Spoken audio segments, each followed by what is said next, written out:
I done came from less than zero, a hero's just a sandwich. I'm sick of hearing cats on that look, I'm the man shit. Understand the lowest form of life upon this planet. A pound for my soul is what's demanded. Stranded in this life, dealing with the cards handed. Shit's asleep, I don't sleep, I overstand it. Seeds planted, now I'm well on my way. All the shit's is just a game, but ain't no time for you to play.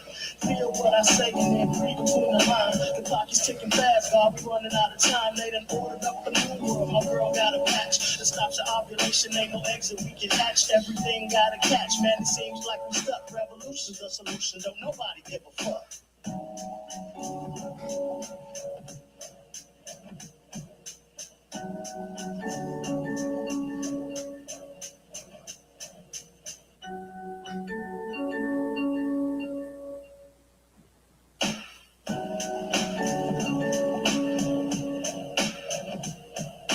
All you motherfuckers on this Illuminati, Hiram Baby bullshit, bow down to motherfucking devil stepson and all that bullshit. To a motherfucking cipher, you know what I mean? Shit, time running out, God. The Illuminati want my soul and body, you know what I mean? Like they say, I mean, what?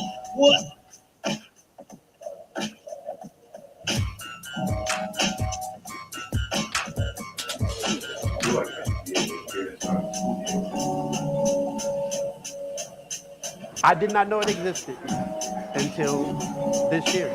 I had no idea it had been around for 18, this is the 18th year. I did not know it was proclamated by the city. I can't say if I've heard anybody else say anything about it because it's not played up like it should be. I mean, realistically, what you should have here in this front room should be Common, should be Twista, should be every rapper that came to Chicago should be here. DJ Chili Q of WHPK, the golden era. And I'm here at the Chicago Hip Hop Exhibit. Can we see that?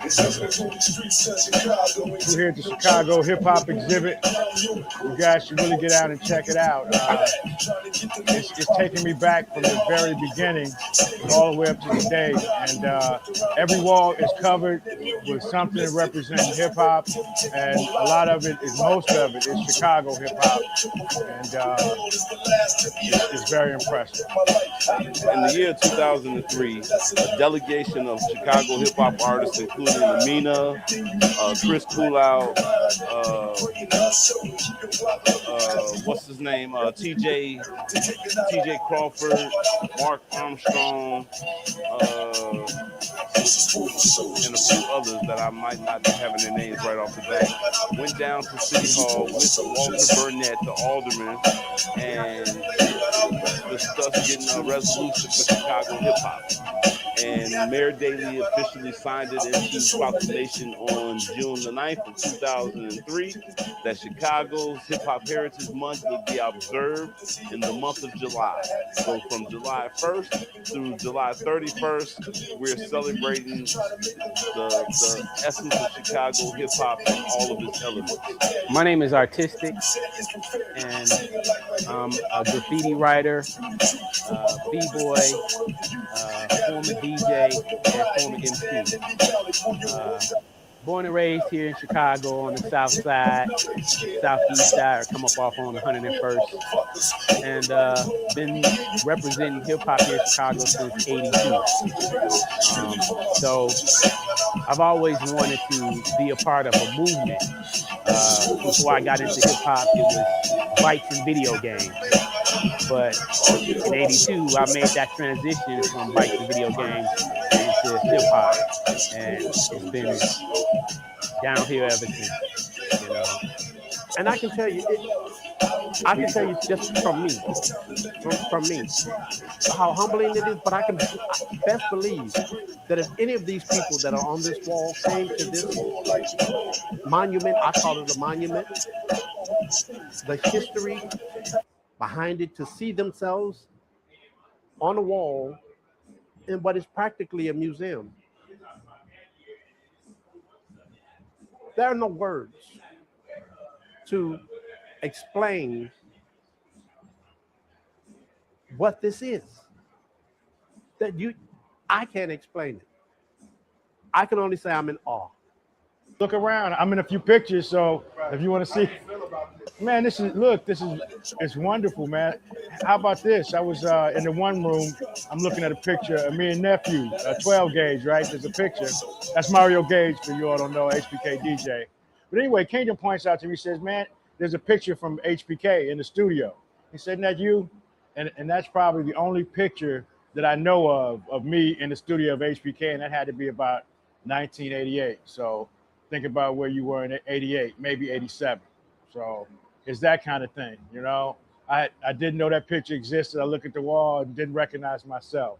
So that's the kind of experience that you know you'll have here, especially if you're around back in the day. Well, some people gonna trip on me, but I really believe that Chicago is probably more responsible for what New York calls hip hop than New York is actually responsible for what New York calls hip hop. Soul Train was created here in Chicago. I was younger. I learned how to pop from watching Soul Train. I learned how to do the electric boogie from Soul Train. I seen Rerun and Roger and Rerun doing his thing before I knew what hip hop was. So I can't say that when I took on this culture that I was quote unquote hip hop. When they branded the term hip hop, that was a New York thing, but that was a New York commercial thing, a New York, we're gonna try to make profit from it. In Chicago, we were still learning that what we thought their definition of hip hop was hip movement. You hip is being in tune with the knowledge and whatever, and being the broadcasters of the streets for the rest of the country through music. That's what we thought. So today we're representing the elements of Chicago hip hop, which is Chicago Hip Hop Heritage Month number 18. And, you know, it's a very special event, you know, because we're collaborating and collecting history and stories over all the years, going all the way back to Soul Train that began in 1970, August of 1970 to be exact. So for most people that don't know that history, just know that it started in Chicago. And it's a good feeling to know and see and hear the stories behind people come into this exhibit, because it's a living exhibit. It's living legends. We are representing people on the walls. And when they come in and they see their picture on the wall and they can give a story about an experience that they've had in terms of contributing to the culture of Chicago hip hop, is kind of heartwarming. When we had rap battles, it was out. We went to people's neighborhoods. In your own neighborhood, you would see a group of guys come. We weren't coming to fight you. We weren't there to fight. We was there to battle. We had our crew. You had your crew. And then whatever neighborhood you was in, if you told us whatever neighborhood you was in, we was coming. Because we wanted our crew to be the best crew in the city. That's what it was. But it had nothing to do with violence. When you saw a big-ass crowd around, I mean, like literally hundreds of people trying to just boast their way in to see who was doing what, you never did you ever think it was a fight going on. You always knew somebody is dancing in that crowd, or somebody is rapping in that crowd. And that's what the neighborhood came to see. And as we've seen it blossom into worldwide billion kind of quality, sometimes trillionaire quality, money that had been generated from little black kids in the neighborhood doing little black things that we did. We didn't know at that time. What we did know, who was exploiting us, you know, how can you had a record company that was built off of rappers, literally. Def Jam, literally built off of rappers. Went on to make billions of dollars. So it was supposed to only be here for the month of July, which is Chicago Hip Hop Month, and there's a resolution that's posted on the wall that when you visit, you can see that's, you know, every month is in July, Chicago Hip Hop Heritage Month. So these guys are, you know, kind of carrying the torch. And but anyway, they're supposed to go just to July. I think we're going to be here all year now. So that's why I want people to get out and support it. Who knows where it can go, you know? This whole exhibit is not about the rappers that made it, but the community that made it. The community of breakers, b-boys, breakers, graffiti writers, MCs, DJs. Uh, uh, we had poor righteous teachers in the community that was hip hop. All that, the knowledge, all those elements has been brewing in the underground of Chicago hip hop without a major record company here pushing us. I look at Chicago artists when New York stopped making rap hip hop music, when they stopped making hip hop, when everything wasn't about how many records you sold, how much guns you got, how much dope you sell, how much money you spend on this. Chicago artists have always remained true to the essence of hip hop. I would like to personally see the exhibit reach people that it normally wouldn't reach, so that way people could get an understanding of what the history of Chicago hip hop really is. It's a progressive work in progress with this exhibit, and obviously we want to continue to develop it. We still got pieces that we want to add to it, and we want to actually make it virtual as well. So for people that's not able to physically come to Chicago, they'll be able to look at it online somewhere, at least portions of it, see some of because this can all be broken down into specifics. Hey, this is gallery A or this is gallery B, and within this gallery A or gallery B, it showcases this particular part of the culture from Chicago's perspective, about what he's seen, because some people know bits and pieces, but when you can come to something that showcases a collective, you'll be surprised at what you may or may not know.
Nigga want it dope. Any hoes home, tie the bitches in the rope.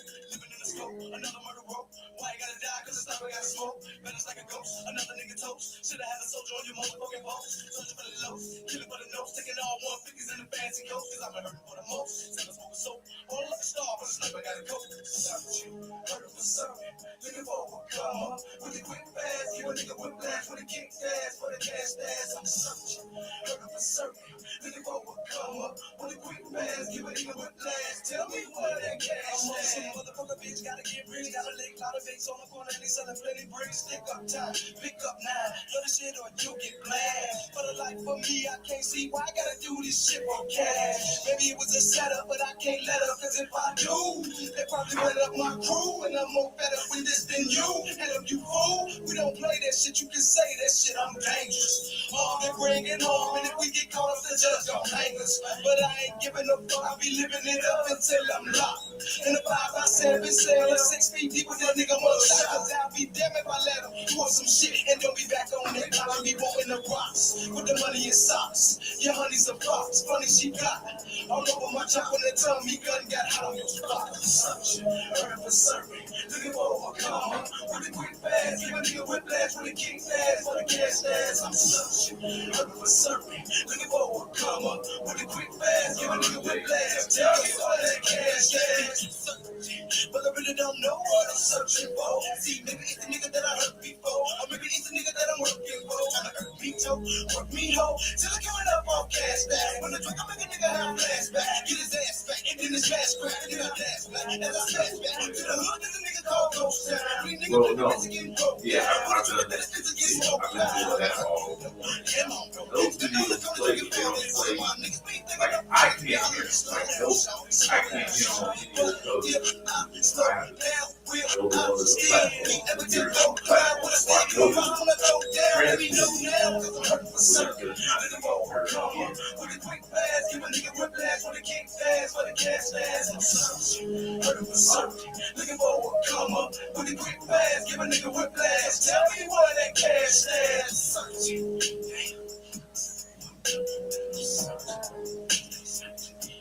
And I'ma be pumping around from the Virgin Glock. Give a nigga fire like Tupac. Back on your block like mugshot. Better be buying new grade plot. Buying my shit to get paid. Nah, I'm coming through the door with the popo like Popo when they on the raid. But I'ma be searching that bitch to get paid. Looking for the cash you stashed away. What the say cops if it ain't gon' pay? Watched the ass the other day. Looking through the lens, I'ma smoke every day. Today I'm searching, hurting, serving. Looking for what come up when you quick fast. Give a nigga whiplash. Tell me where that cash. When your ass get smashed, you know I got my ear to the streets, and I hear your heartbeat, and I know you stuff the stacks every week. I got your bitch how she talking shit about fuck you, giving up info that lead to lick. This hoe gotta go too, cause she know if she put 2 and 2 together, it's 2 4. So I gotta make it kill it. When the glove hand touch stacks, I'm drilling. We talking on CDs, coach clean, pop up and red beans. They bleed the roof, get close. Back to the hood to have a toast. Keep your lips closed, especially when talking around in wild hoes. This be the paper and merch. What a nice pay for the day I search. He was searching, reserve for serving. But the nigga didn't come up on a quick fast. I give a nigga whiplash, fucking without cash fast. I'm searching, hurting for serving. Looking for what come up with a quick fast. Give a nigga whiplash, the kick fast for the cash fast. I'm searching, hurting for serving. Looking for what with a quick fast.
connected throughout your busy day without worrying about running out of power. 5. Ryoko Pro is free from the constraints of traditional internet providers. There are no contracts, hidden fees, or expensive data overage charges. Just straightforward, affordable internet access. 6. Don't worry about astronomical roaming fees while traveling. If you have Ryoko, you have access to the internet in 6 years. 7. Sleek, small, and robust. This portable device literally allows you to have the internet in your pocket and take it wherever you want to. Perfect for those on the move, from digital nomads to travelers. 8. Built-in security features protect your data, preventing malware, phishing, and unwanted ads, ensuring a safe browsing experience wherever you are. In fact, it blocks all ads, making your browsing experience smoother and saving your data. Now, here's the deal. Only the viewers of this video will receive an exclusive 70% discount for bringing code today. So click the link below or visit GetReoper.com to secure your discount. And yes, the shipping is at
1 2 1 2. Could you hear me?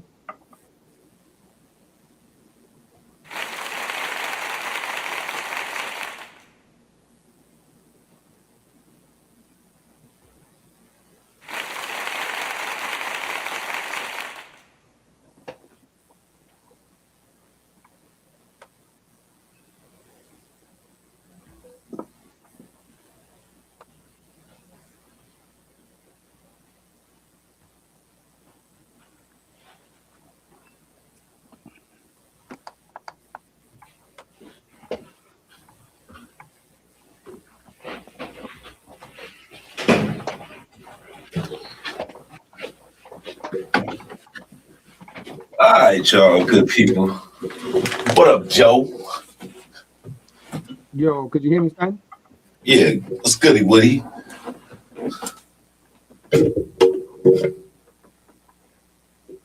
You made me feel like I got a delay again.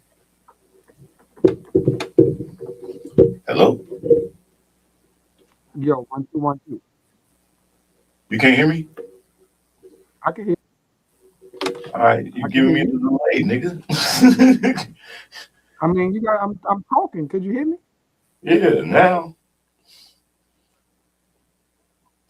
Funny, you I gotta can't hear keep. you. What you say? Say, yeah, I can hear you, bro.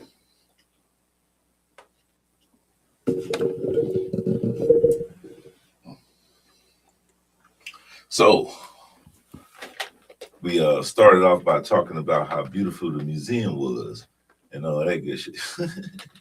I don't even know what I just got through playing while we was waiting for that to come through. But I had to troubleshoot all that, man. It took, I guess, overnight, I guess an update came.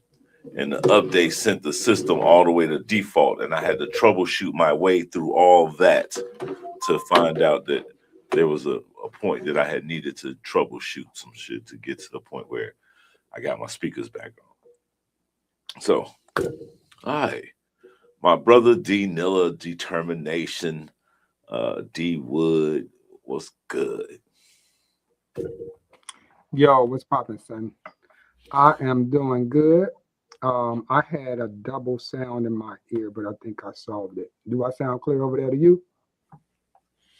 Yeah, I can hear you, bro. Okay. All right. Yeah, man. Chicago Hip Hop Heritage Museum, Day 2, marathon streaming, end of an era. Let's talk about it. We don't say the end of nothing, son. No, it's the end of this location, man. Yes, it is. Are you going to move back to that location?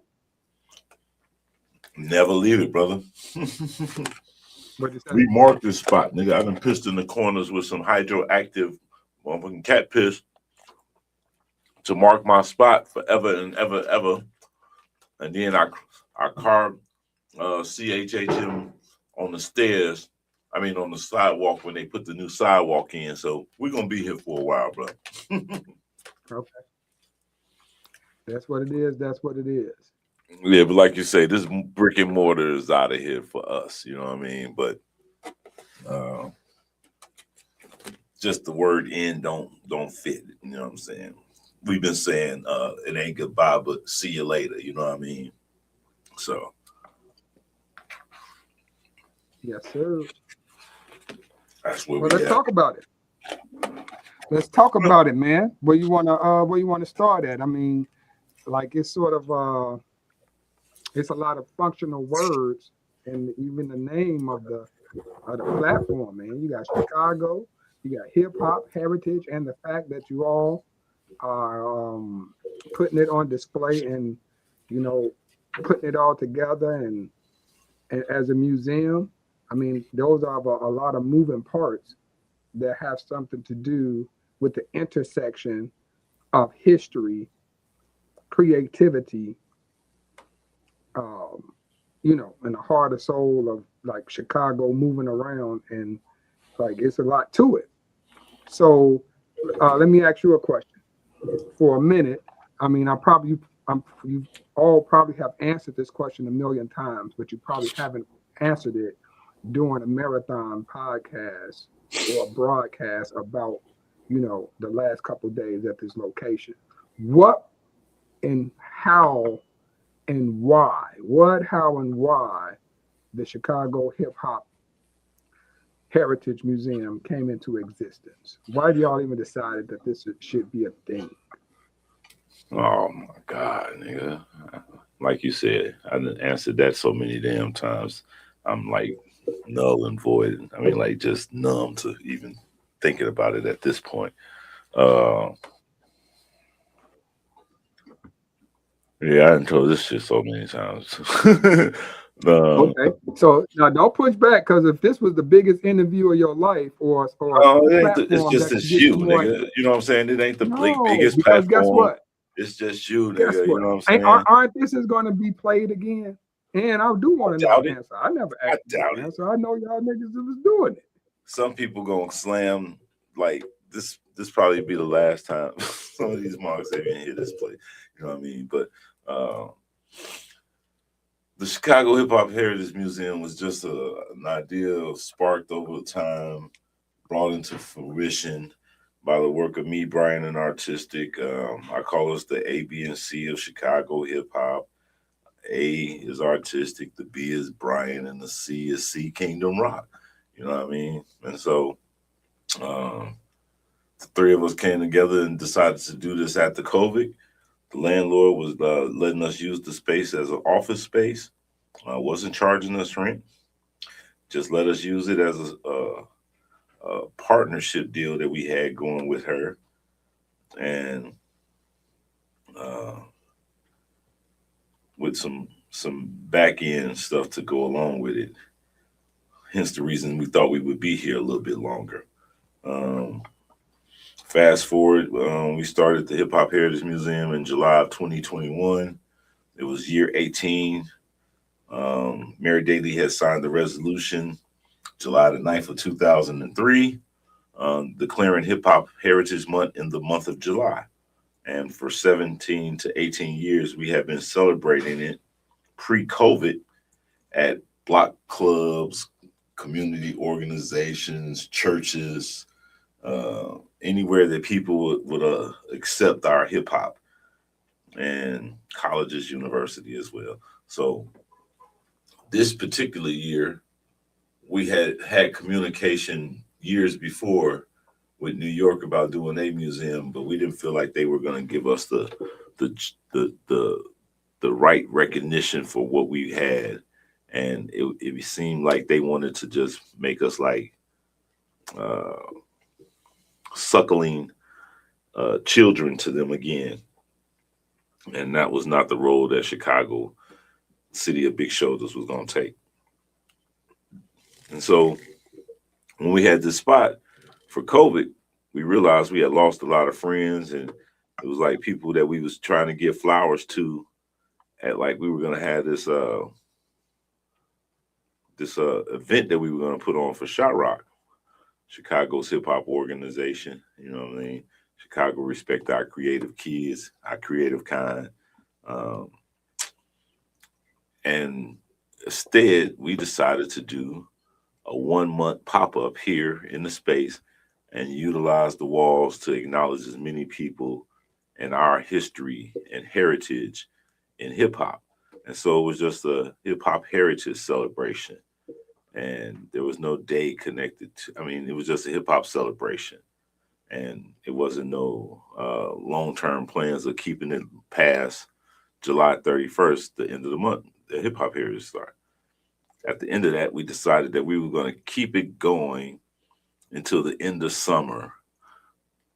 Long story short, middle of the summer, I'm working my full-time job, and I'm watching Artistic and Brian and Dante do interviews, and groups are coming through the museum, and people are coming, and I'm at work. And I had remembered my cousin telling me before she passed away that I should be happy. I didn't seem happy. Stop doing jobs that don't make you happy. Find something that make you happy and just do it. And so I kind of took the lead and just took a leap of faith and was like, I'm done with that job. And I ain't been back at that job since. So, and we've been here 5 years. So that's kind of that in a nutshell, brother. Understood.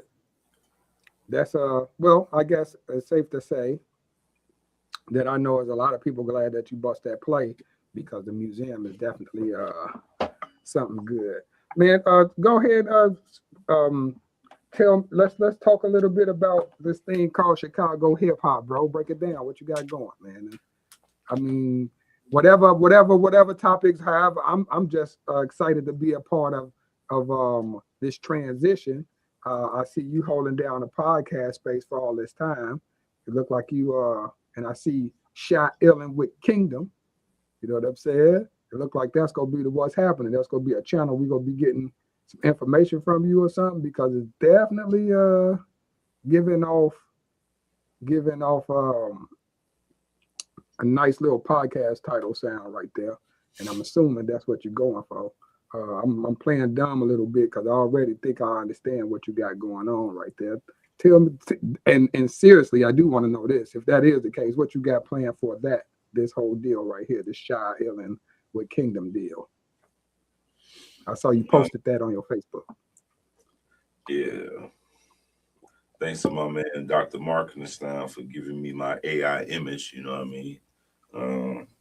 Thanks to my man, Heat Detective, for making the banner for my new show. I had been doing Kingdom Rock Corners here and there, doing episodes here and there, sparingly. And I kind of got distracted by doing a lot of more work here on a regular basis that I didn't actually plan a lot of the shows that I was doing. And people were just coming in, and I would take an opportunity to sit them down and ask a few questions here and there. And that was the gist of Kingdom Rock's Corner. Here, I'm going to do more of this, where I actually invite people to have a conversation with Kingdom. And most of the time, those people are either going to be hip hop, community-based organizations, maybe a homie me talking shit about football or some of that. And I didn't want to be too much like too packaged. I kind of wanted to be a little bit more free feeling with something. And so that's why I remember I used to walk around and be like, people would be like, "What's up, Joe?" And I'd be like, chilling. And so I've always been like Shot Illin and chilling. You know what I'm saying? That was always what I thought about when I always said chilling. Is like I'm Shot Illin, chilling, and Shot Ill. And you know what I'm saying? And I'm a G. In the end, I'm a G. You know what I mean? So that's kind of what the Shot Illin, chilling Illin is kind of about. And so I'm gonna do this podcast every so often, and I'm gonna be doing some other stuff that I'm gonna be doing at the Unwrapped Network with my big bro Heat Detector, Brother God. And I think I'm gonna be doing those on Thursdays. It's gonna be reaction videos. It's gonna be conversations, phone-ins, some educational talk about some stuff, some bar exams. It's some information station. You know what I'm saying? Some grown folks, contemporary hip hop lifestyle kind of show. You know what I'm saying? That's kind of what I want. I've seen a lot of these other podcasts and a lot of these other shows, and people just say shit to get along, and scared to, really voice their opinion. And I'm gonna try to voice my opinion on my show, and I'll advise y'all to learn some Pig Latin, because I may SJ Ase say Upaste Ishe N-A Ipe Adelaide Orthe I Onwe Ige Adoshe and Bay. You know what I'm saying?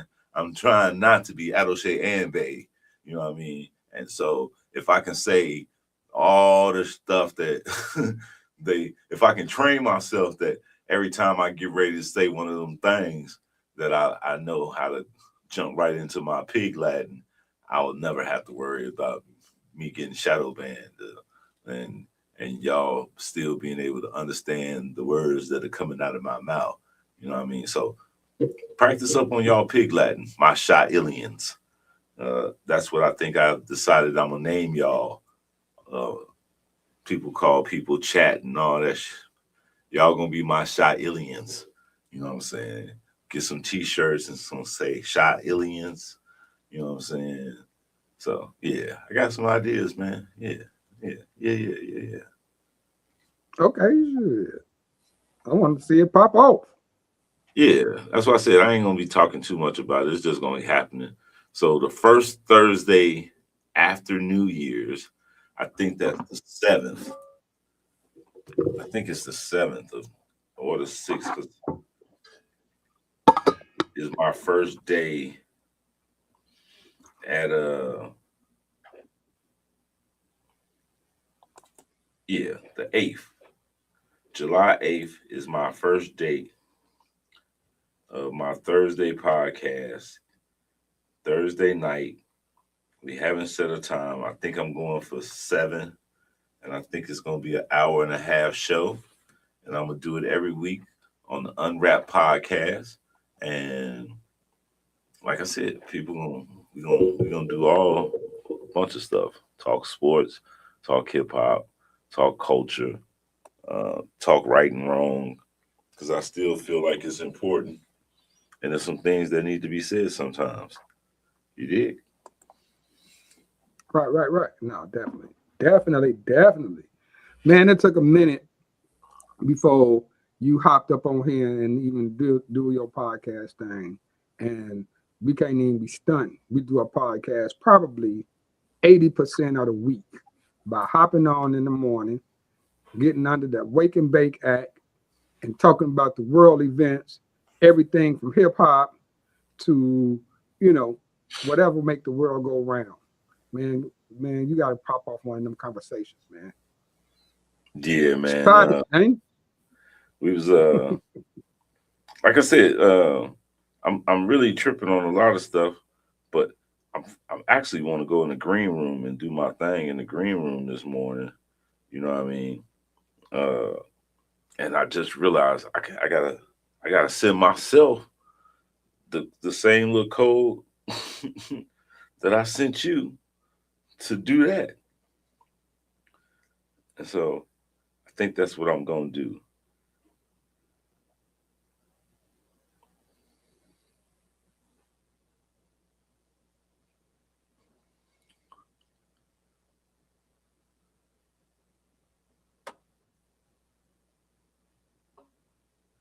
Yeah.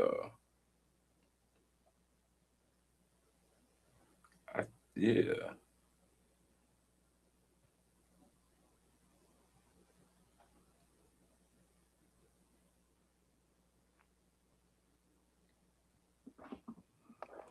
I really just did something real cool just now.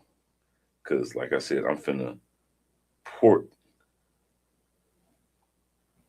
this phone over and I'm gonna be able to take it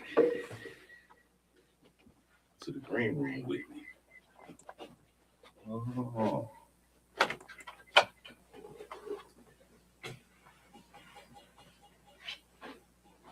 You don't see that.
Yo. I definitely could hear you. There you go. Got you. So yeah, that's how we gonna have to do.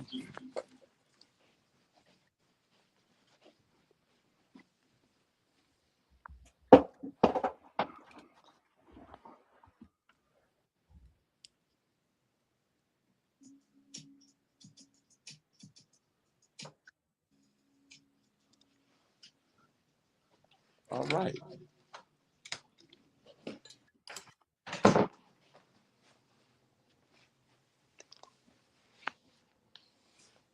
Yeah. Welcome to the Green Room at the Chicago Hip Hop Heritage Museum. This room was done by Tazai. Another piece of space that y'all don't get to see too often. That you know what I'm saying? That we gonna have to leave behind when we leave the place, you dig? You know what I'm saying? So yeah, thank y'all for rocking with your boy, representing. You know what I'm saying? All right. So we was talking about something this morning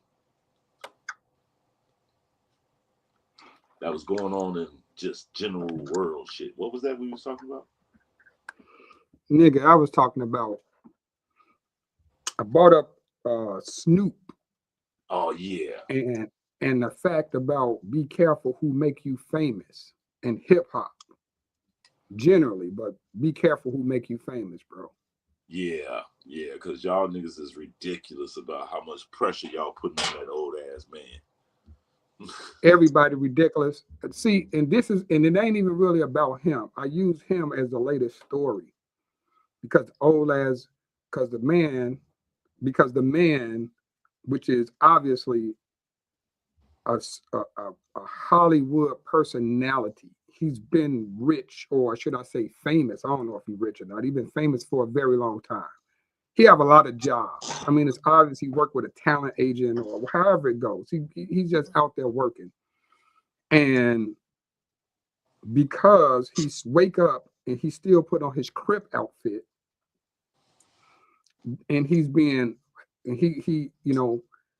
did a Christmas special and everybody was on his ass because he wore red and because of how fluffy the Christmas special was. Right, wrong, and different. If I rock with Christmas or not, if I rock with football or not, people are insane about expecting for you to be who they want you to continue to be and give you all of these guardrails about who you should be.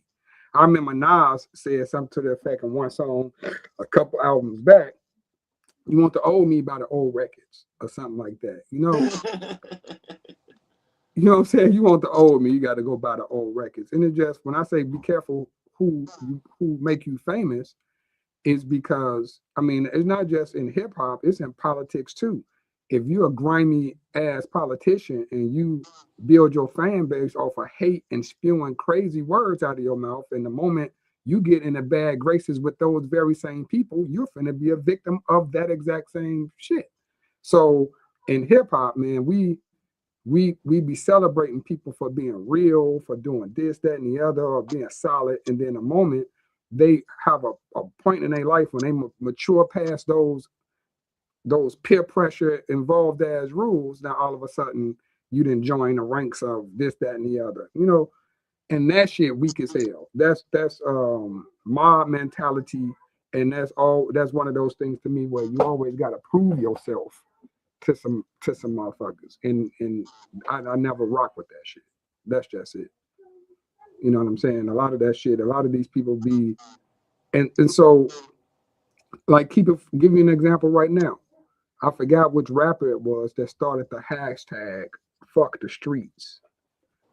Man, they on that man ass. And anybody that's supporting it, they on their ass talking about what you mean. So it was Nephew first. Like Nephew said something, Nephew said something about fuck the streets to a degree when he was doing his interview on one of them, I think it was Drink Champs or something.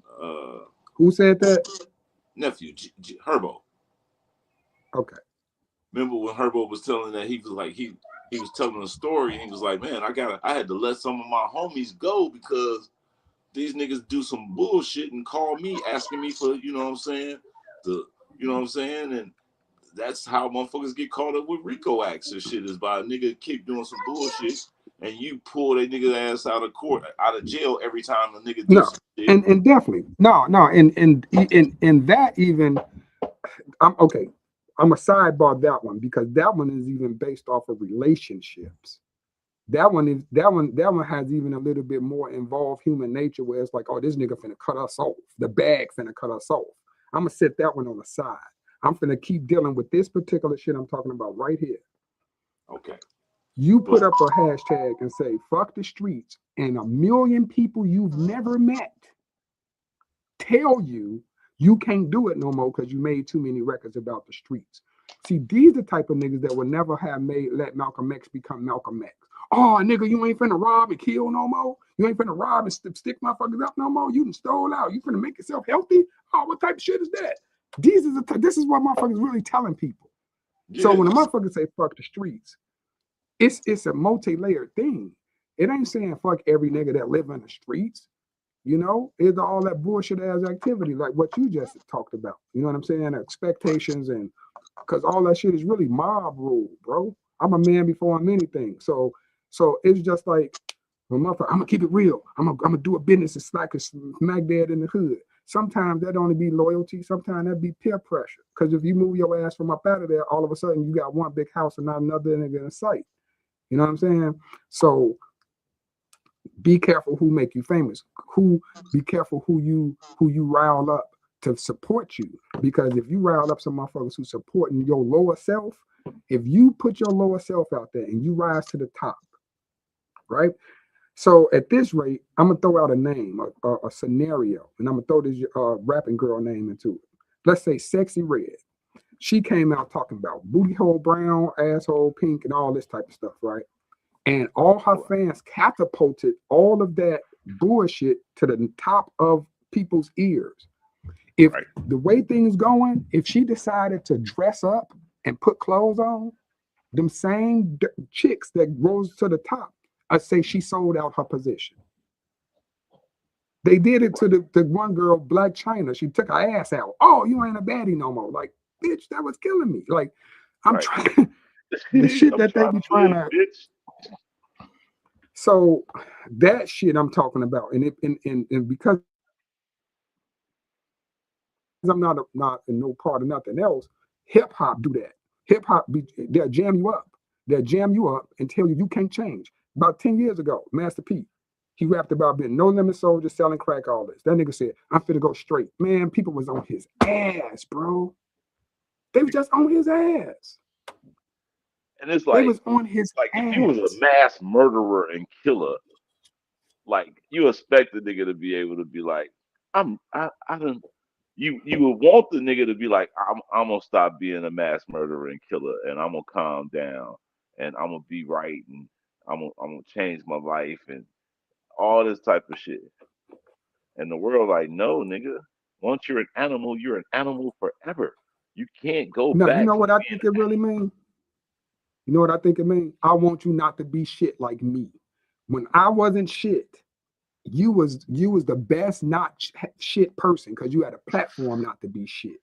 And you empowered me not being shit. When I slap a fuck out of a bitch, I say bitches ain't shit but hoes and tricks. When I blow my weed smoke in your face, I say bitch it's the chronic. You made me not be shit. So now you finna go be some shit? You finna treat me this way? Nigga, no, nigga, you gotta prove you ain't shit like me. Forever. You abandoning the shit that you kept afloat. That's how niggas be. Like, it's just like this, bro. Tupac was on to something when he said, motherfucker walked up, oh, so you're a Muslim now. Yeah, nigga.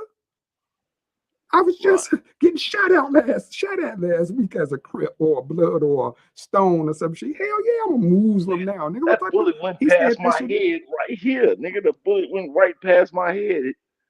Nigga, yeah, I decided that was divine intervention, like Pulp Fiction, and I want and I'm gonna make you acknowledge it, and I'm gonna change my life and all that shit. Yeah, nigga, this is what that means. Yes. You know what I'm saying? So, I mean, in hip hop, it even started with A motherfucker start rapping one way, 2 years later, you got another rap style. Motherfuckers like, oh, so you rapping like that, nigga. Like people don't want your, whatever you got going on for your personal development. The moment that shit realizes itself, I don't give a fuck what it is. If it don't coincide with the way you were schmoozing motherfuckers' brains with your branding, they're gonna be on your ass. That's just it. And that's kind of why I remind people that in this hip hop shit, like we be having these needs for like mental health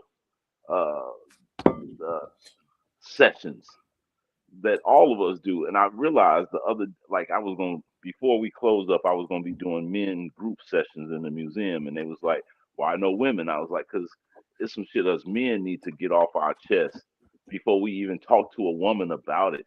And maybe another man can help us get that shit out. Because like I said, especially in hip hop, bro, because we do something in hip hop that the rest of the world can't understand. It's like we control our destiny by projecting who we're going to be when we determine who our names are. Like your name is determination. You know what I'm saying? And you've been determined to do some shit all your life as long as I've known you. You know what I'm saying? That should be important, bro. That should be important. That should definitely be important. And so I'm Kingdom Rock, and I know why I call myself Kingdom Rock. And people be calling me Kingdom or the King, and I'd be like, no, I'm just Kingdom. And I'm, I could get holier than thou with some of that because I've been Kingdom a long time. So I didn't kind of fold this stuff over into layers of what Kingdom is and who Kingdom is. But every day since I turned my name, well, no, I'm not say turned my name. Since the Creator gave me my name, I've been working to build myself up to be that kingdom on earth that's not in the heavens. You dig? And some people think that could take that as being over religious. I think I'm just spiritual and connected. You know what I'm saying? I think I know my God know me, and he know that I got something against Sunday service. Because he say I should have something against Sunday service. You know what I'm saying? But no, my grandmama, she raised me in the way. Proverbs say, raise a child up in the way that he should go, and when he is old, he will not depart from it. And I think somebody added a couple words in there because I think it's supposed to be just raise up a child in the way that he should raise up a child in the way. You know what I'm saying? The way was it before they put a title on it. You know what I'm saying? The way of the God, you know what I'm saying? The way of our Father, you know. So yeah, I be on all that type of shit like that, man. So no, that's what's popping. No, so, but no, like I said, the names are really important, bro. And so we talk about how we give ourselves these bullshit ass labels, savage, beast. You know what I'm saying? Like even when me and you be talking about the words in hip hop that hip hop kind of adopted and changed the meaning of i.e. nigga, never ignorant, getting goals accomplished, or I know there's some shit for bitch. Well, wherever you set your phone, you're losing reception.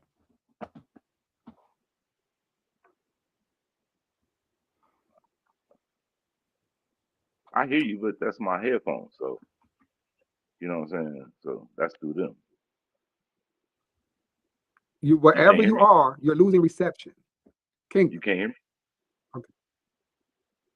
Yeah, I can hear you. Oh, okay. Wherever you set your phone at this right moment caused it all. It wasn't nothing happened like this before. Wherever it is right now, this second. But anyways, you are correct, and I didn't want to interrupt you. It was just spinning when you were saying those things. Now, with that being said, I'm gonna hop off and be a little, even go and take that, add on to that thought, because they're not just names. A name is everything on earth is that we use the title a name, but these things are more what I call attributes. And so if you break, so it's like these are attributes when you be calling this stuff, right? So when you attribute a label onto you, they're more like attributes. And if you really want to break down so many definitions of attributes, even if you want to use the word, pronounce it differently to attribute, you know, sometimes the energy that you put together by the way you spell your name, it can attribute to some shit happening. It's just crazy. But anyway, that's another level, another thing. But we was talking about attributes. We was talking about names. And so in hip hop, we used to have, like, I remember we was talking about the way the words in hip hop changed. So in the early days, when hip hop and MCs used to rap about rapping, they used the competition was in a particular frame. Why? Is because hip hop was the newest art form of music. And so they were compelled to separate themselves from the last era of music. So if a motherfucker listened to hip hop, they say, "Man, what you listening to?" He was like, "Man, I'm listening to this beat," and it was like, and it's fresh, meaning this ain't old. Like these type of words was used kind of on purpose, and so words like fresh and all of this hype, and you know, all of these words was next level to say they're constructed from our young energy. This is not what you go see last week. This is not your daddy's records type of deal. Damn, we don't make you just threw another one in there, G. Like my argument with that shit is, bro, I think that hip hop had it original founders of hip hop. It was created in the streets by the people under the umbrella of we make something out of nothing. Like they took away the instruments from the school, so we adjusted. They took away creative writing, so we learned how to write poetry with raps and all this type of shit. All this shit is something that adjustment to something being removed, and this is how we're gonna adjust to that. And so I give all them guys credit for what they created because it is what it is, what they created. But I don't think when the music industry came into it, when Sylvia Rhone did what she did, wherever she got her backing from to start her company and what kind of entrepreneur she was dealing with, what kind of financier she was dealing with, whether they were Italian, Jewish, whether they was black, whatever, whoever they was, they were on some underworld type of shit. When in essence, like the record industry was never created for the person that they signed. It was always a parasitic relationship that every artist has that doesn't own their own record company and publishing. And so people tend to not understand that. And they miss that whole lesson.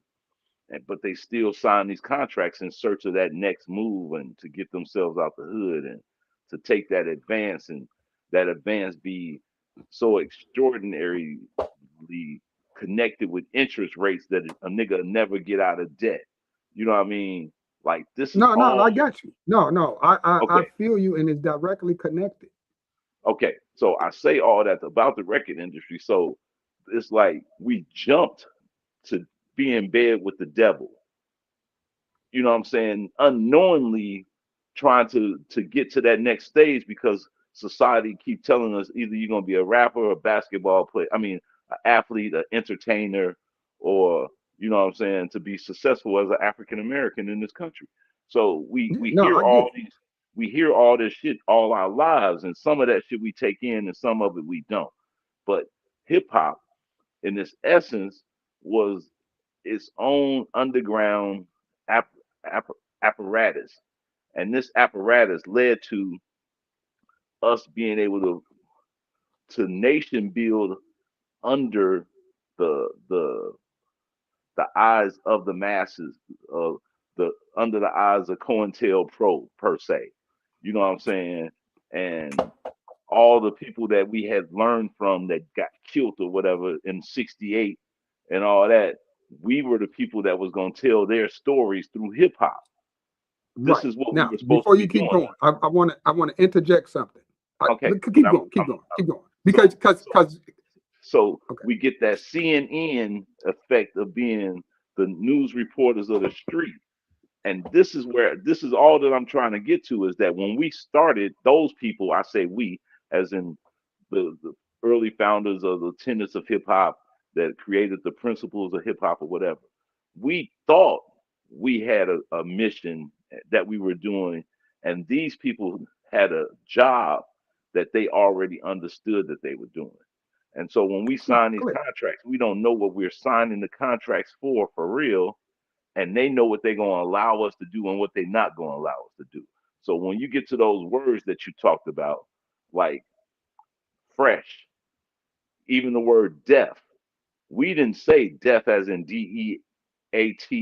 We said deaf as in DEF, which is doing everything fresh. You know what I'm saying? Mhm. That's what deaf meant, doing everything fresh. And so these are life words that we were Right. projecting onto one another, and Now that's what I taking want to. Now that's where I want to taking get in at. negative words and giving them new power. That's what we Yeah. thought we were doing. But then No, I no, no. keep telling people that the man said, oh, that's what they can do with that. They can change something that we created negative and make it positive. But if they can do that with that, what can they do with this? Because like people keep forgetting, they keep talking about how NWA was the first motherfuckers that fucked it up for everybody, and by calling ourselves No. niggas and all that, and Let all that. you going a million miles an hour. Let me address But I'm some of still that. on You the went through same record. string of consciousness. No, precisely. But I'm gonna just go back to where I was to catch up with all of this you just said, because it's all connected. Now, I'm a couple of years younger than you, but all these words was functional at the same time. So you got to look at this landscape. First of all, not only just the names or the attributes or the words that we used that was used in hip hop. So when I was a kid, one of the first things that I realized about hip hop was it was for me, right? And it was an identity. So let me break down some of the identity that I would hold vicariously through hip hop. So words like fresh has a very good vibe. And I also realized that I can be fly, which is the opposite of being a bum ass nigga. So I can be fly. Now, here's the thing about hip hop. We used to invent clothes before the fashion industry came in, and we could be fly on our own accord. I could be fly off of some jeans that I didn't cut up and a stolen Cadillac belt buckle off a car. I can be fly, whatever we decided was fly. We decided what was fly. Hold on. Then I look at just these type of words. And then the word deaf. The word deaf was so dope that it was so good, right? That later that we added to it, because the word deaf a lot of times was interchangeable with a affirming word like definitely. So that's why the word like most deaf, before the rapper came out, we would say most deaf, like most definitely, right? Then I was looking at all the rappers back then. So these rappers' names, they was not Lil Bust Ahead, right? They was like Grandmaster, Grand this. And if it wasn't grand, like a teacher or something that was desirable to be, it was filled with a job. So you was a DJ. And so I'm a kid, and all my brothers in my house was DJs. I know what that entailed. I know that you got these turntables, those records, you got those stack things. That's a big whole thing. And if you wasn't a DJ, you was an MC. Oh, and if you wasn't an MC, you was a break. So all of these are jobs, right? So a breaking boy, a DJ, a MC, graffiti, like all of these are jobs. And then these names. So all of this stuff had an identity to it, right? And so now when you got into the record labels, we would see everybody. So Jam Master Jay was just as famous as Run and D to me. Scoop and Scrap was just as famous as Big Daddy Kane to me. The DJs was just as cold to me, right? But then, guess what? We start seeing a change. one of your favorite rap groups, UTFO. We went from celebrating songs like Fly Girl to celebrating songs like Dope Beat and 9mm Go Bang, right? So NWA get the rap. You trying to take my fire because you knew where I was going with this. But go No, ahead. no. It's just words, bro. It's like the energy. Okay, I'm finna even give you a microcosm that I witnessed, right? So coming up with the 5%ers, the Ansars, and all of those rappers, it was nothing to say. It was nothing to say. We used to call each other, "What up, B?" Stood for black, right? What up? Brother. All of these, like B, brother, all of this, right? Yeah. Then I remember it got to the point, even the words of endearment, like we used to say homeboy all the time, right? It got to the point where slime was the term of endearment, savage term of endearment, alien term of endearment. You know what I'm saying? Gang, just you the whole damn guy, like all of that. So if I was influenced by the grand words, the fresh words, the life words, the exact opposite feed the crap. You know what I'm saying? By just calling each other savage every second. And so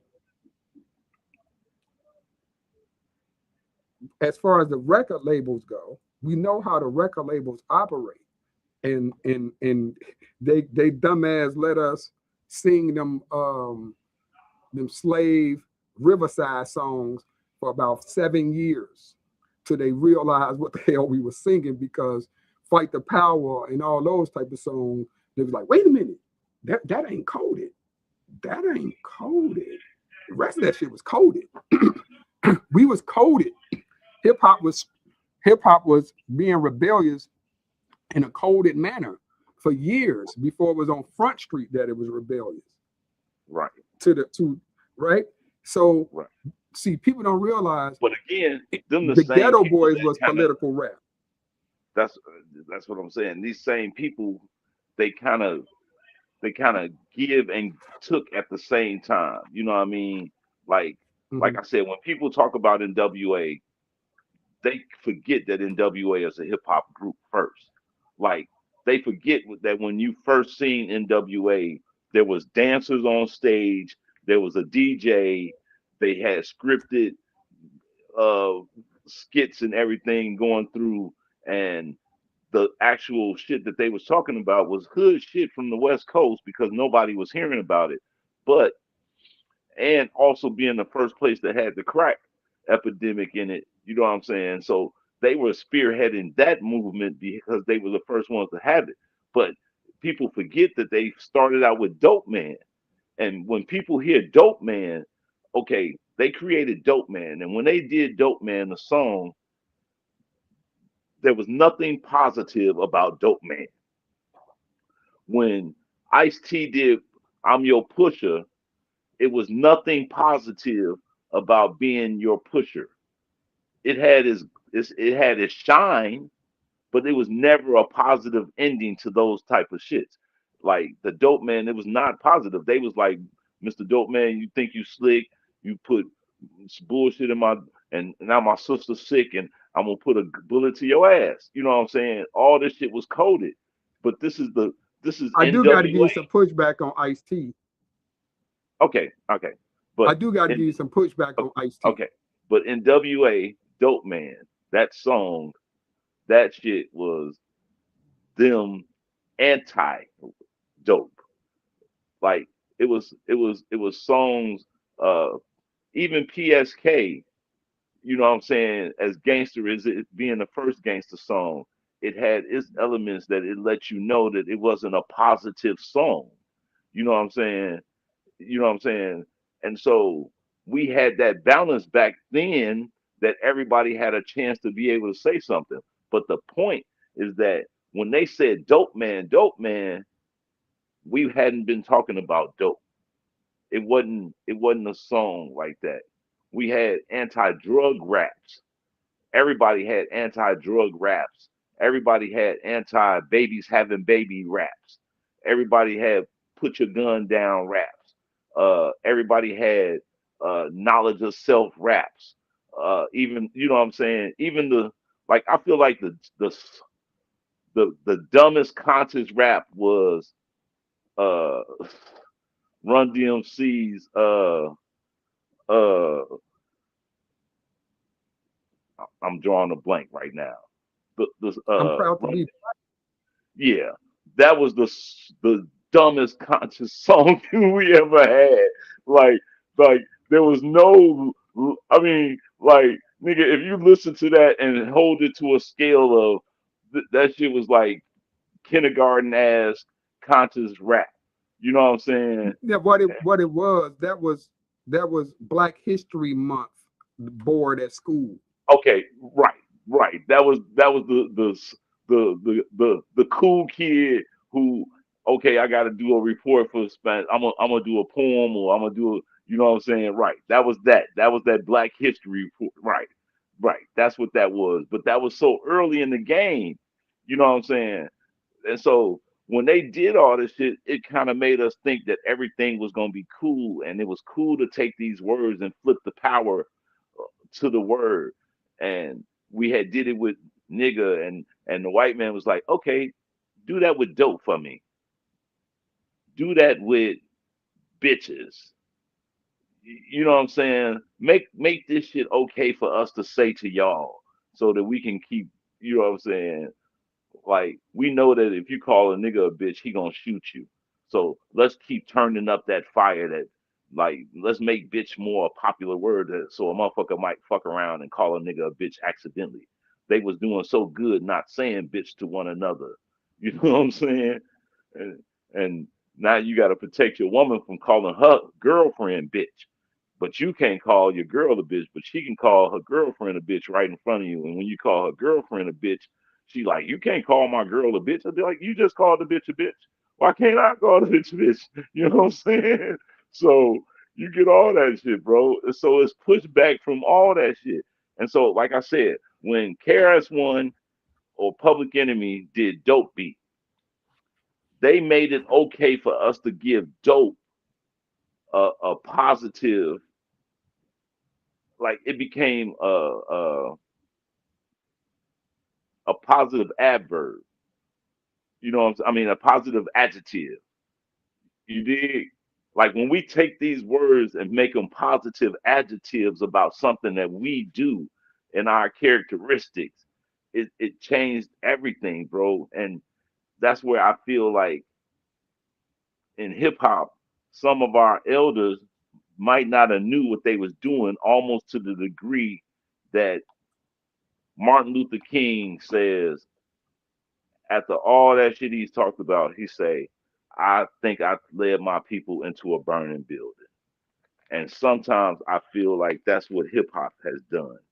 And that's one of the same reasons I tell people to be independent, so you ain't gotta connect to that beast.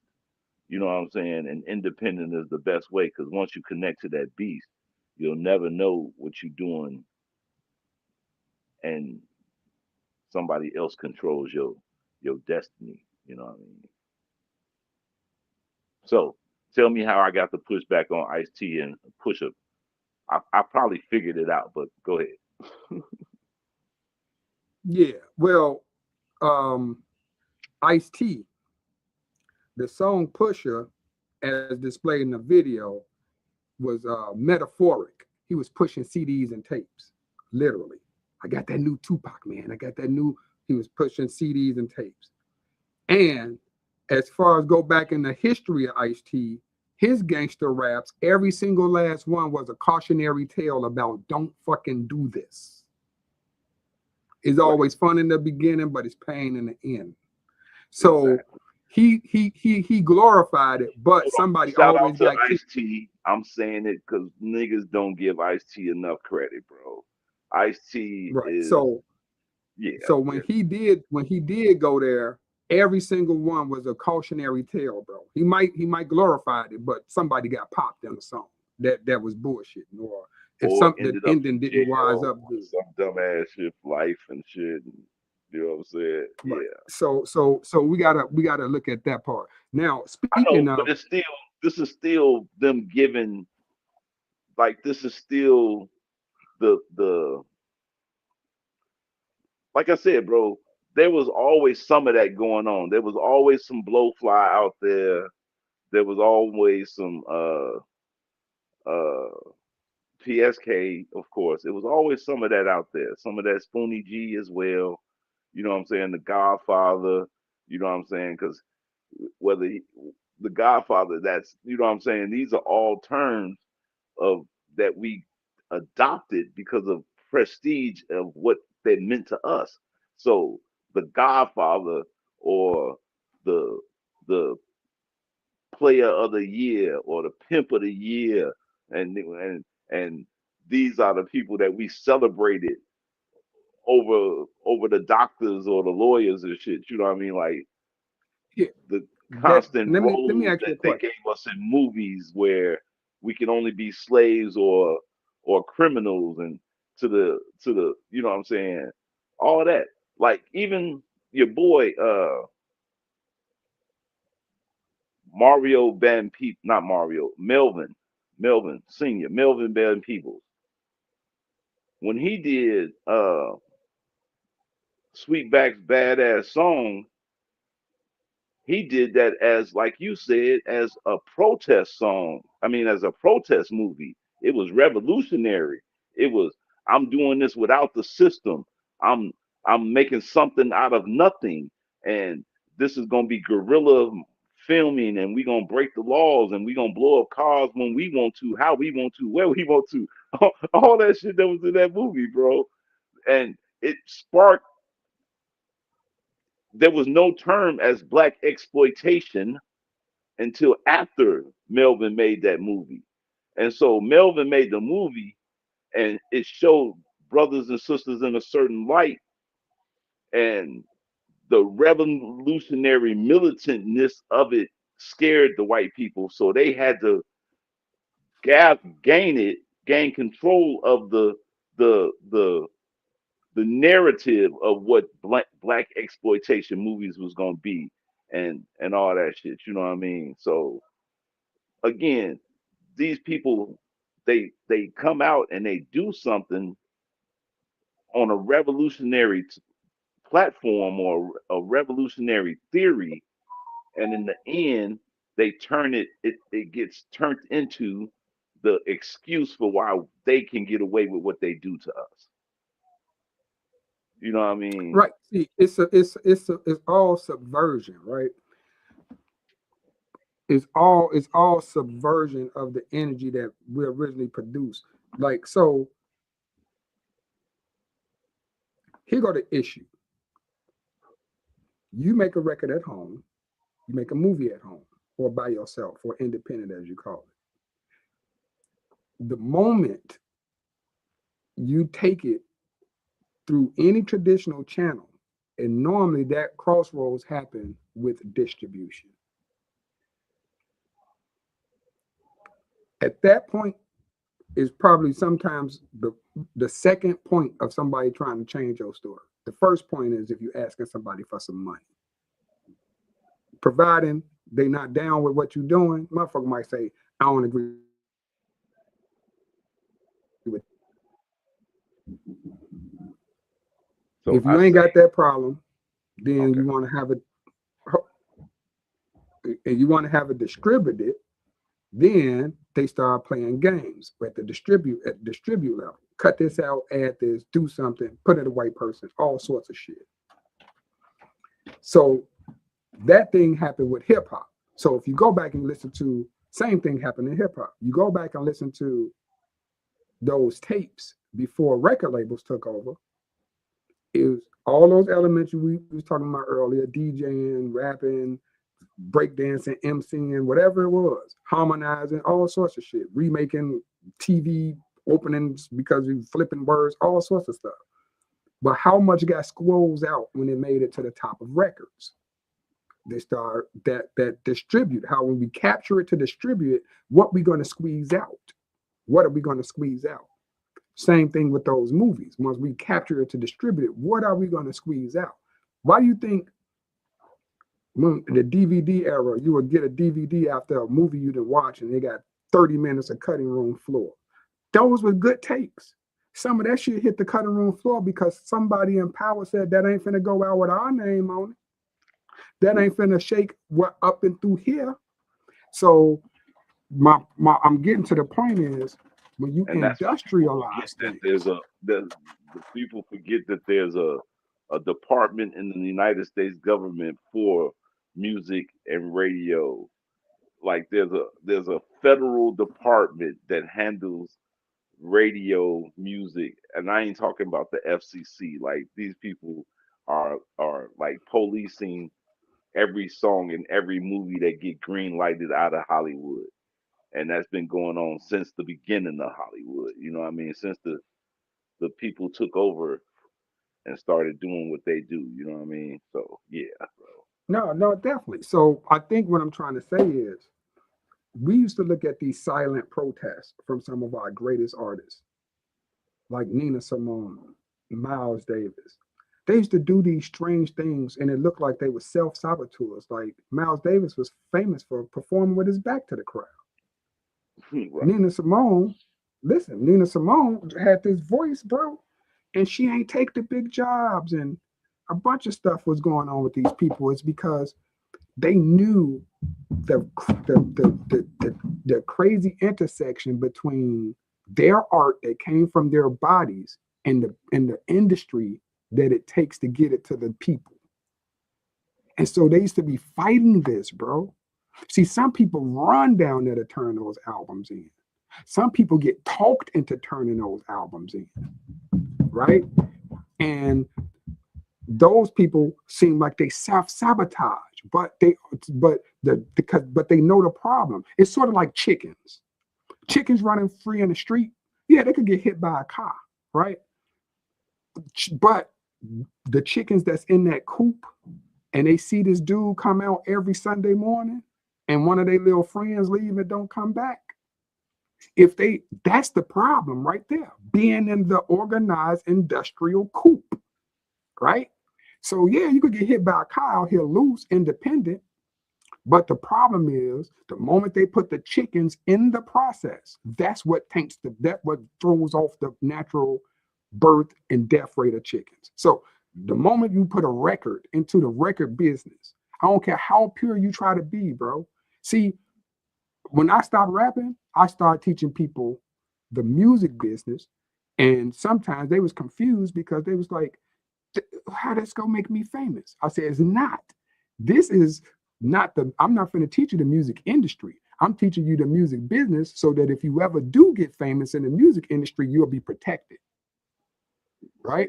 So people be looking at the industry and the business, two different things. I'm not finna teach you how to spend $100,000, $200,000 pay for play. I'm not finna show you how to do this. But what I am finna do, we finna go to CSAC, we finna go to ASCAP, we finna do this, we finna do this, we finna do this, and all this gonna be owning you. You gonna own all of this. So if you ever blow up, you got a little something because ain't nobody finna show you this part.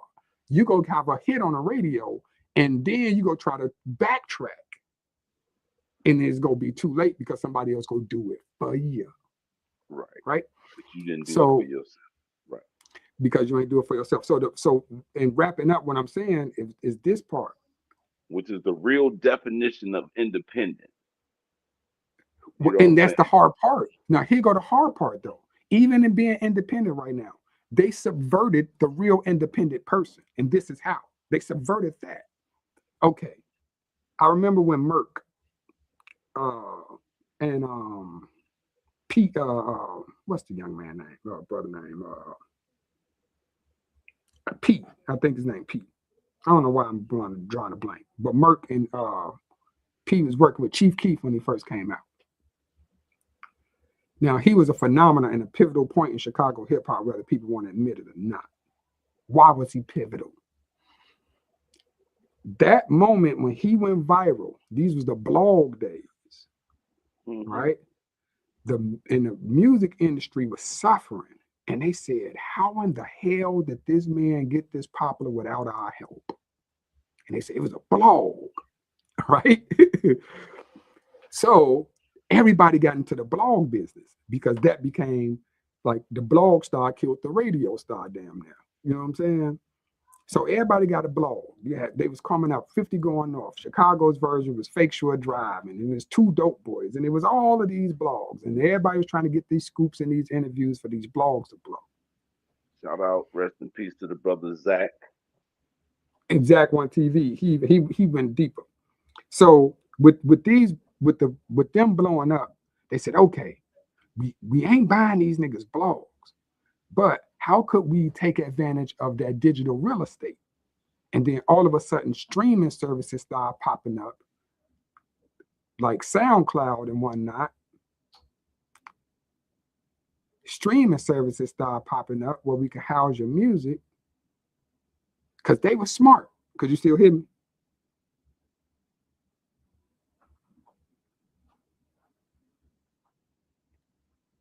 Disappeared, brother. Well, anyway, I was saying the streaming services started popping up, right?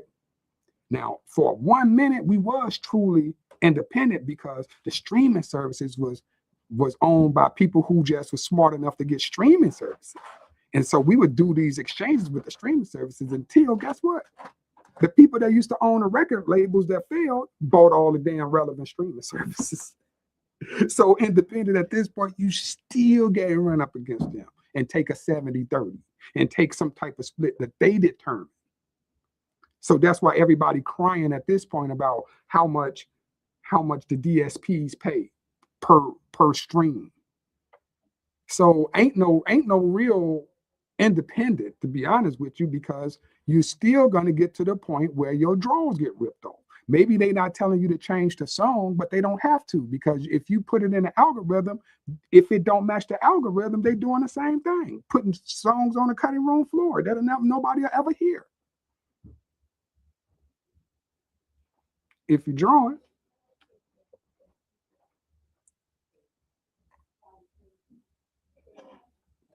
You feel where I'm coming from? Could you hear me? I can't hear you though.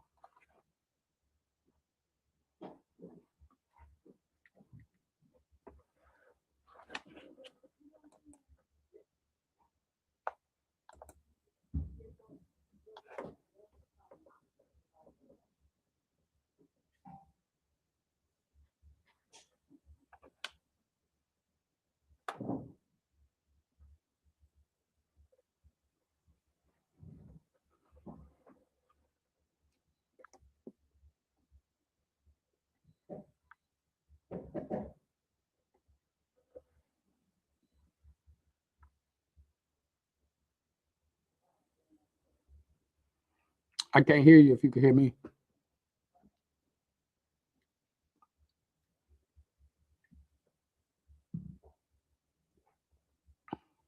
Well, there he goes. He'll be back. But as I was saying, we talk about being independent. There's no such thing as being truly independent at this point, because when you get to the crossroads of distribution, that's when your independence fails. And I want somebody to tell me what they think of that.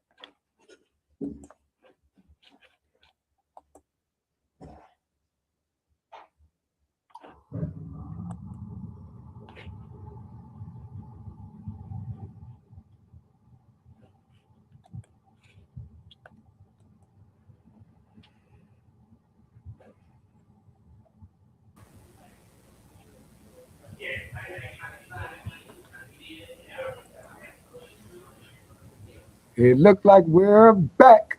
Chicago Hip Hop Heritage Museum. We're on the second day of streaming.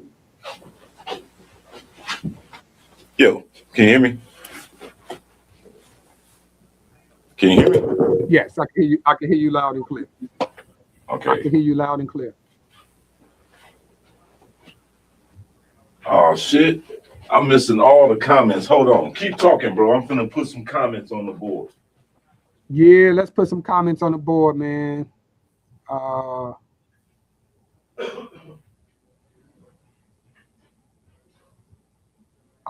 I see. Brother Robert Woodfin said radio was positive music before the Telecommunications Acts of 1996. Thanks for sharing that information. And that's kind of what we're talking about, bro. EC in the building was good. EC Illa.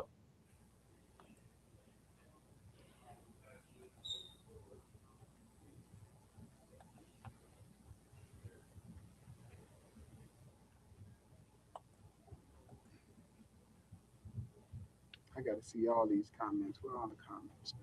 I need to see them all. I need to see them all. All of the comments. Who we got going right here?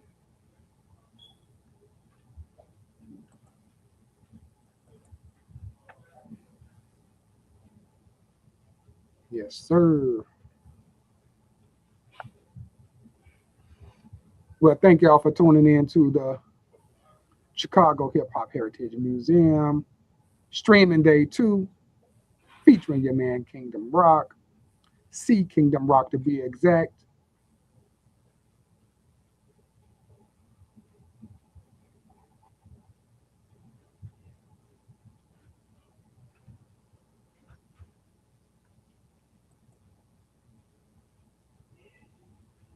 Yes, sir. The distribution game is so controlled by the machine. That's what I'm trying to tell you. That's what I'm trying to tell people, man. Like, man, the last real version of independence probably came with physical product, because you had the opportunity to literally get out there and hustle yourself.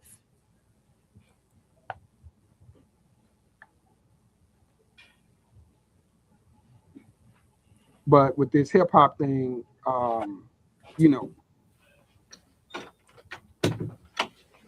I've always taught music business over music industry.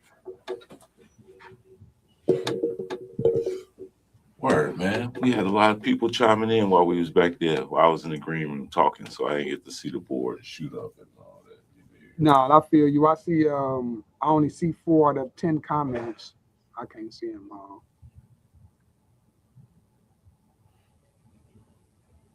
Oh, I ain't even check.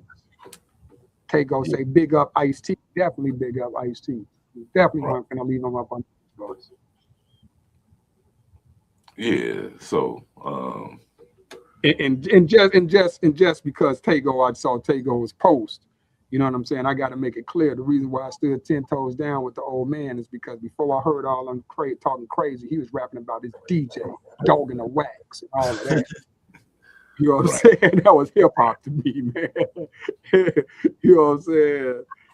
And like I said, he was one of the ones that used his gift to like take the power of the mic and flip words and flip concepts, like my Uzi, my 9mm. I mean, like Mark saying my Uzi weighs a ton, or 9mm goes bang, or Ice-T had what was the one? I'm drawing a blank on Ice-T. My Lethal Weapons, My Mind, right? That was Ice-T, right? Yeah, no, he definitely had Lethal Weapons, My Mind. But he also on the album cover blowing his damn brains out. You know what I'm saying? But like, but what people don't realize, what I'm saying, bro. Mm-hmm. It was these imagery that desensitized us to this, to where we are today, bro. It was some of that. Like, even to the point that, like, I remember going on the Chicagoan show with Bill Campbell and to debate Attorney Jeanette Wilson at Operation Push about Dolores C. Tucker and Tipper Gore's ban on rap music back in the early 90s. And I remember Dolores C. Tucker and her stance about the words that we was using. Algorithms sell. HD Jerome says, algorithms sell. Chicago has our own algorithm of music. we can control our algorithm so people can come to us. That's my opinion, brothers. Okay. All right. All right. All right. That's what he said. Thank you for your comment, bro. I know I understand him on that. However, I'm not sure how he's using defining the word algorithm, but ultimately, if we're not administrators or administrators, we're not controlling nothing. It's being fed to us. That's just a fact. I mean, even at the point of shopping on DoorDash, your price is going to reflect whatever that app's algorithm. Like, it's at this point, you know, we ain't controlling nothing. Do you know how many dope artists are from Chicago? When I say dope, I'm talking about Superfly, got all the best things in the world that you never heard because the algorithm wants you to hear of the other artists from Chicago. Literally, it's like if you go, and I feel where you're coming from, but if you go on, let's say, Pandora or even YouTube, wherever you want to go, and you put in Chicago rap or whatever you want to do like that, the algorithm is going to dictate what you hear, and what and those dictations are based off of everything that we don't control. It's just simple as that. The only input we have is the behavioral science that is calculated.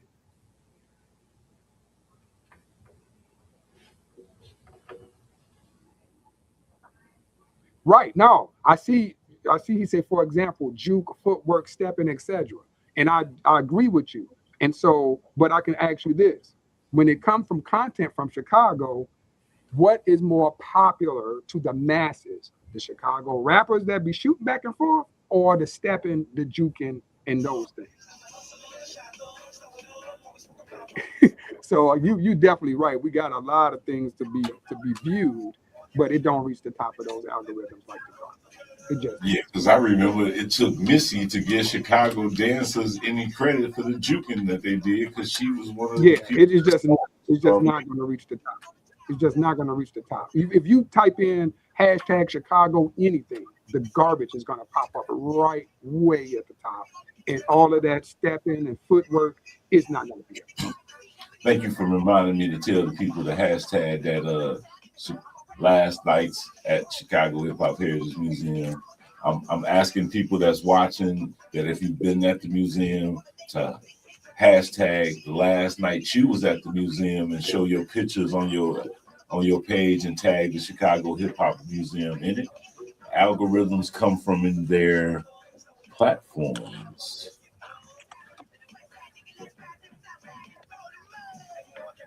Okay. Algorithm is a loaded term right now to me, Joe. You know what I'm saying? You know what I mean? Why you say it's a loaded term? It's a definite article or what it is. It just changes. Is what? It just changes because it's being dictated. Like, give me an example, like a real life example. That's something that's happening in real life right now. I think I mentioned it a little earlier. I think is it DoorDash? No, Instacart. They're paying out a lawsuit right now because people in different areas and different places were buying the exact same groceries, and depending on where you were, they were being fed different algorithm information, and people were paying different prices for the same items. They got caught doing it, and now it's a lawsuit to pay these people their money back, which means it was manipulated for you to see what they want you to see when they want you to see it based on information. Right? This is the same thing that happened with music. This is the same thing that happened with music, bro. So if you want to type in some Chicago stuff, that's just like they type in syrup and it's $2.99 in New York, but it's $4.99 in California, the same way you could type in something from Chicago hip hop or something like that, and the worst thing in the world will pop up, or something far away from it, because it's not about what's available, it's about what's in the algorithm that they want to show you. And so our only play or contribution to it is, if we keep stopping on these things, then they show us more. That's the only thing that one of the only things we contribute to the algorithm is letting them see our behavior. That's it. And they help make decisions off our behavior. So if you watch a bunch of black comedies on Netflix, guess what the algorithm is going to recommend to you the next time you turn on Netflix? It's going to recommend those same type of shows that already been labeled, already in those categories, and say, next time this nigga turn this on, I'm going to show him this. So, yeah, if you hop your goof ass on there and say, I want to see Sexy Red today, even if it's for a joke, when you wake up tomorrow, it's going to be the new Sexy Red. They going to show your ass. And that shit going to keep going and going and going. That part we play in it, but deciding what goes, no. Uye said, okay, and he pay Adelaide so she don't come up in my damn feed. Say that again. I said you should have said her name in Pig Latin so that it wouldn't come up in my algorithm. Nigga, let me tell you something. The fact that your ass go type Chicago Hip Hop Heritage Museum on this is gonna make it show up where they want it to show up. I don't think those 3 seconds out of a 48-hour screen go push you to the top, because you ain't selected to throw nobody off. Oh no, I ain't got enough followers likes. No, you ain't selected to throw nobody off, because the truth of the matter, you can have one follower. If your video was selected to throw people off, it'll make it to the top. True.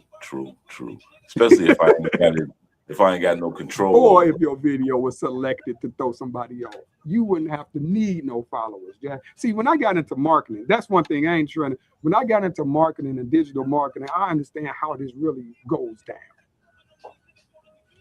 I understand how it really goes down. It's all psychological mind fuck. On top of a blue screen that got us hypnotized. If you want to go there. So all of this conversation about the algorithm came from the conversation about distribution, which is the crossroads, which is the intersection where you get hit by the independent B-back bus. You could come out your basement with the best record in the world. When your ass want to get that shit into the people, the gatekeepers that got the people behind that lock and key, it's not going to be the same goddamn thing, bro. Do you know that a motherfucker had dreams of making a lawn chair and made the best lawn chair you could ever find, Kingdom? And when they took it to this one place to get it distributed, the place was owned by two people. One man named Sears and the other man named Roebuck. They looked at dude wooden chair and said, it's cool, but we can't sell no chair with just wood. He said, but it reclines. He say, so goddamn what? Go put some fabric on it. And when he bought it back, it had fabric and padding. And his once dream chair, it wound up being a lazy boy. He invented the recliner that's going in your house. But that ain't what he set out to do. It was right there at distribution. The motherfucker made him change his shit. Bro, that's how everything is. Yeah, almost like them Shark Tank marks, you know what I'm saying? I remember there's a one commercial going around, or a viral clip going around where there's a farmer, he had something, he was like, I'm selling it to farmers for $2.99 because farmers are the lifebone of America. And the dude on the Shark Tank dude was like, hey, look here, man, I need you to sell it for $12 so that both of us can make a profit off of it. He said, but bro, I'm selling it to farmers. He was like, I understand that you're selling it to farmers, but we need to make this profit. So I need you to sell it for $10, $12, so that we can make money. And he just couldn't understand how bro was trying to say, no, man, it's a little bit more important about that, you know what I'm saying? Them farmers, you know what I'm saying, is the life blood of America. And so, yeah, them sharks on them tanks be like, man, if he lose that property, I can buy the property. You know what I'm saying? I can do all this, you know what I'm saying? So, yeah, man. Yeah, but I'm gonna tell you, that's even worse. He ain't just changed it, motherfucker. I appreciate you, HD Jerome. He did worse than changing somebody's product. To my opinion, that nigga changed somebody's why. He was trying to change that nigga why. Whenever you change somebody's why, that's worse than changing their product, bro. See, in business, there's something called the why, right? What's your why? Why you do this, right? And so this man has some type of shit he had going on with the farmers, and so that's why I was priced a certain way. He went in and changed the man's why, bro. Like that part is worse than changing the product, altering the product. So that's just like I started this old folks home because I remember when this person got sick and they didn't have a place to go, so I'm finna start it, right? All right. You know what I'm saying? And the motherfucker say, well, affordable, and then say, but every bed gonna be $1,000 a day. And say, but the point is because old people don't have the money, and it's like, fuck that, we gotta make money. And it's like, okay, I'll do it. Now you helping people, old people, but you're not really. You just changed your why, the reason you're doing it. You did it so it could be affordable and have some place to go. Right. So now you just finna dangle a carrot in front of their face because unless you rape them, they ain't finna be getting taken care of. So that the why part, bro.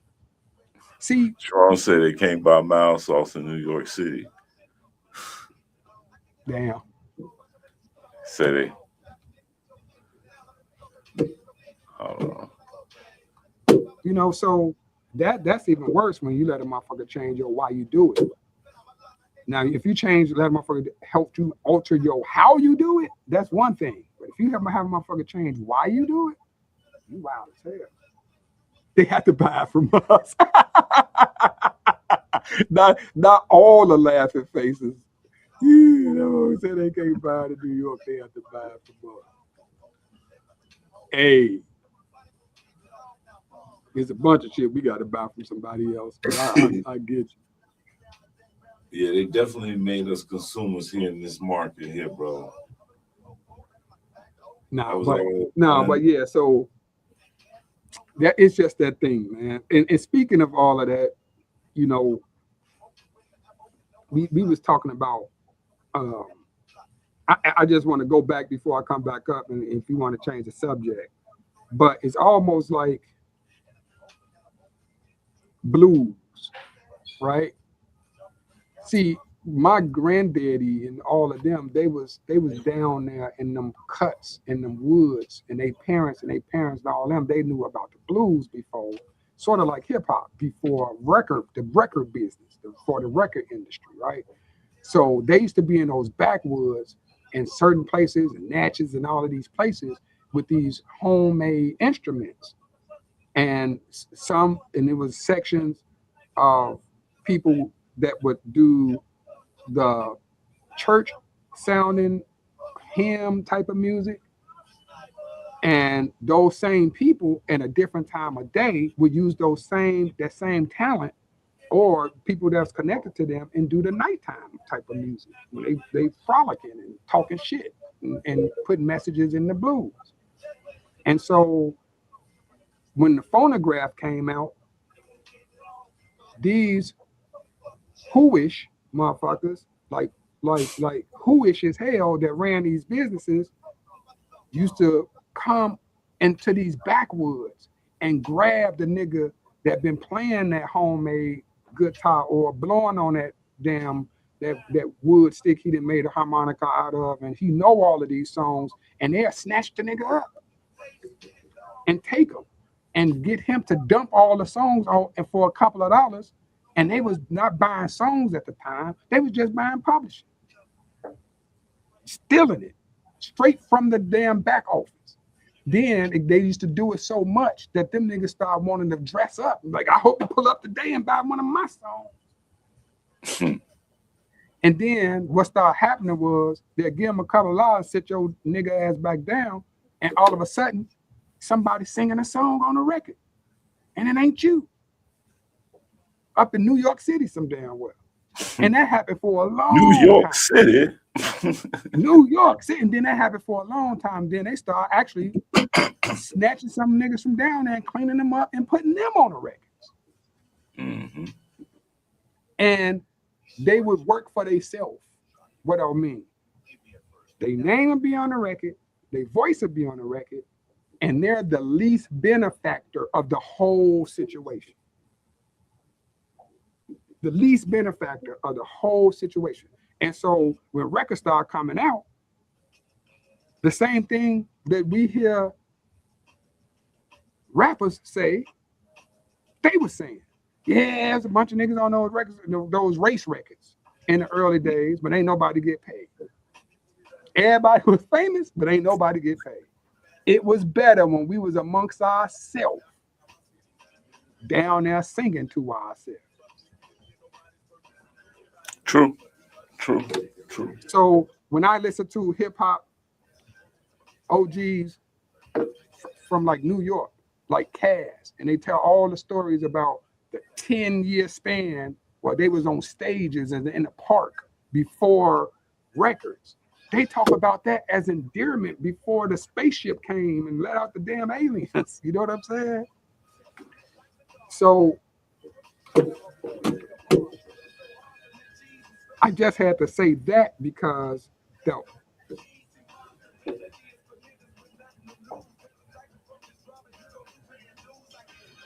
I'm saying that to say this. There is a connection between the actual who is Jewish person, like who the hell is you, and his son that lasted from those race record days all the way up to hip hop record labels today. So motherfuckers were passing the game down from son to son. Right. It's in real life today as we speak. There's a person in hip hop that does it right now today and has been doing it for the last 15 years. His daddy did it in the 60s, 70s, and 80s, and his daddy did it when the motherfuckers was going to grab niggas from down there in Nashville. So,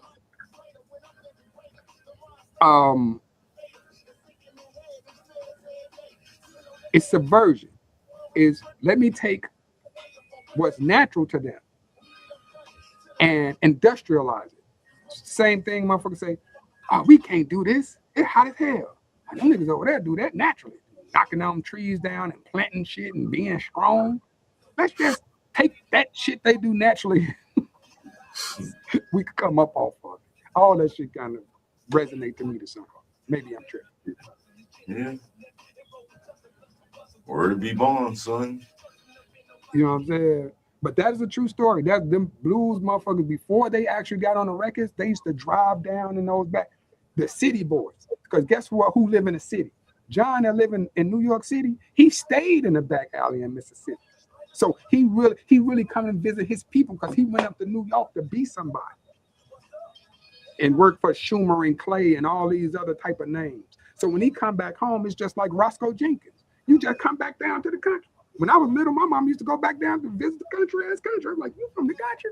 Like, yeah, we moved up there to Chicago, motherfucker. What you talking about? So these motherfucking white boys used to go back down to their cousins and them, where they know they saw them boys back there.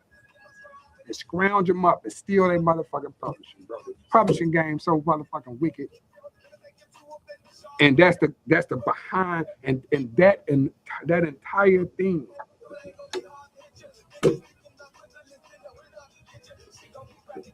It's so funny that the concept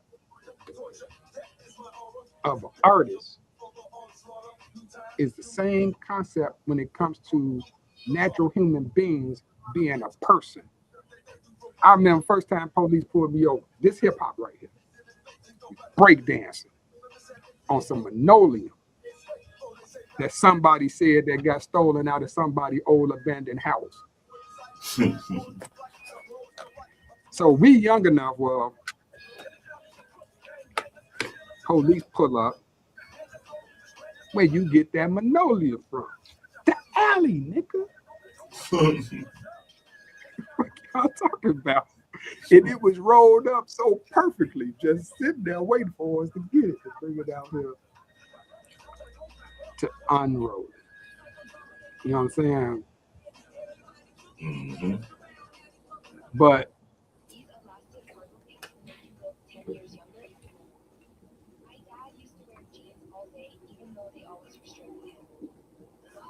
What happened?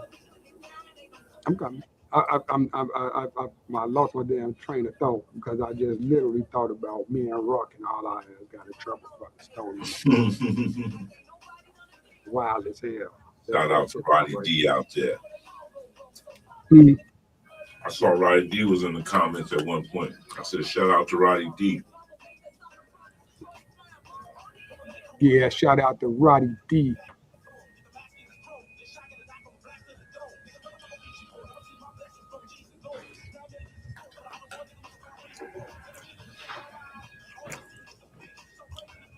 But yeah, man, I'm loving the whole thing that's up there. Chicago hip hop and it don't stop. Yeah, so artistic. But no, it's all subversive. Doing Man. tours. They I said artistic downstairs doing tours. We rocking out right now. That's what I'm talking about. But no, this is all subversion, man. All that independence is ain't I think the stories of listening to a story about Luke selling tapes, the story about Too Short selling tapes, Eazy-E and them selling tapes, those are the independent stories. I was gonna say Because I mean, Master P, cool. He had the best. See, people don't realize what made him up special. He had the best deal of being in the bed with the motherfuckers, but he was still there, right? You was talking about you had brought up Nipsey, how he had his fingerprint from his production to his distribution of his products. And you got to look at when the person say independent, like I make apparel too, right? So you independent so far, you only so far. And I remember I thought I was snapping one time and I showed motherfuckers how I could control my flow and my production. And motherfucker asked me, do you have a fabric mill? And the look on my face said, hell no. But I just was like, no, brother, right? So that gave me an idea of total independence. So I knew the significance of it just because of the pain points I have to live with by not having a fabric mill. Give you an example. Abundant Mindset hoodie, 1. Soft, fell in all the places like butter. Same factory, at the mercy of somebody else's fabric, you get another hoodie from me and say, it's cool, but it ain't like the one that fell like butter.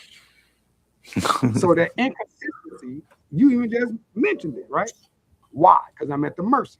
So right there at the point of that point, that's where my independence gets bottlenecked. right. If I want So this. I don't give a fuck how you got to find out where your independence and your shit has limitations, right? Because why I didn't have that hoodie is because of this. It's because if a bigger company that don't own a fabric mill shop from the same vendor I shop from, and they decide they finna motherfucking make jogging suits for all of their customers, guess who's not finna be able to buy something? Am I finna get my little 100 hoodies, or that 100 hoodies going with that shipment of 200,000 hoodies that they already got to deal with fucking Spalding or somebody? So now I just got, so all of this is everything got something to do with everything. And so when it comes to music and independence, I don't really, what Riot did, I'm glad I see his name right here. That's independent. The nigga dropped the songs and he said, cash at me and I send you the file. I ain't even go hold you, bro.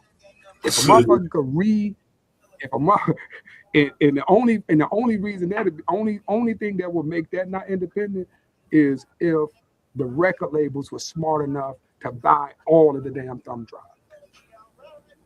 And they still cut in on your shit. See, they do shit like that because before when they didn't own all the DSPs, we thought we were doing some hand to hand. Then these motherfuckers went in there and bought the DSPs. Wild as hell. You know what I'm saying? Yeah. Like it was some hand to hand for a while. I think Soulja Boy and them hand in hand for a while. They was doing hand to hand. I think they was probably doing digital hand to hand more than other people. I don't know. I think that's why they killed Napster, because that was a hand to hand for real. No money wasn't even being exchanged. You just in their ass in their pockets.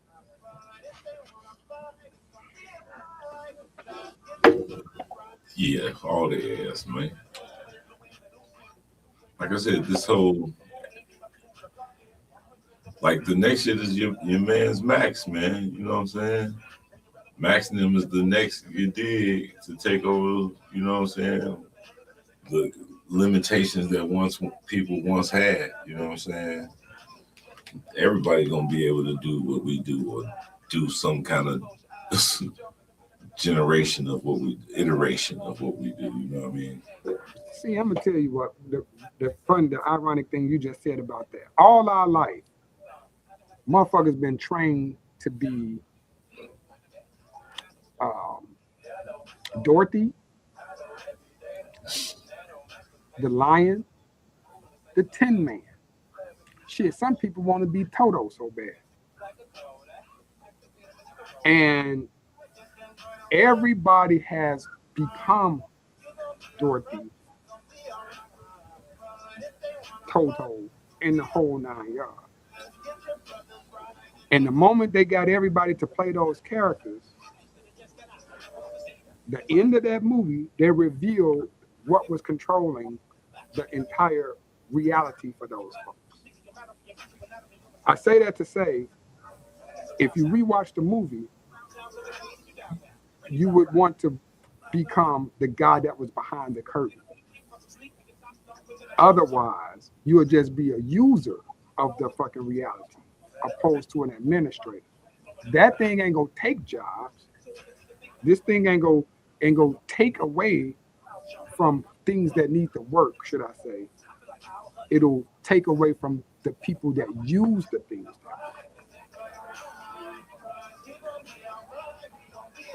So, because this thing happened over and over and over throughout history. It ain't that it'll take away things that needs to get done. It'll take away the people that uses the things. They'll be at the disadvantage. So it's sort of like if they close up all of the car shops right now and never service another car, it's only going to be an inconvenience to those who don't know how to fix their own car. You never learn how to put on brakes, you will be the one shit out of luck. The person that know how to put on brakes, guess what? He's going to keep living fine. So this change of taking away the old way and bringing in a new way got something to do with what you must learn. You must learn. It got something to do with you must learn. Now, what is it about you must learn? That motherfucker is sitting somewhere in the middle of, is this the rise of the machines? You know what I'm saying? Is it the rise of the machines we've going to be supporting? Is this going to be the human takeover? But guess what? Not to throw people off, I got whole righteous teacher in my blood, Ansar in my blood. I finna come up with a question. This seemed like this was a scenario that happened before in the Bible when the Creator said, "I want to give human autonomous demonstration." And the old people that used to be used to the way things go got jealous and say, "They go take over, and what about us?" I don't know. Maybe that's reaching. But at the same token, you know, it was people that was riding. There was probably people still living from the horse and buggy days when they saw motherfuckers hitting that corner, that 13, 14 miles an hour that Dave Chappelle we talking about in that Model T. They hurt themselves in that big steel thing. Ain't nothing like my old Sophia. She got me around everywhere.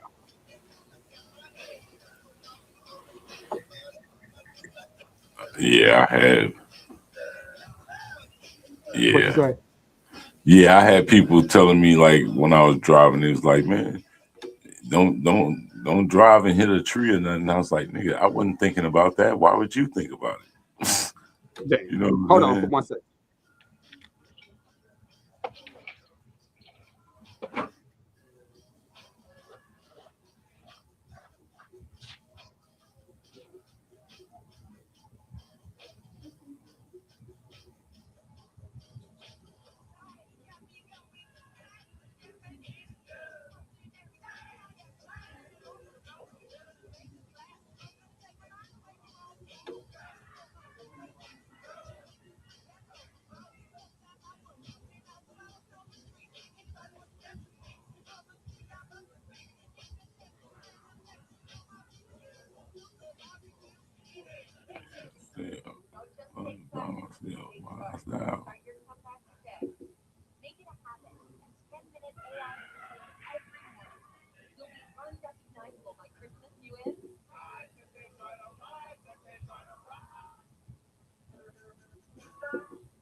See, I be the unorthodox fellow. It seems to life's over the five. This seems the free willy thing playing the cello. Don't head you best up every fast. Try to save your sorry ass at lies. It was there to sags while cruise up thing in the past. Now I'm caught in the middle with the Babylon. I travel on frequencies that's unfamiliar to thee. Think before you get the tendency for combat. I'm armed with this mic and this hammer. And I hope it don't ever come to that. Now clear the battlefield, the casualties. Now let the war start here. I'm back like I never left. Yes. Like, yeah. Well, Ain't no comments been coming through. What the people doing out here? no, they disappeared. It's one person watching. Oh no, somebody did say, can we really say that Master P was controlling his own distribution? Precisely, we can't. That's exactly the point. I don't see that one. Yeah, that's the point. That's kind of my point. We can't say it. The story was just better than everybody's. But yeah, man. So I think what I'm trying to say is this, and then I'll shut all of this down. It kind of goes with hip hop too. Infrastructure. We build too much on other people's skeletons, man. Or we'll build some flesh of our own, and then somebody will walk up with a skeleton and say, "Let me give your skin a home." That be the problem. That has been a problem from a long, very long time, where a motherfucker create everything but don't actually get it realized, and the person or the entities that help you realize it wind up fucking you over what's happening. I mean, I don't care who you are. I mean, like, it's like horror stories. I don't know all the details, but let's think about it, bro. When you listen to somebody like MC Light literally say, my name, I've been fighting 30 years. You listen to Current Salt and Pepper, the music, and I put my heart in it. And you listen to Rocky Balboa, be like, damn, they done took Rocky from me. Like, what the fuck be going on, bro? Like, you know what I'm saying? So that be the part, man. That be the part. Like, how the hell Ice Cube got to ask these motherfuckers, can he make another Friday? Like, what type of deals when you get to the point of distribution? Him and Pooh sat at home and probably wrote the first movie. Now he got to ask the motherfuckers who helped him put out the first movie, could he make another movie? Right. Happens to them all. The Wayans. The motherfuckers, I can't do nothing with my movie no more. They buy the shit and take it from you and change the stars. Man, that shit be wild as hell, bro. So that be the thing. So that's why some people, think some people crazy because they don't want to they don't want to walk their art into the building of fire. Right. I definitely understand, brother. And then on the other end, I'm glad I only got so far because I wouldn't want no ignorant motherfuckers make me famous.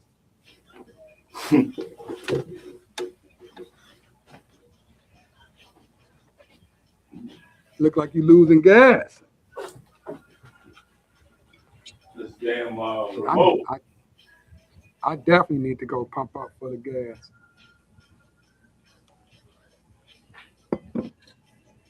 Pun intended. Around this.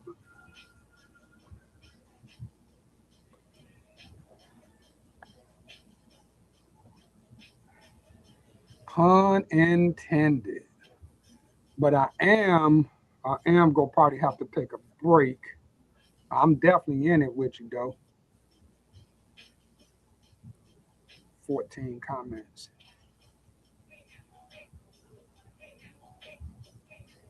But Chicago hip hop, I got some stories that I want to tell about that demonstration too.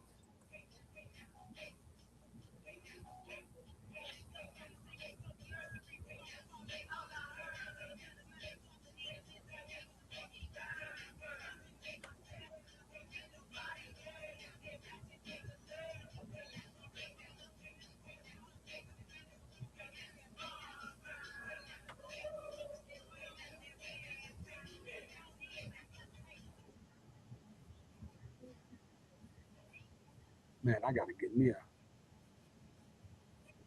one of those. HD Jerome at work getting that money.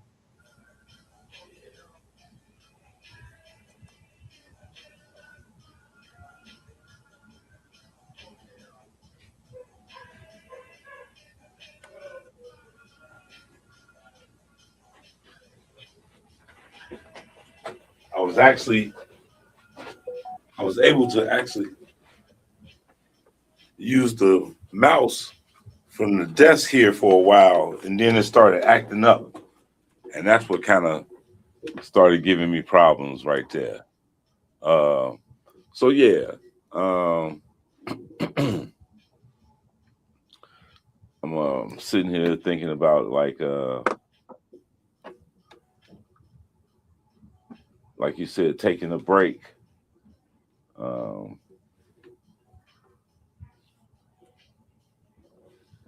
See if I can find something entertaining to hold the people over for a few. Yeah, man. Shout out to the people that was watching. EC, Ella. You know what I'm saying? Roddy D.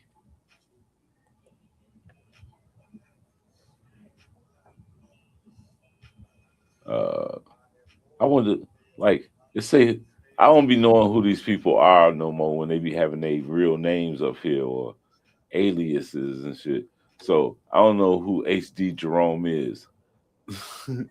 But I figured me neither, but he definitely was holding us down from that work. I definitely wanted to shout out to bro. But like I feel like we probably know him, we just don't know him by that that handle there. You know what I'm saying? Definitely holding it down. Yeah. He was in there as much as you was, nigga. Mm-hmm. So, what you want to do? Like I said, I kind of gotta trying to find something. I'm gonna give the people a little bit of an interview that I did with what's that guy's name? Sugar Ray Dinky, man. I don't know if people remember. Oh, I got a White Boy James interview.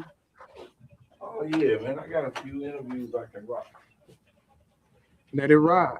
Well, I'm finna take me a break. You hit me if you want me to come back. I'll be on local.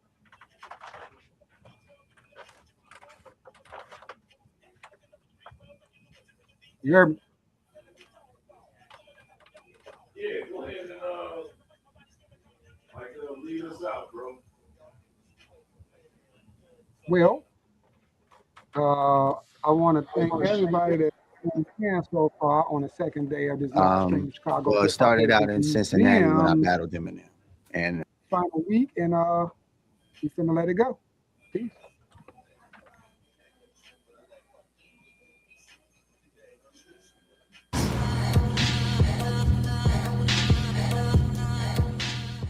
a very special moment for me was, it started out in Cincinnati when I battled Eminem, and I was fortunate enough to beat him. And after I beat him, Wendy Day called me and told me she was doing a Rap Olympics competition. And I told her about Eminem. And she was like, who is he? I'm like, he's the coldest rapper I've ever heard. We should bring him to LA. Well, she got us a hotel room, and me, him, and Thurston were basically staying like a room away from each other. So I'm in LA for the Rap Olympics. It's Wendy Day's event. Wendy Day is a savant visionary who owns a company called Rap Coalition. And she was the sole engineer of this Rap Olympics competition. So she got Thurston Howell, Eminem, me, Questa Mad Lad, and we had one more person on our team. Why am I tripping? Thurston Howell, Questa Mad Lad, and Wordsworth. And she got us all hotel rooms in LA. So we were all staying by each other, ciphering. Thurston Howell had some girls like with their kids there in a hot plate cooking chicken, braiding people's hair. It was a crazy time. We ended up giving Eminem's demo tape to a friend of ours named Evan, who was producing for Interscope at the time. And Evan gave the tape to Jimmy, and apparently Jimmy had already got the tape from somewhere. And when he saw it twice, he was like, wait a minute, I gotta like really look at this tape. So that's basically how it happened. And then we all went to the Wake Up Show because I was gonna go anyway. When I first met Eminem, I met him in Cincinnati. And in Cincinnati, he was a brash young dude who had never lost a battle, and so was I.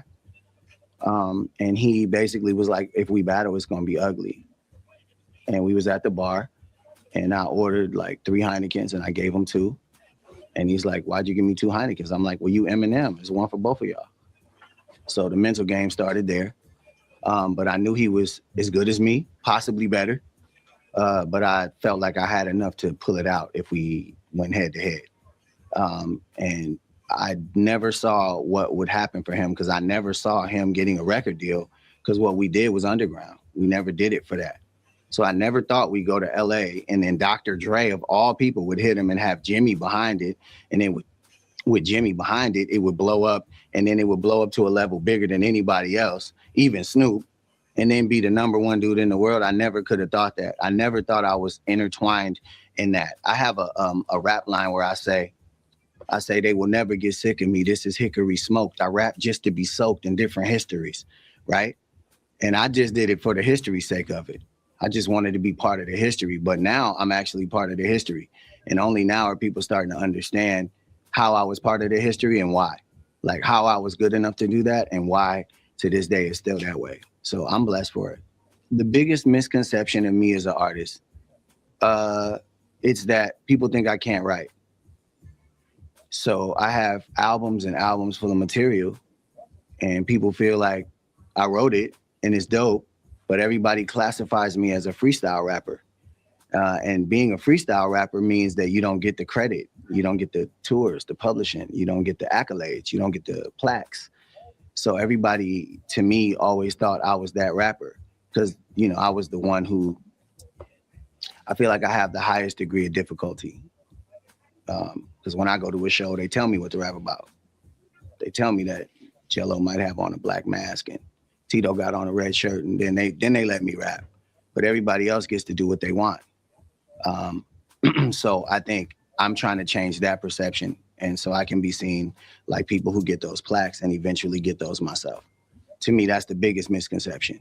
A perceived misconception, which isn't wrong, is that I was sort of like arrogant, but the type of rap I do is arrogant. So Juice is arrogant when he raps, but Terry isn't.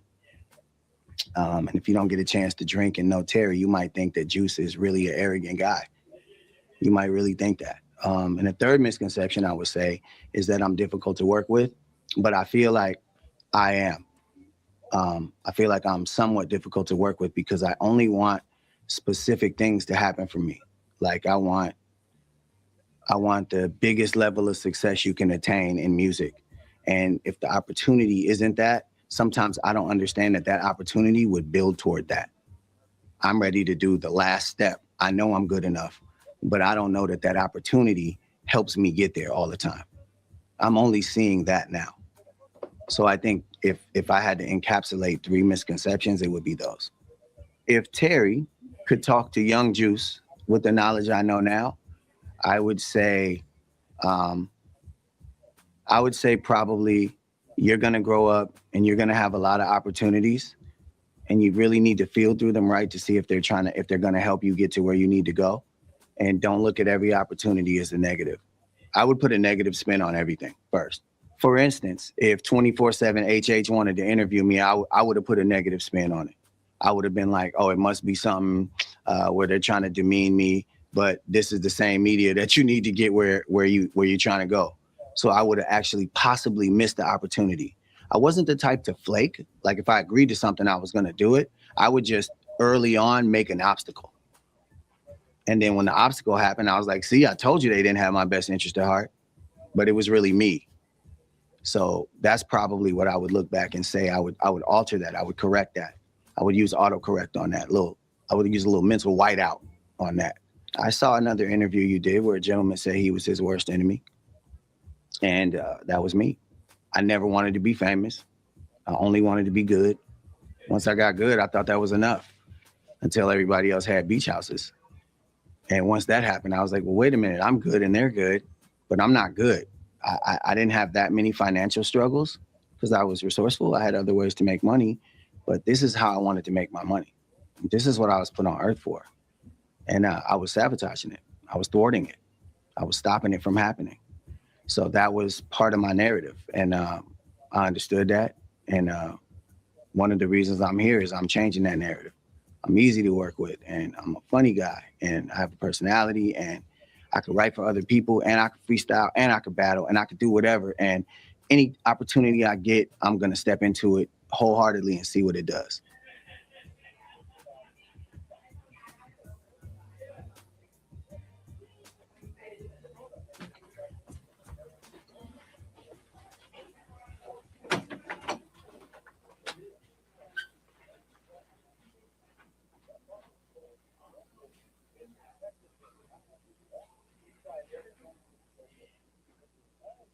Roughly 10,000 people have congregated here in Gary this weekend of weekends.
Yo, yo, yo, yo, yo, yo, yo, yo, yo. Yeah. So what's up, y'all? This is your man Kingdom Rock here, and I got a special, unique guest here. Long-time pioneer, legend, veteran, forerunner, spearheader, and one of the dopest to come out the city. Let me introduce y'all, present to some, introduce to the rest of y'all, the great Sugar Ray Dinky. What up, though? How y'all doing out there? Check me out. So, what's up, Dink? How long you been in town, bro? Man, I just got here last night, man, around 10 o'clock last night. Came in, gave me a little rest. Some check out the museum in the morning. Here I am. And so, what got you in the city town? Well, I told my wife I wanted to go get something to drink. I just got on expressway and kept going, man. Oh, that's She gonna keep my brother divorced by the time I get back. I'm Oh, sorry. I was a Rolling Stone. Yeah, Rolling Stone and Rock and GD. Oh, love, boss. For sure. So, wow, where do I start with you, bro? Oh man, I'm old school, baby. First, when I do these podcasts on the show, I ask people, when did you jump off the porch into hip hop? Okay, I say I jumped off the porch in 1978, 79, when Sugar Hill Gang came out with the hip hop stuff. Okay. In grammar school, I used to bust raps, but I didn't know there was raps. I used to try to be like imitate Nipsey Russell. That's what I was trying to tell the young kid the other You know day. about Nipsey Russell? He was the first rapper to me. He made me want to learn that. I said, I can do that. I was trying to tell somebody that the other day. Yeah, but Do you remember a Nipsey Russell song? oh man, I remember it's all vague now, man. But I know when I used to hear him as a kid, I used to know this stuff by heart, man. I started making my own stuff up. You know? Anyway, I used to imitate that guy, man. He was great. That's what I'm trying to tell you. I'm talking about probably brainstorm any subject again. He'll come at you with a rhyme. So in '78, how old were you? 78, I was 15. You was 15. Okay, so it was the influence of New York that got you into hip hop. Yeah, But you've been rhyming all that time. Right, I was Sesame Street, all this stuff was hip hop. You know, you had beans and cornbread, had a fight. My granddad and them, you play that type of stuff back in the old stuff from the 40s and 50s. They called it bebop, right? Bebop. Used to play this stuff around the house all the time, though. Beans and corn, they had to fight. Beans and cornbread, out of sight, all that. And all that stuff. I used to have fun with that stuff, man. I was trying to tell people that before there was such thing as the Hambo. Ham bone, man, ham bone, all that stuff. I used to do the ham bone, man. I was pretty good at how about your mom and all that? Yeah, and talking about your mom. Yeah, like people don't remember that and don't consider that part of hip hop. Hey, I don't want to hear that. Well, you listen while I play it. I don't play that. You listen while I play it. Yeah, old ham bone. Yeah, but anyway, in Cabrini Green, Step off the porch. I basically I was in a group called Electric Force Band, and we had a guitar player. Ronnie Williams was on the bass. I played the guitar. Jimmy Williams was on the drums. Larry Potts, one of my friends I talked about, Cabrini Green, that got killed. He was the first rapper I saw, besides Dr. Groove. I saw Dr. Groove, and I saw Larry Potts do some stuff. Dr. Groove did some Curtis Blow type stuff, I believe, back in the day. They talk about gangs and teenage pregnancy and stuff. I liked that because a couple of my guys in the group. Salute to Dr. Groove. Dr. Groove, the man. He had Waist Speed, Flat Tire, the guys they sing with Mystery Crew. Mystery Crew. They was with Dr. Groove first, and they used to come to me with the Dr. Groove stuff, whatever they did, teenage pregnancy. I'll rewrite it, you know, like whatever they were saying. I like babies having babies, like nothing can be done. Then Brenda had a baby came out. Right. So I started doing a lot of cussing in my rap. Man, why you cuss so much? When you cuss, I was cussing, man. Met Roxanne, took it to my room, had to spray a boop with perfume, all that. They said, I think you cuss too much. I stopped cussing. Then NWA came out. Cussing, man. I was like, man, well, every time I do something and I don't do it, then somebody else come in. Because I remind people that they don't understand that hip hop wasn't that well liked in the early days, and we was fighting for any kind of attention that we could get. And you guys being older than us, I know y'all went through it first. Man, we went through it, but they like it would have been a fad. It would never last. It would never last. But we just kept on going with it, man. And we started learning how to improv with it and improvisation. And me and Tyrone and Walter Williams, Way Speed, was going to L station and just rap to anybody with a happy L, out of nowhere, just it's the happy L, that busted jokes and raps, and man, it was some successful stuff, man. But I was like, so people don't think about the contests that we used to have to go through. The talent shows is where we was looking for our big break at. You know what I mean? And it's like we could never get it. You know, we could never get the big break because New York kind of had had it in the headlock. You know, and it's like they didn't want nobody else to get involved with it. They would say we biting. But every record they played, James Brown, George Clinton, I mean everything they if you sample a record, it's biting to me, you know. Mm-hmm. So they're the biggest biters of all, you know. The Bernie Green rap, we made our own piece. So. Right. So like when you were talking about Brenda having a baby, I tell people all the time that was his Babies Having Babies rap that he made a hit out of. Way back in the day, I did it first. I guess somebody heard it, and Tupac came out. Brenda got a baby. Because there used to be contests about songs. If you could do the best Babies Having Babies song contests and all that type of stuff. And if you do that, that's when they steal your record. So they do like best gang banging games, but are they for killing each other just to even score, shooting and stabbing someone to death, get this up until it happens to themselves. Not going to the whole thing. Next thing you know, there's a gang raps came out. Yeah. Because DA had a song. Walk with me. I said Cabrini Green. Say walk with me. He had a cocaine. Cocaine, yeah. He had a rap about cocaine, and I seen somebody steal that. Just stole his whole White Lines. That too. See? I think I did Drunk Drivers. Oh, that was another. I did one called Drunk Driver. You want to invite to a party thrown by your friend, just can't wait till the fun begins. Look at all the gallons of rum by the gin and the kids of beer that your friends brought in. Drunk drivers. See, I wasn't even drinking back then, so I couldn't even do that. It's crazy, man. They take a lot of our stuff, you know, like to me, New York stole our house music and just called it dance, what they called it out there? Club music, man. It was our house music. That's house music, bro. We had Chuck D here the other day. Shout out to Chuck. Yeah, Chuck D now. He called it garage. He said they call it garage in New York. And I was like, what? Oh, it's Mohawk Street. Great project. Jack Patrol in there, yeah, that's what that is, man. Jack Master Funk, Farley, you know. Yeah, Farley. Man, homie, we had Jesse Saunders. we had it all. We had fun, but I'm telling you, at the flower plant, we had fun at the flower plant. Chick Rick's, the Chateau, the what's the other one called? I mean, we had fun, bro. Name of the game, Delusion, Taste. Taste. I'm talking about Copper Box 2, Da Vinci Man. Man, homie. These are the places Malibu. the old people tell me about. Where we come from, man, Malibu. Man. And see, they weren't doing hip hop until later.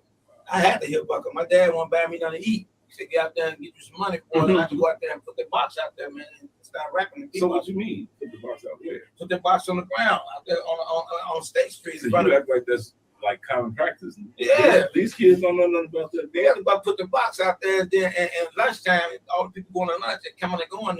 Welcome to Chicago, you get the brain need. God, brain need green on the microphone. That make us a crowd form, man. Yeah.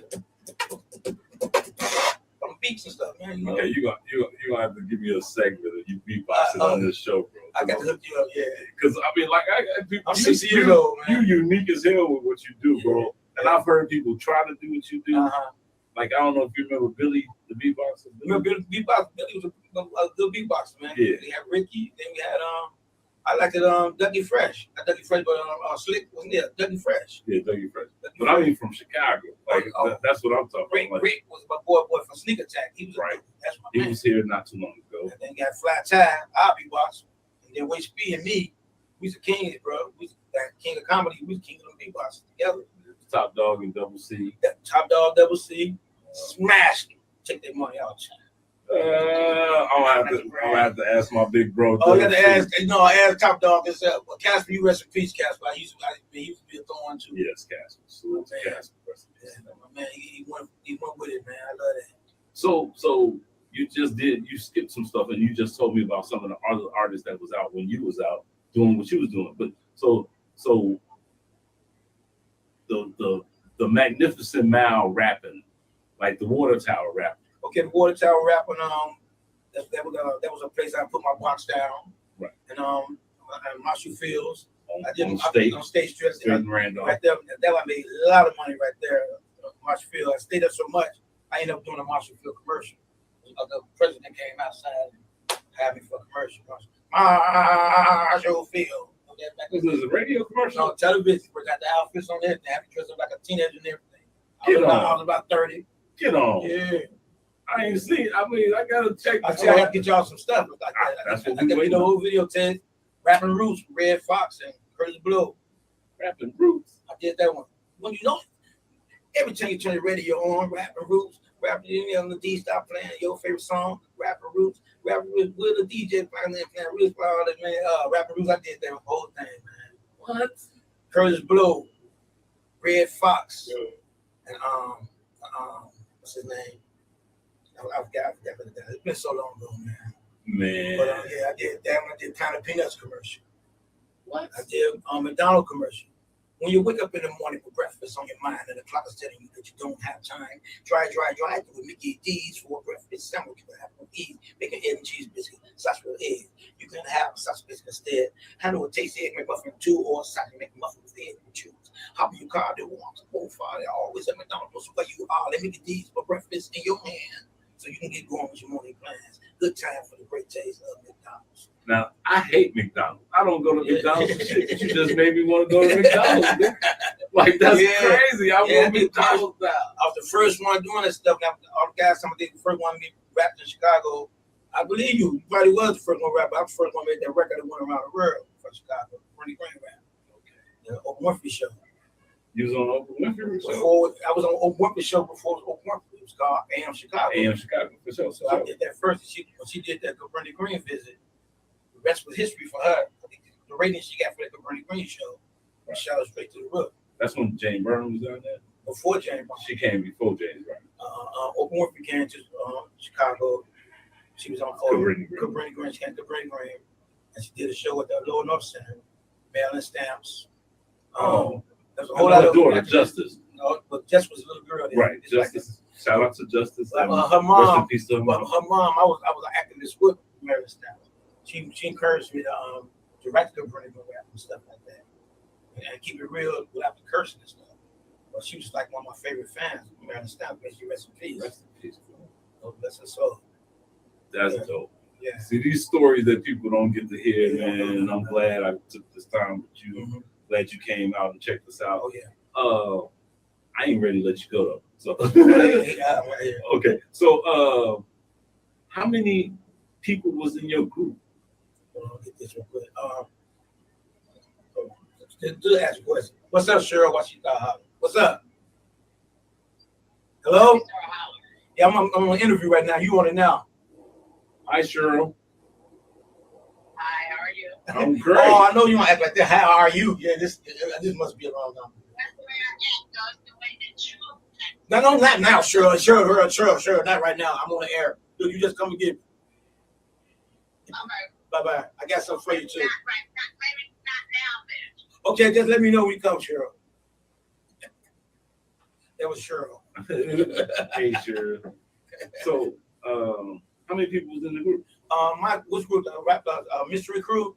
Mystery Crew consists of Eddie Thomas, Sidney Smith, Walter Williams, Whiskey, Tyrone Taylor, Flat Tire, and myself. Okay, and it was 3 rappers, or all y'all was rappers? 4 rappers and 1 manager. 1 manager. Yeah. Okay. So it's a picture downstairs that we got in the museum with you and the guys and Smokey Robinson. How did this come about? Okay. At that time, at point of time, we was beefing with each other at that time. So, because Sinbad and Eddie, so I would tell Walter and Ty, you don't need to be with D. We do better off without him. So one day we battling him, we doing all that stuff, hating on each other. And one day I had a talent scout, not that, but an agent. Had an agent book me a show, audition. So I go to audition. So the guy said, I got it. I got the part. But then he said, wait a minute. We got some guys who want you to hook up with. He took me in the room and walked in right there. Your own group. My own group. So we ended up, they wanted me. I said, no, just, let's all do it together. You love us together. Watch this. We get out of the routine. They put us all on the show. Oh wow! Yeah. Did you ever do Donahue? Never did Donahue. I did. People forget that Phil Donahue coming from The first- Chicago. He was before Oprah. Yeah, yes, he was. He was the real Negro before Oprah. I don't care what I nobody did. say. I did Sesame Street. Mm. I did. What else I did Zoom, Electric Company, and I did. You knew Easy Reader. Yeah, I knew. What's her name too? What's her name? Was before he got real big. On social. Morgan Freeman. That's what I'm talking about. Easy Reader. Yeah. He was Easy Reader off Yeah. the Electric Company. Yeah. It. No, I ain't gonna say the word. Y'all did one of them? Yeah. No, the face be like that. Yeah. So you on the S version of Electric Company. Yeah, and I did. Well, I'm gonna have to do man, some you got digging. Yeah, I got some videotapes that blow your mind, man. You know, I just look through my collection, man. Blow the dust off of it. Bring it up here, let y'all have some old pictures too. You know? That would be the love. Yeah, me and when I was Jesse White Tumblr team when I was about 7, 8 years old. Jesse White, we first started out. Now, I actually went to Oscar Mayer. I don't know. Oh, there's Oscar Mayer right over on Cedric Street, right on Cooley High. So, No, Oscar Mayer factory is right there. right. School was where. On Fullerton by Was it? Okay. DePaul University. Okay, all right, okay. Yeah, but he used to come to our school all the time. Yeah, Mr. White. Jesse White and the Tumblers used to come there all the time because his wife was a teacher That's right. at my school. She was my like 4th or 5th grade teacher. She actually had a twin. You probably know that she I had a didn't twin. know that. She was fine. Yeah, she had a twin. She was that teacher you had a crush on back Oh then. yeah. I had one other teacher. My teacher looked like me with hair. That's kind of It is. But yeah, so yeah, Jesse White was great. Salute to him. Oh, just White, man. Everybody's dad in Cabrini Green. And like I said, it was part of they was part of the school atmosphere. And he played for the Cubs too, Mr. White did. He was a Cubs. He played baseball for the Chicago Cubs. Did you know that? No. Yeah, he's a Chicago Cub. Then with Billy Wells and Ernie Banks, it's Jesse White. All right. Jose Cardinal. He took me all the games. Okay. Now your first record, when was that? Well, my first record was it wasn't Cabrini Green rap. It was Shockproof by this guy named Bird, David Bird, and his Feathers. His name was he played the saxophone, and we had a song called Shockproof, and that was my first record. But I didn't pay no attention. I really think it was hip hop like that. But, hey, that record, I wish I had a copy of that right now. It was a nice record, man. You was rapping on it? Yeah, he was playing jazz, and I was rapping on the jazz. Yeah. Okay, we gonna have to find it. Yeah. Because we you all can Google think, it. You can Google it. we all thought that Cabrini Green rap was your first rap. No. It was, I did that. That was the first rap that I had on my own that went internationally, or actually came out on a cassette and an LP. Okay. Like Shop 12 inch. Yeah, 12 inch record. Or did y'all have a whole album? I had one record, like One a record, Green, the but Cabrini rap. Shop flip was a cassette. Okay. Like a mixtape or something. Okay. I'm gonna have to look for that. Oh yeah, I got all that Artistic, stuff. we gotta dig. Oh yeah. We gotta do some work. Yeah. And so what year was the Shock? Was Shock what? Shockproof was Shockproof. 85, right before Cabrini Green. 85. Cabrini Green was 86. Shockproof was 85, I believe. Or they both was 85. But Shockproof was early. I met Gerald Thompson through the Oprah Winfrey show on television, and he showed me Dave Bird. So we did Shockproof first. Cabrini Green came out before. Okay. I actually rapped Shockproof first. But Cabrini Green came out Yeah, first. they came out first on wax. Okay. Yeah. Okay. For everybody. And the first video was before I did the wax with Cabrini Green, I did a rap with Walter Jacobson on Channel 2 News. And Walter Jacobson and Harry Porterfield did one with him. Channel 2 News, someone you should know. He actually did Cabrini Green rap. He actually walked me through what I was saying. Walk across the blacktop, try to get shot. He would take me to Faders ain't working. That's all that people say. Taking all the way 7 steps up, turn 7 steps. That was the first video, rap video to me. And we just no music, no nothing, just me rapping, and he taking with everything I say, he take make me walk through it, and it was actually a video. And this came on Channel 2. That was like 80. When I first worked with Bernie Green, rap was 83. It had to be 83. Yeah, I learned. It took me a couple of years to learn Bernie Green. So the Cabrini Green song was on TV before it was on wax. Yes. That's what I try to tell people. The news comes to Chicago. Channel 2 news come out of Cabrini Green. Someone you should know. Mm-hmm. Harry Porterfield, Walter Jacobson. What's the other guy's name? Curtis, Bill Curtis. Bill Curtis, yeah. And Walk on Chicago, I did rap same thing with my man Miller, and I did rap Walk on Chicago with All Your Might. That same thing, videos, man. That was the first video, y'all. I ain't counting that. That was like 82. Yeah, we gonna have to do. Yeah, that's 82. Yeah, you ain't got it. We gonna have to look it up. Yeah, Walk on Chicago. There's a whole video with that. Wow, a lot of people remember that. Now, you named a few people that was around, a few people that that you had performed with or did competed against in a few shows. You actually said who asked you to? Bunch of Smash. You know what I'm saying? Top Dog, Fresh Pack Rappers, Heavy D and the Boys. Heavy D and the Boys. Yeah, they have. You can't say that without, because you can't prove it. Yeah, you ain't got no receipts. The man ain't here to protect himself. I know, but look, I love Heavy D. I know, I love him too, but watch that. Hey, and Heavy D, what he should have did, looked out for the mystery crew, but he didn't do that. I was with around the time his boy died, right after the contest. His boy fell off that thing. Right. The same night the contest was on. The same era, same time. But let me find something. Oh, same era. Same era. Okay. Yeah, that's same within days or a week or something after that. One day we had the contest. Next thing you know, he was in another state and he did the show. Because I playing think he was here at maybe I United used to talk to Center Heavy or D. I something. used to talk to Heavy D, Bernie Mac. I do comedy before I did rap. I was a comedian at the comedy club before Bernie Mac. What was your name as a comedian? Sugar Ray Jenkins. As a comedian. As a comedian. As Dr. Groove right there. I used to get them boys around. I'm a king of comedy. I was an ace. Oh, boy. Yeah, I got a whole lot of men. Pete David, Hoy Coke, all them guys, man. I mean, all those guys. Man. Ricky Smiley, all them guys. Man, Corey Holcomb. Yeah. He used to wear the glasses like Kumo D. Like, oh, he's funny. Who was that? Corey Holcomb. He used to wear them glasses like Kumo D. One big old glasses. Yeah. Back in the day, he used to wear those. They find some here. Wow. Corey Holcomb. Yeah, man. You used to wear some big ass glasses. They got glasses like Kumo D. How you like me now? You find some here, man.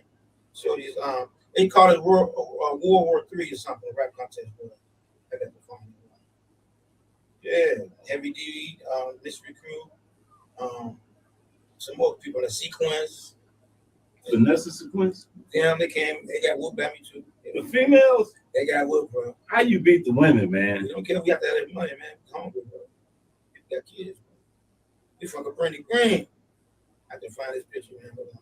Find it too well. Okay, so what was this contest at? At the Chateau. Remember the Chateau? No. Right on LaSalle Street. Born in the 70s. Yeah, it's a place called the Chateau. And it was right across the street. I had yeah, man, I beat a lot of people out there on in contest, man. At the we used to go to the Ronnie Steakhouse back in the day, up on the second floor back there. Yeah. My first manager was the one and only Don Juan. He was my first manager. Church. Yeah, my first Tabernacle. Green is for the money. Yeah. Gold is for the honey. That's right, man. Y'all got to know that too.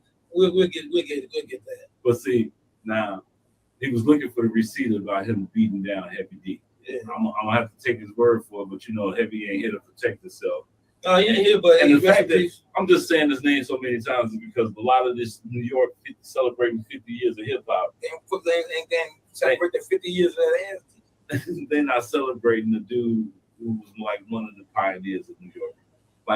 Like Heavy D, Dr. Jekyll. Mr. Hyde. Yeah, Dr. Jekyll, Fresh, Mr. Hyde. what's called the fucking 4+1, all those guys. Yeah.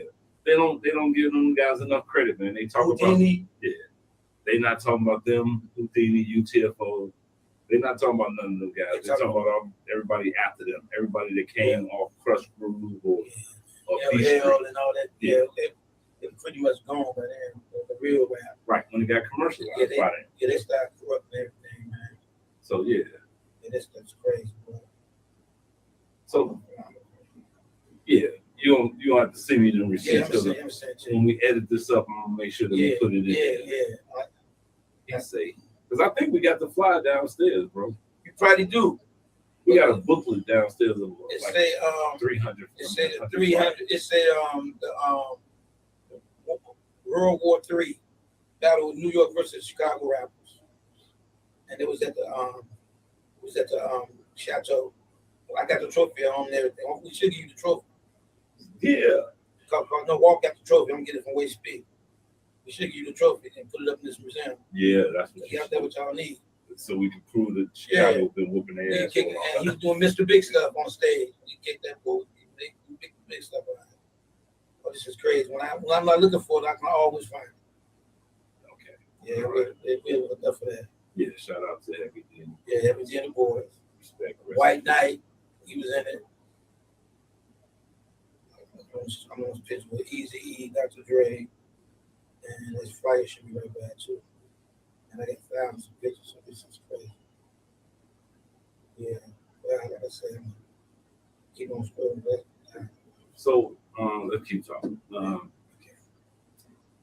have to tell my girl all the time, focus. So okay. So the first record you say was in 80, your recording was in 83. No, the video.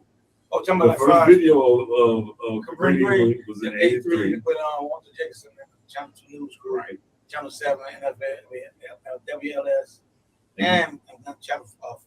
And then the rap came out in 85 or 86? No, the rap came out in 85 or 86, I believe. I'm not really fresh with that. Okay. But I know I did the show, the AM Chicago show, and the next day I was in the studio doing the Bernie Green rap. I did it in one take.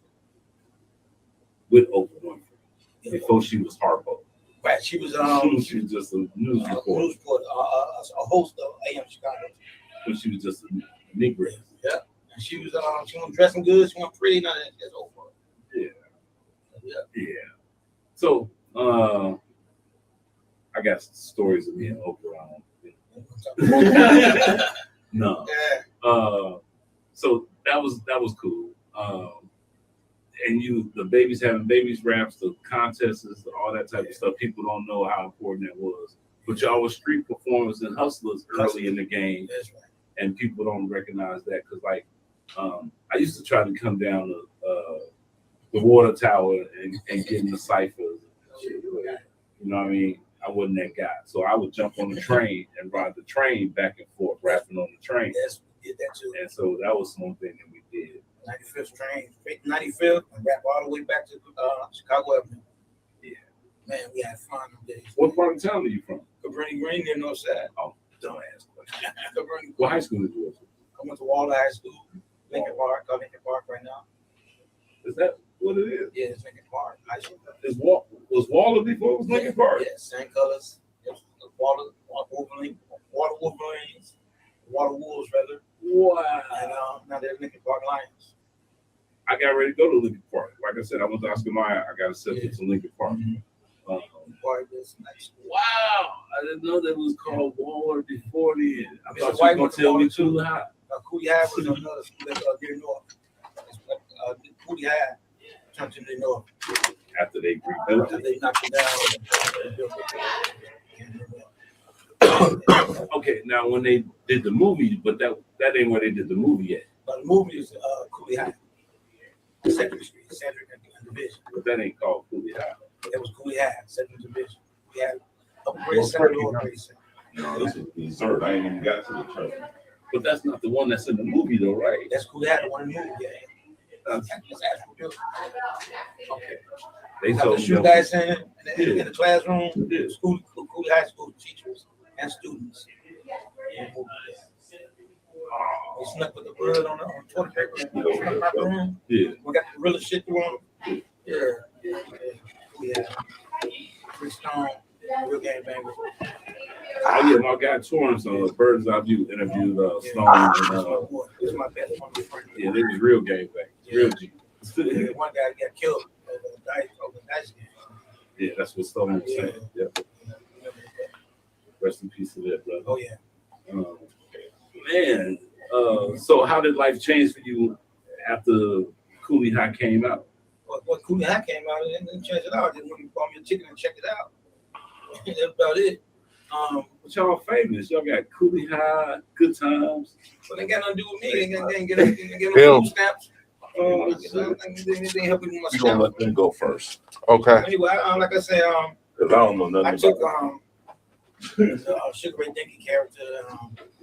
Like I said, I went to commercials and stuff like that. Kind of peanuts, All right. like all kinds of stuff. You do your Matter of tour. fact, Sweet D and Casper. If I could do the commercial, I'd give it to Sweet D and Casper. Yeah. Okay. The line dance Casper. No, not that's the night. Yeah, Casper Slide. Casper Slide. That's my buddies, man. We used to run the buddies. Me, him, and Sweet D. And I think I wrote a song.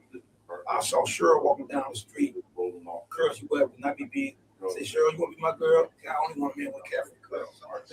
Catholic Club commercial back in the day. Oh my God. Yeah. They just exploited you, huh? Oh, it was on, man. It was on, man. Was they paying you? I was getting paid.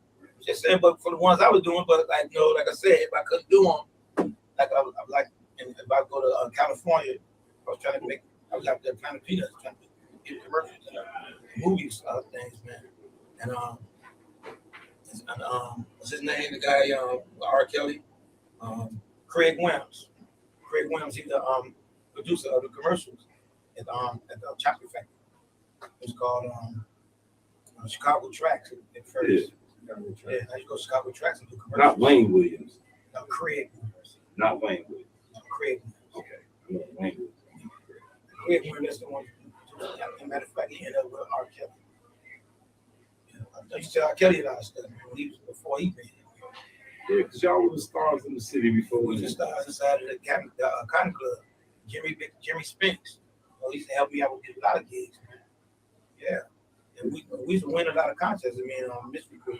Matter of fact, Mystery Crew, we went around the world. You know, Walt down did his performance at the Free Street Theater. And they went to London, England, Paris, everywhere, rapping and singing about the project. The name of the play was Project. You need all this stuff, man. Yeah, man, I need all this. Project. You just giving me. Yeah, but now Hudson Bay, Norman Womack, there's a lot of guys out there that's not recognized as Chicago hip hop, man. They were real pioneers. What's his name? Fred Jenkins. They've been Red Projects over there on Chicago Avenue. He ended up playing with a Gap band. Those they good type of Gap band, all those songs. Yeah, he was a hip hop guy. Yeah, he was a hip hop guy early. He ended up with a Gap band. Yeah. See, yeah, you gonna have to give us these receipts so we can go put them in our database. Okay. So now Groove will say he was the first person to have a record. Well, Groove always said that, but I'm saying like he probably had the record. Body Rock, Body Shop. Yeah, but he only pressed like 2 copies of it. You know what I mean? Just the first one had 2 records. You know what I mean? Groove. Yeah, you got the you see me going with that Groove, man. You know, you got my record. You should follow me, man. I said before Facebook, you should follow me, man. Oh wow! Ooh. They playing Groove in the little group. Sneak jackets. Why y'all got to sneak? Why y'all got to sneak, huh?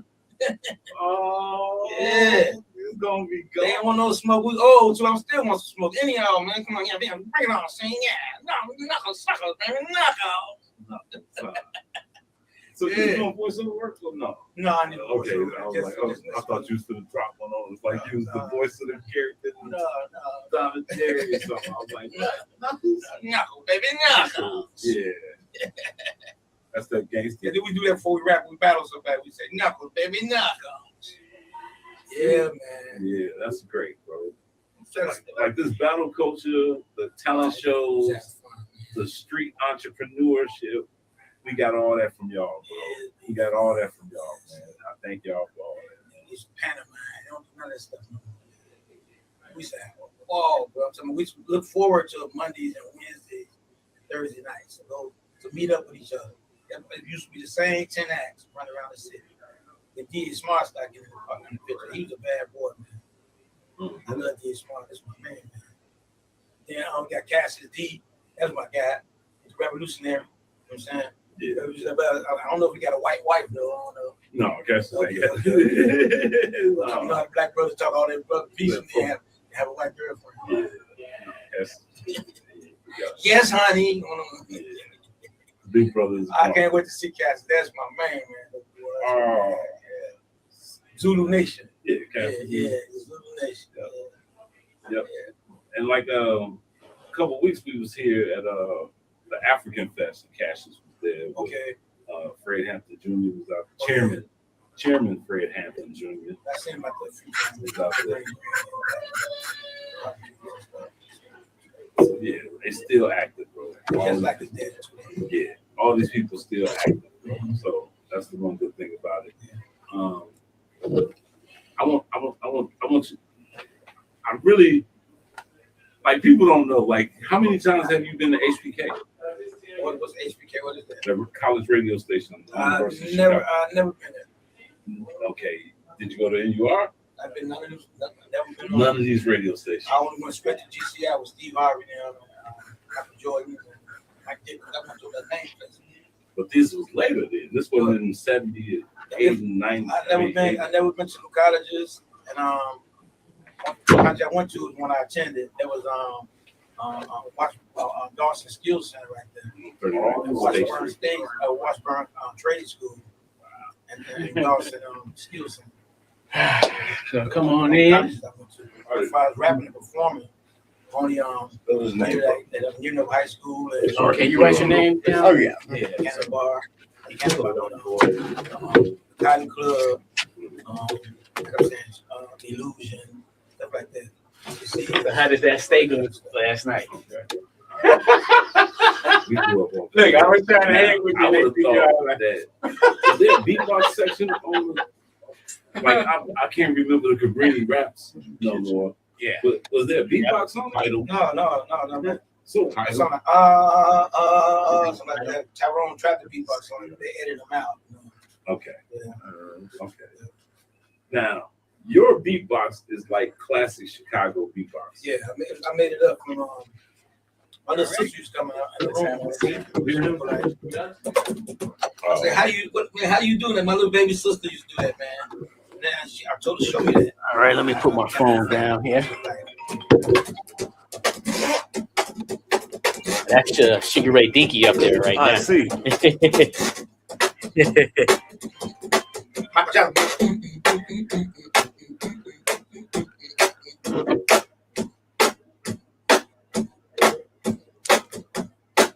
right.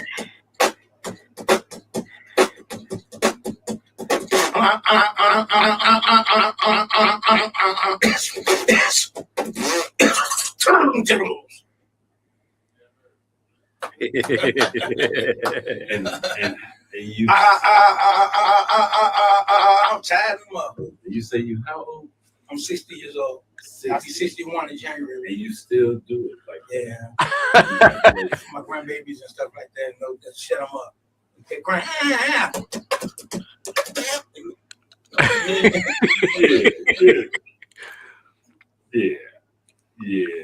Yeah, man. The skills. Never get tired. We used to kill them, man. Let someone knock you back off you. We were singing and everything. We was mystery crew.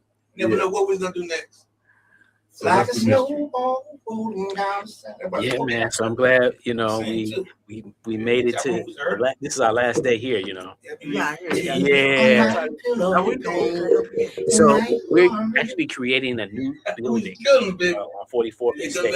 Okay, so singing and we do comedy and rap, man. We trying to do it. But in the meantime, we're going to be still moving around the city, doing pop-ups and stuff. That's why we So we definitely going to Well, keep in you want touch. to do something? I got places in the Fine Arts Building as well. I'm Okay. over there. I do studios there. Okay, yeah, that'd be great. Like, we got our pop-up exhibit at Columbia. We're working with University of Chicago. Yeah, and we're going to be talking to some other you want to do it. Yeah, but like Sunday. Ain't nobody doing it like you, bro. Okay. Like I ain't heard nobody beatboxing like Fine Arts you. Okay. Okay. On a good mic and a good Yeah, sound that's what's system. up. I'll And we got theaters down there too. Okay. Okay. Yeah. Yeah, I'm super excited, man. You know, we got a bright future ahead of us. It's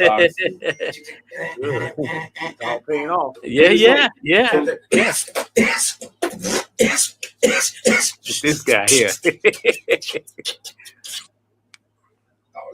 Yeah, and them characters, man. Old people. I mean, I ain't gonna say old people, but the older generation that just now doing interviews, streaming it live, just to kind of see somebody like come you down doing some of that for the stuff last days. and fall in love with you. Come see the again, bro. museum. To help me get somebody to fall in love. You know, that's like me. You got to look up my own thing. Sugar Dinks. You know what I mean? Yeah. My homeboy get down. That's what I said. Old school, new school. You know what I'm saying? Club Sugar Ray. Yeah, Club Sugar Ray. Yeah, Right. They never said in the movie. Dinky hats. I got a lot of different hats I wear. Hats. Okay. Oh yeah. Yes. We don't have to get down to it. Okay. You want to rap? You want to spit a verse? Okay. Don't forget that. Okay. Yo, you ballin', make the stacks fast. Dropped out of school cause you think it's gonna last. Just bought a car, your wardrobe's tight. For serving those geekers and hypes all night. Do us in the morning or in the afternoon. Either way, you got Corona too soon. You're 14, 15, 16 down. Okay. At your door with the battery round. Your mama screaming at you, wondering what's going on. Hear drugs and guns in a room in a home. Already found what was there. You're outside getting real high somewhere. You're drinking that gin, hypnotic and beer. Smoking those blunts to the night disappear. You go home, Well, no, that was a recording from a while back on YouTube. Yeah, this is gonna be live. Go live in a minute. Thank you, bro. All right, my man. You can connect to us from YouTube, but it's also gonna be on Facebook as well. All right, my man. All right, thank you, bro. On Facebook Live. Appreciate you. Okay. So peace out. Here y'all go. We got Sugar Ray Dinky here, Chicago Hip Hop Heritage Museum, located at 4505 South Indiana. You can find us at www.chhhm.com, or you can find us on Facebook at Chicago Hip Hop Heritage Museum, or Instagram at Chicago Hip Hop Heritage Museum. MC Monkey G. Hello. And we are. How you doing? Peace. Till next time. I'm doing good. We at the museum here, getting ready to do an interview.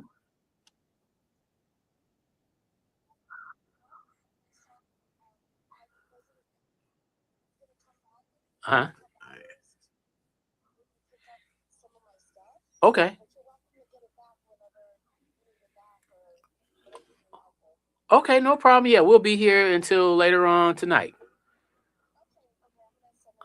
Okay. Okay. Tell him to when he get here, tell him to just if I'm not available, if I'm still up here doing the interview, tell him to get Dante to let him get it because he's down. Dante is downstairs right now. Okay. All right, Steph. All right. Bye-bye. Okay, bye-bye.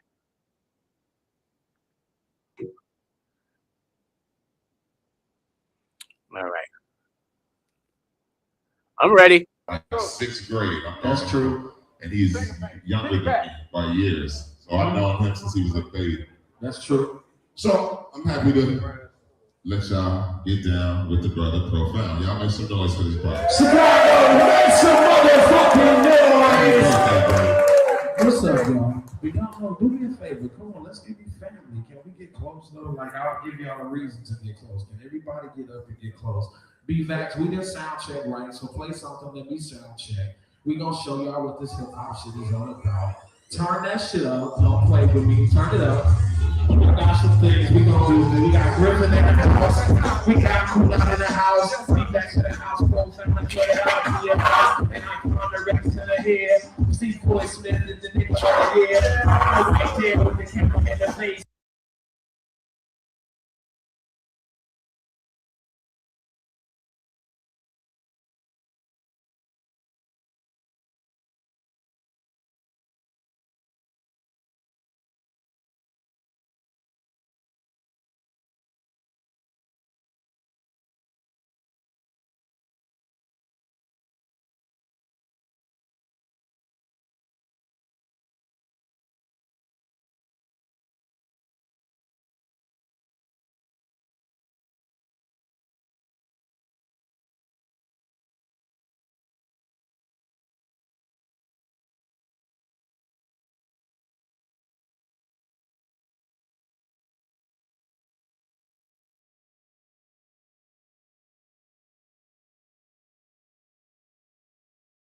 Oh, there you go. There we go.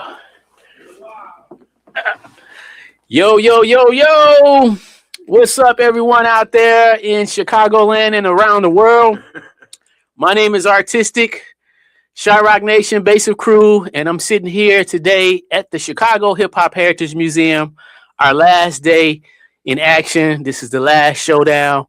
And we have our homeboy, Andrew Kitchen, right next to us here. And we're going to tell his story today. So keep it locked and loaded. Y'all going to learn something. Pick up your pad and your pen and take down some notes. So let's go all the way back to the beginning. You know, we know Not you. too far back. Yeah. Well, you know, let's go back to the days of you being on Soul Train. I want the viewers to kind of get a little back end story of your experience. The experience as well. It was strange. It was hectic. It was some secrets. Okay. It's a lot of things going on. Okay. That actually covered a wide spring of things. Okay. Okay, so I think we could be a little better there. Okay. Okay, so I think I'm a little better now. Okay. There we go. All right. Thanks, man. Yeah, but when I first found out about Soul Train, of course we're dealing with shows like Big Bill Hill, Ray High the Blues for kids and whatnot, and a lot of people don't realize the station was Channel 26 WCIU TV. Okay. They were famous for having dance shows. Okay. Every time you turn around, there's a new dance show coming up. Okay. So we were the headquarters for dance shows. So believe it or not, I think the first one was Kitty A Go Go. Yeah. I read about that one. Kitty A Go Go. Yeah. They went on for about a few times. That thing's all black and white, of course, because Channel 26, of course, is in black and white. Right. So at that time, the show ran, I think, 5 days a week. Okay. 5 days a week. And it was live. Channel 26 did live airings during that time. Now, from there, then we started moving up to where we got the chance to be on TV with Big Bill Hill. He was a DJ. Okay. Red Hot and Blues, which is came on Friday nights at 10:30. Now, the strange thing about this show was children were on there, but it was 10:30 p.m. Okay. Live. Okay. To midnight. Wow. So that was strange to see something like that going so far, and people think it was taped, but everything was live. Everything was live. Another thing about this show was kind of different. They didn't dance to ordinary music. Okay. They danced to adult music. Oh, really? Yeah. Like mostly Stack Records. Oh, okay. Calvin Scott, Johnny Taylor, the Honeycomb and stuff. Not honey, yeah, something like that. Rufus Thomas, the Breakdown, right? That big dance called the Breakdown, right? But they were getting down with it. So they got educated at the same time. Yeah, I'm sure. Because you're going back to Aretha Franklin, right. Stevie Wonder. So these kids walking around, who the heck is this artist? Who's this? Right. Well, we got to dance with it anyway. Right. So at that time, let me put this away here. At that time, Big Bill Hill was starting to make noise. Right. And since it was making noise, what 26 decided to do was make the show on Saturday afternoons. Okay. For 30 minutes. Okay. So it moved from the 10:30 slot from Friday nights to Saturdays at 3:30. Okay. Which was a lot better for the kids. Okay. Because it was kind of hard. I think people started complaining about the kids coming home late, or had the parents be there. And of course, they weren't Hollywood style, but they felt like it. So they gave them something to feel good about. Wow. And they could dance. The talent was just enormous. Wow. So I think at that time, Don was still doing radio at WVON. Okay. And then he was doing, I think it was a traffic person too, whatever. But he had this deep, horrific voice and so forth that got him in the radio station. Yeah. But he got the idea of, let's do a show. He's already doing something called Soul something in the club. So he wanted to bring something out, basically what he called it Soul Train. Gotcha. Now, there was another guy called John Q. I heard of John Adams. Yeah. He was doing a show called A Black's View of the News. Okay. At 4:15. Gotcha. At 4:15, Black's View of the News. So it was about 15 minutes. So, not like we didn't have no news to share. We get 15 minutes. So if it was, just say it quick.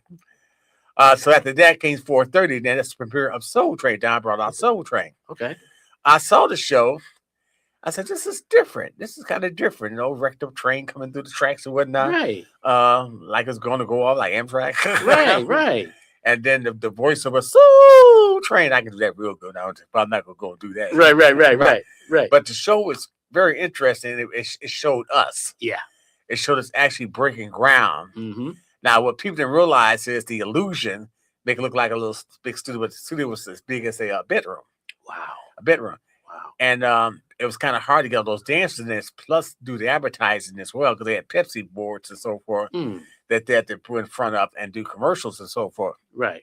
I'm sorry, not Pepsi, but Coke. Right. Give credit where it's due. Right. And of course, Sears. Yep. Since they did their 45s of records and so forth. Mm-hmm. So now, the interesting thing was I danced on that show. I snuck on that show. Wow. I had to because it was something I wanted to do because as a kid, I was an artist. Mm-hmm. I like to draw, and I was drawing comic books, everything, and I wasn't dancing. Right. I didn't dance at all. My dad came to me one day and said, "You got some great work here. Your art is magnificent. It's beautiful. This is the type of work I want to see you do. Son, when you die, you're going to be famous. You're going to make a lot of money." Right. I said, huh? When I die? Then I'm going to be famous. So it kind of stuck in for a while. Right. And he said, you're going to make me really proud. Right. Dead? Right. How about living? So after I realized that artists actually do starve, yeah, I stopped. The next week, I started learning how to dance. I said, I'm not doing art no more. I want to live and enjoy money. Mm-hmm. So my artistic flow is going to be dancing now. Okay. But the thing about it was every time I tried to pick up a dance, it would come out differently, but I let it stay that way because it made me unique. So I saw Soul Train doing Rufus Thomas, you know, people that were senior citizens getting big hits and so forth. Right. Talking about the Jackson 5. These people, Rufus Thomas, Calvin Scott, Eddie King, all these big names, they were all older, but they were making #1 tramps on the record. And you had dances that actually was complex, like Rufus Thomas, the breakdown. Yeah. That was a very complex dance, but looked really good. I don't think people can do that today. I don't think people remember that dance. But one day when I get it back on the show, I'm going to show you that dance. Okay. That's when they and that's when they brought all these other dances out. The breakdown. Then he followed up with the penguin, the funky penguin. Right. Then he kept going, the funky robot. Right. I know robot can be funky. But that was okay. That was okay. And James Brown started following all these dance moves and so forth, the good foot and so forth. You know, it was just entertaining. And the dancers were very, very happy to have something on their own. Yeah. That they can showcase. Yeah. I like that. Even though the studio was very small, and about Channel 26 it's black and white, but it was a live show 5 days a week. Okay. 5 days a week, black and white. We had our difficulties because there was 2 cameras. Okay. But the truth is, only 1 camera was really operating. Oh, okay. There was a defect in the second camera, so they worked with that, no budget really. Oh, wow. At that time and so forth. Now, with the show itself, Don was lucky to get the show on the station because they only charged him $400 to produce the show.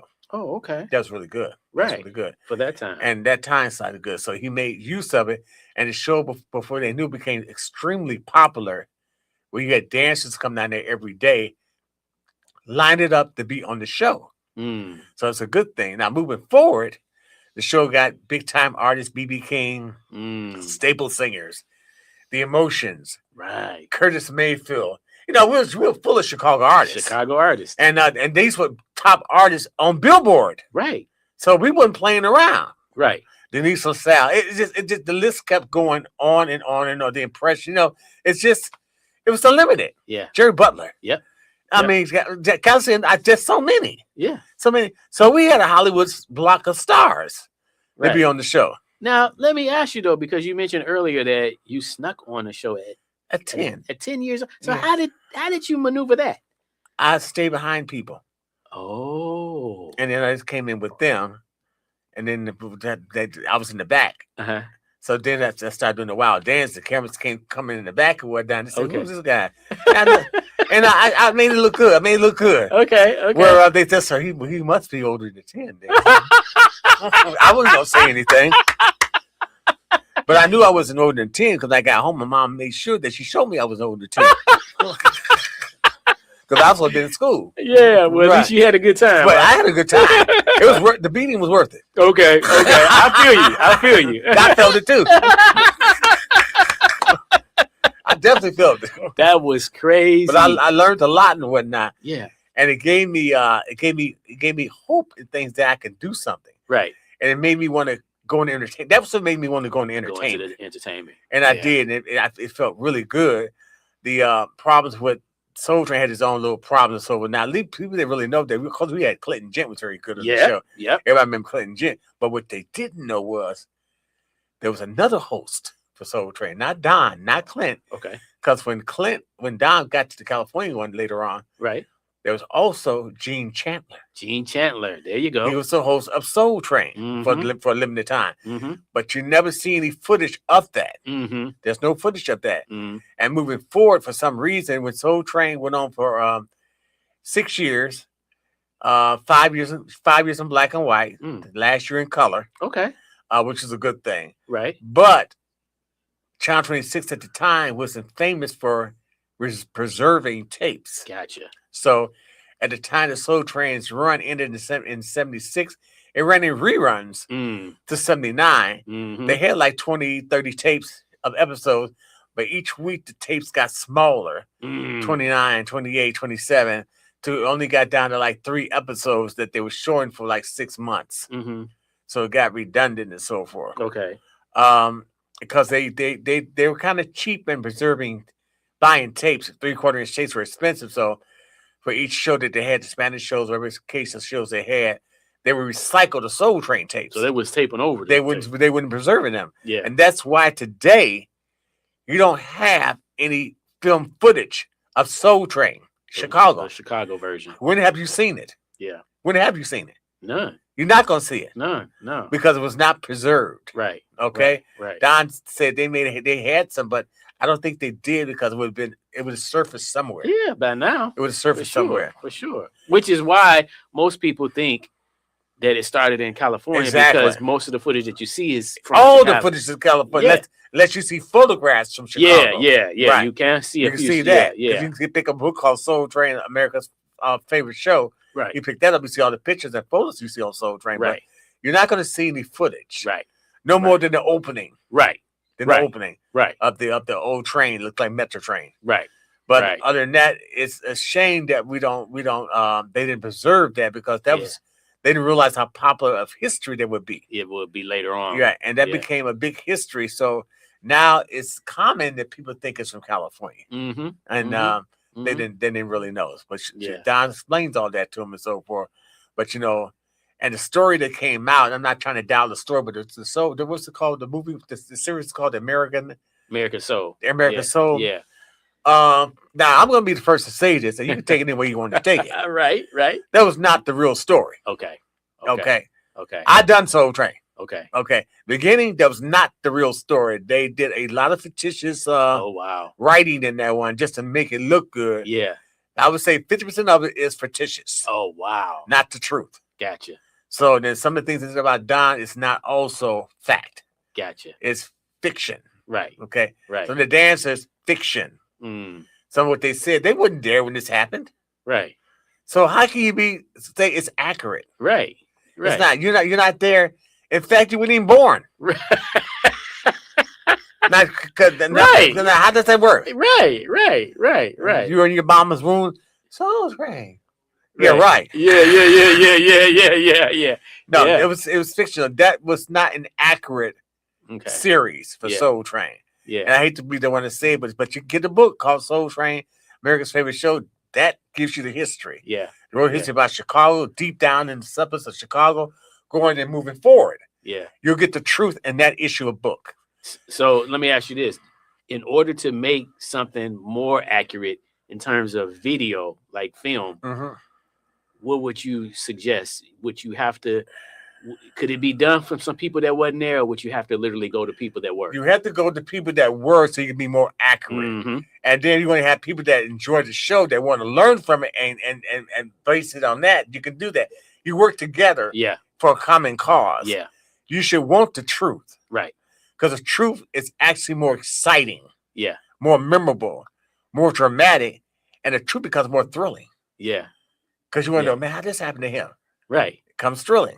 Yeah. Now, moving forward, let's go to rest in peace, Don Cornelius, the way that he passed. Mm-hmm. Okay. They said he shot himself. Uh-huh. Okay, let's go back to the 70s. Okay. Don was against drugs. Okay. Deeply against drugs. In fact, when someone accused him of doing drugs, he came on national television. It's an episode of Soul Train. Okay. In the beginning, he said, I've been labeled as drug user. I've been doing drugs. And then he brought out, this is on the show now. He said, I'll let people know right now, drugs is not a meaningful thing for me. It doesn't bring me truth and fulfillment in my life. This is what brings me truth and fulfillment. I am not dopey enough to do dope. Wow. That's the statement he made. Okay. On one of the shows. Okay. So moving forward now, the suicide. Yeah. We know if we've been a Soul Train fan for those many years, we should know and seen all this and followed it. We should know that he did not commit suicide. Okay. He did not shoot himself. Okay. Because of they said because of the pressure. Don just sold the program for millions of dollars. Right. Where was the pressure at? Mm-hmm. The pressure was when he was building the show. Uh-huh. All that bodily harm and so forth, that the mind structure and the pressure of getting the show going and keeping it going. That was the pressure. That was the time to commit suicide. So therefore, why would you do it now after you sold it for millions of dollars? Right. You have no more pressure. Right. So nobody wants to investigate that. Have you noticed that? That's interesting. Have you heard anybody say they investigating? No. Because they put the narrative out that he committed suicide. And that was it. Yeah. They accepted it. Yeah. Okay, so I'm telling you, people don't accept that. Gotcha. Because that's giving us a bad name. Mm-hmm. Mm-hmm. A bad sense. Yeah. Of ability and reputation. Yeah. Of what we put out there. Right.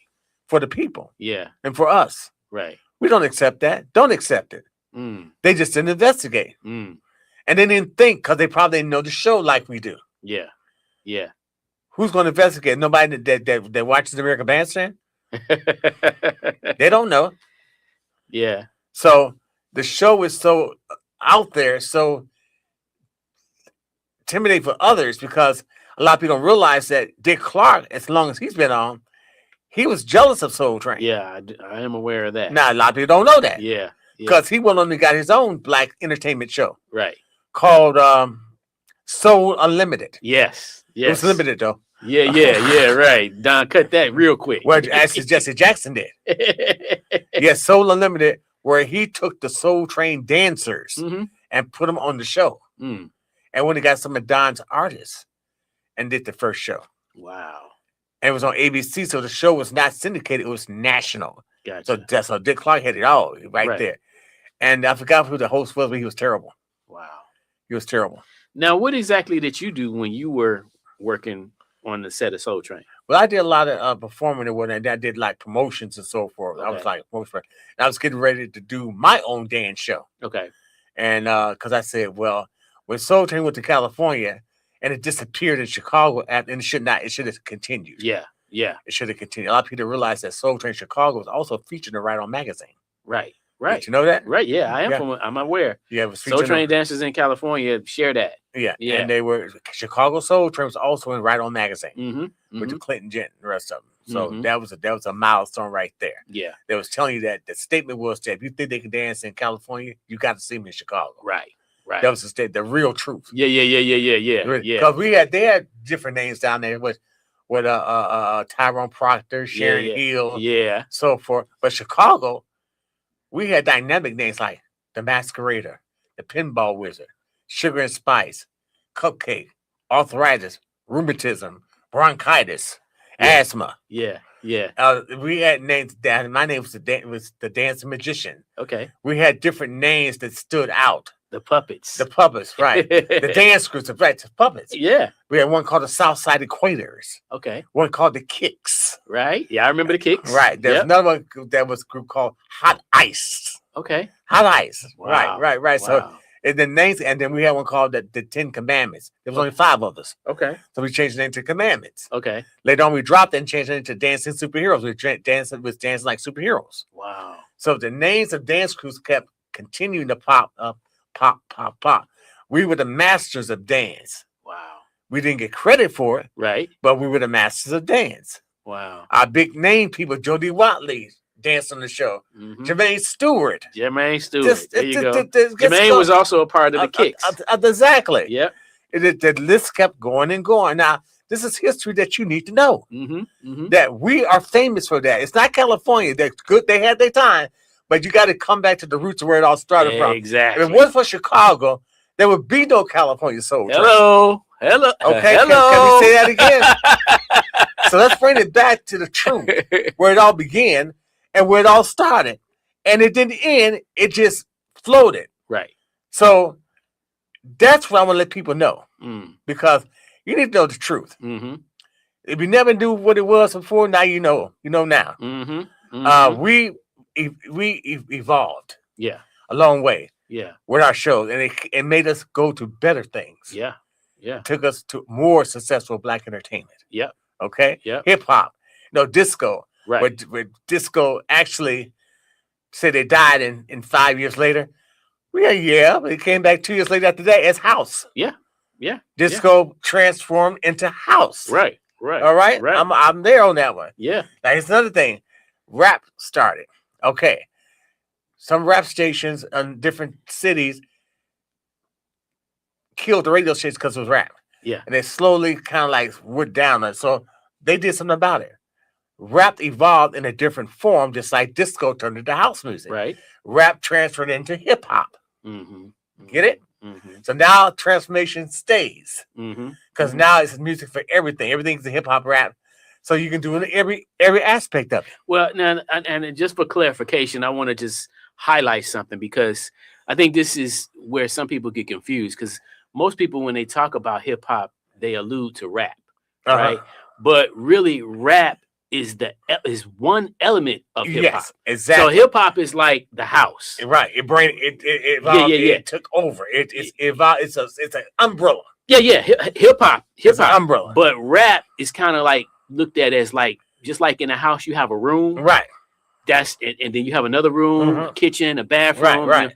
So the elements are the there, rooms, right? But it evolved. It went there to evolve, right? Because a lot of stations were not playing it; they were cutting down the radio stations, so we couldn't have that. Well, hey, you got to think about it too, like this: when rap started, it was from the streets. Yeah, it was no record labels producing rap at one point, and then when people started getting on labels and start making music, it still wasn't really being heard around the world. It wasn't. But then what happened is the change is when the music started charting.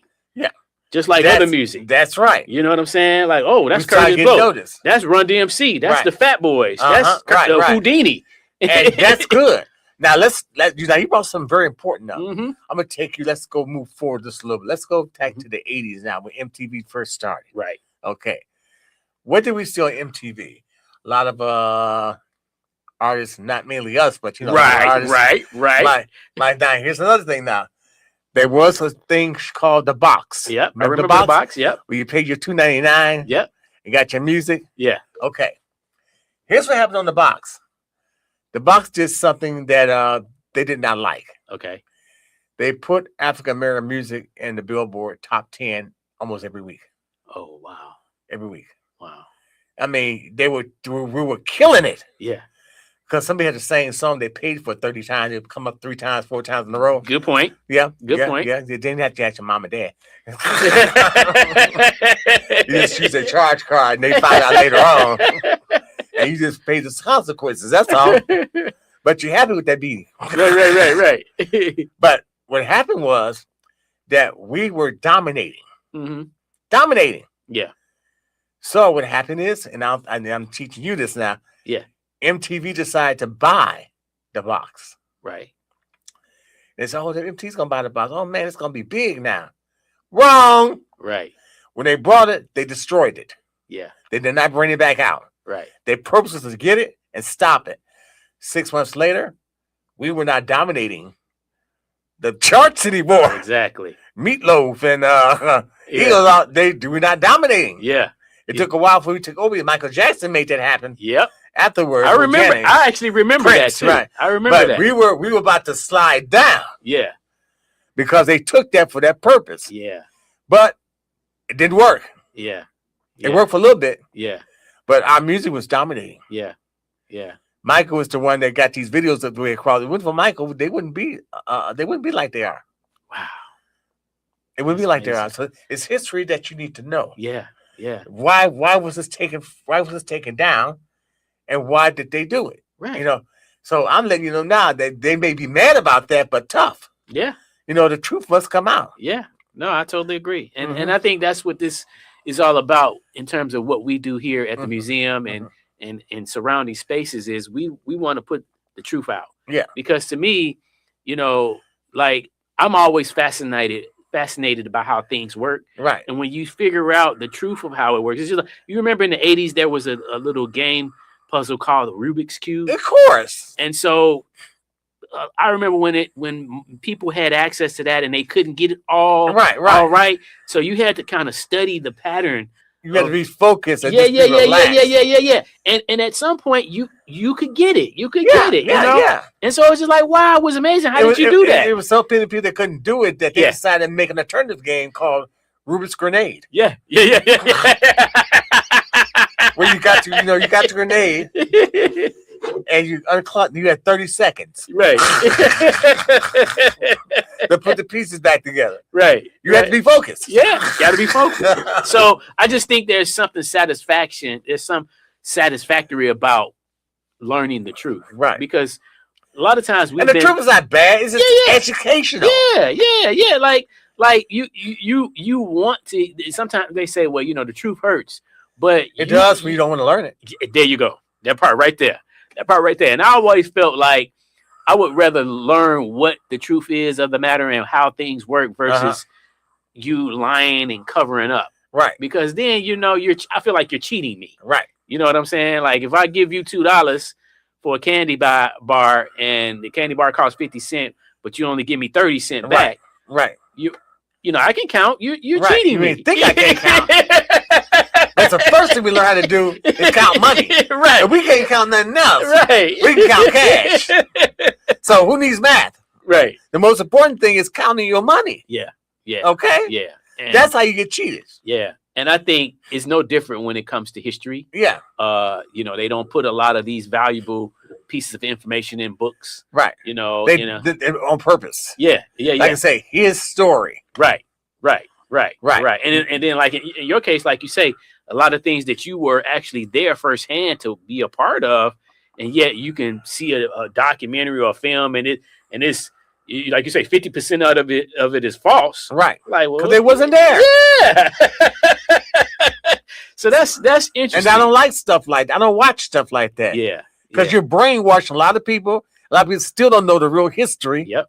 So, and I'm working on one. I'm going to bring the truth out. 2 more years, it'll be another Soul Train. Okay. It's going to be. Y'all heard it. Y'all heard it here. I want you there too. All right. Y'all heard it. I got 2 years. 2 more years. 2 more years. You're going to get the real story. Guaranteed. And because I'm on, I think I have my own network now. Okay. It premieres in January called the AKW Network. It'll be just like Fox, NBC streaming. We're going to Netflix, Amazon Prime. So we're going to have quality programming. And one of the shows we called Chicago, Second to None. Okay, so let's talk about your productions. Now, you had, prior to this in the 80s, what was the name of your show? Oh, my show is still doing Attack of the Boogie. Okay. It's called America's Hottest Dance Show, and I based it on cross between Soul Train and the Tonight Show. Okay. Right, definitely entertainment. And we auditioned hard. We had to live with the name Attack. Okay. This is the first show in history, and a lot of people didn't catch this on history with a live studio audience. Okay. No dance show has ever had a live studio audience. Bandstand and Soul Train, the audience were the dancers. Gotcha. Right. Gotcha. People still copied us after we did this. Yeah. So we got the audience together because I learned something. I said, how can the dancers do their best? By being in front of a live studio audience. Yeah. Yeah. And that way the TV audience get to see the same thing. Yeah. So we had an audience of 100, 200 audience in the show. And then we had dancers that actually auditioned hard to get on the show. Okay. And dancers from all over. Okay. So we didn't just limit it. We had dancers that can have you screaming. Wow. In fact, some of these dancers had the people up on their feet during the show. Wow. And I was very proud of that. The first time I came on, it was kind of sketchy because I was trying to get good dancers, and it didn't work out that first time. But I was really trying to do that. And we had people that call the hotline and say, "Man, what's this show doing on the airport? What's this show doing on here? We can't stand this show." I was just trying to. I did it as a hobby the first 2 years, right. And they said, "Who's this guy? Where you get your dancers from the L tracks?" It was just stuff like that, right? And they were just comment, but they were still watching, right? And I noticed. I said, "Oh, they're still watching, though." Yeah, okay, they keep watching. I don't care what you say. Yeah. All advertising is good advertising. Yeah. Then as we got to do better and so forth, I was trying to get things done. We got up to the grade A, where we started getting into magazines like Billboard. Okay. And it was like America's Hottest Dance Show in Chicago. Okay. And then it started blowing up. Then we got the viewership of we started getting people like Usher, Jessica Simpson, Lady Gaga. Yeah. I had a Smokey Robinson. Nice. Mavis Staple singers. Wow. It started growing. I said, "Oh my God, this thing is getting big now." Now, what years did your show run from? My show started in the 80s. Mm-hmm. Officially, but it's actually officially started in 89. I was on a low broadcast channel in the late 80s called Channel 20. I think it was 20. Oh my God. I forgot, but it was a low power station. Okay. And it actually was relocated. It really started out in Wisconsin, Milwaukee. Okay. And then it came here. They did a little bit on Channel 23. They were a low power station too at one time. Wow. Channel 23 before they got big. It Right. became BTV. Right. So I did that before. And then 84, 85 came in, cable came about. Right. Then I started doing a bigger studio. I was in Panels Production downtown on Randolph Street inside the bank. Okay. And we produced the show there. But he was one of those guys that he was happy to do the show for me because he was getting my money. He really didn't care about me being successful. He just wanted the money. Right. And I didn't realize that because I was spending, it took me 2 years to save money to produce the show. Yeah. I worked at the bank for 2 years and I did that. Then I submitted the show to different stations, got rejected. Okay. I said, you know what, I'm not going to give up. I'm not going to give up. I'm going to do it again. So I saved another money for another year, did it again. This time I added a live studio audience. Gotcha. And that's when it kicked in. Okay. And I said, the audience is the difference. Yeah. So then after 4 years up on the air, the first 4 years, I've been on 25 years. Now, how did people get in position to get on your show? Oh, was it a waiting list? It's waiting. It got to where the waiting list was 2 years. Okay. 2 years for studio audience, a year for the dancers. Okay. So it got really good, and I was really happy about that. Okay. And then down the line in 2005, we went from a half-hour show to an hour show. Okay. Because we became reality shows were coming in then. Mm. So we did reality, and we had dance contests and so forth, where the winners got a chance to go to the Billboard Music Awards. Okay. They got cash, money, and so forth. So we made it more common. The dancers came all over the country. Okay. To compete. Okay. And that was the glory about it. The show had actually evolved and so forth. And then from there, Mavis came on and said, next time I come, I'm bringing Prince with me. So it was like, I said, oh my God, she's going to bring Prince with her. So it got even bigger. I had Brownstone. Okay. TLC, SWV, Jagged Edge. Right. Drew Hill, Silk, Mint Condition, NSYNC, Justin Timberlake. I was just magnificent. It just kept going and going. So it was a good thing for me to see this growing. And I was helping a lot of the dancers as well get jobs, starting music videos and other movies and so forth. So I like giving back. Yeah. Today it was all about me. I always like to see people succeed. And that was my thing. So I said, I want to do something more because sometimes we had our shows on Friday nights. And sometimes the artists would get here on Saturday or Sunday. So I said, I got to do something else now. So I did another show called World Premiere Video so I can go to their hotels and do interviews. Oh, and nice. put them on that show. That way it catches up to what the Attack the Boogie couldn't do. Now, And did you have like sponsors to help you? Yes, With, yes, okay. McDonald's. Really? Whew, oh my God! So and then we had independent sponsors. Okay. Just so many, But I was blessed. Yeah. Blessed, and I used that money to give to the homeless. Okay. Every year, even to this day, I have a show every holiday season. I give the homeless their own TV show. Okay. It's called A Homeless Christmas to You. Wow. And it helps people see what homeless is all about, even the children. And it's entertaining at the same time. You got your stories of the homeless. They speak on them on behalf of themselves. We got anime cartoons, Susie Snowflake, Frosty Snowman, Howard, Coco, and Joe. We got those classes on there. Yeah. So the kids can be involved. Then we go back and we give gift cards away to the homeless so they can have a place to stay. Don't be in the cold and food and so forth. Yeah. And we give them resources like a bag with information.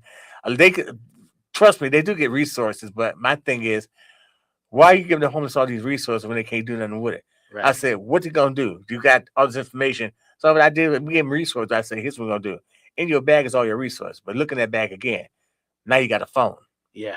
To call the resources. Yeah. What good are the resources? You can't do nothing with them. Exactly. So I said, how are you helping them? Yeah. They give them the government phones out there, give them one. Yeah.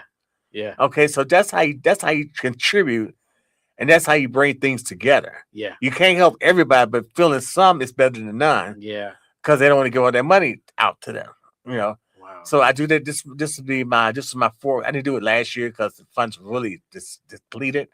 But next year we're gonna make up for that because that'll be my fifth year. Okay. Doing that, and I'm very proud of that. That's And I wonderful. want to bring more people in to help on that. And if we have models, I do train models for shows. We do broadcasts on fashion shows for television. Okay. And we train, I would say, 50 miles a year. Okay. And they're fine arts building. And those that will learn, we interview them, that they be drug free. They're drug free and they're really dedicated to doing this. They want to learn, okay, who they are. They come all over. They come from Italy, Spain. They come all over. Okay. We train them for free. Okay. I don't charge them a dime. Wow. Then we get there to do this big television event and a big show where they can sell tickets then to make up for it. And then they're broadcast on TV and we contact major reps such as Macy's, Walmart, Gucci, and let them watch the show to see if someone they can use for their projects. And that's how they can possibly get picked up.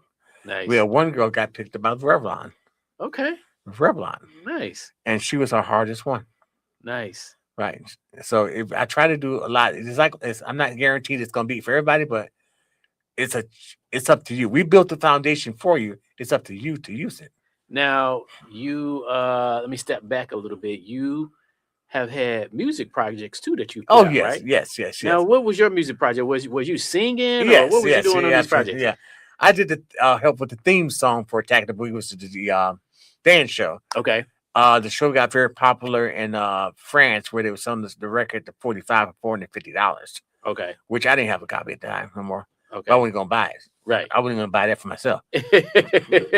So then a label came at the success of it and wanted to reissue it in Chicago called Attack of the Chicago Boogie. Okay. And they named that title in honor of the show. And there are other artists involved with it and so forth. But the record, it's 2020, I believe. No, I'm sorry, 3 years ago, actually. Mm-hmm. And they had a listening record opening for it and so forth, pre-sales. Mm-hmm. And by the time the record got released and the listening party was held and people wanted to buy the record, I got word that somebody asked for it in front of me and they said, we're sorry, the record sold out. Oh, wow. It was sold out in pre-sales. Oh, wow. So don't think that they bring a smile on my face. I said, these are good fans. They're really fans of the show. Yeah. So then I released an updated version a year later. Mm-hmm. Called it's a rap hip hop version called This on Radio Still. Is that the one you showed me the video to? Yeah, Okay. It's called Attack of the Boogie, and it was released 4 years ago, and it was number 86 on DRT charts, and I got interviews on Kiss FM B96. It became really, really good, and I got nice. I lived off there for a few years.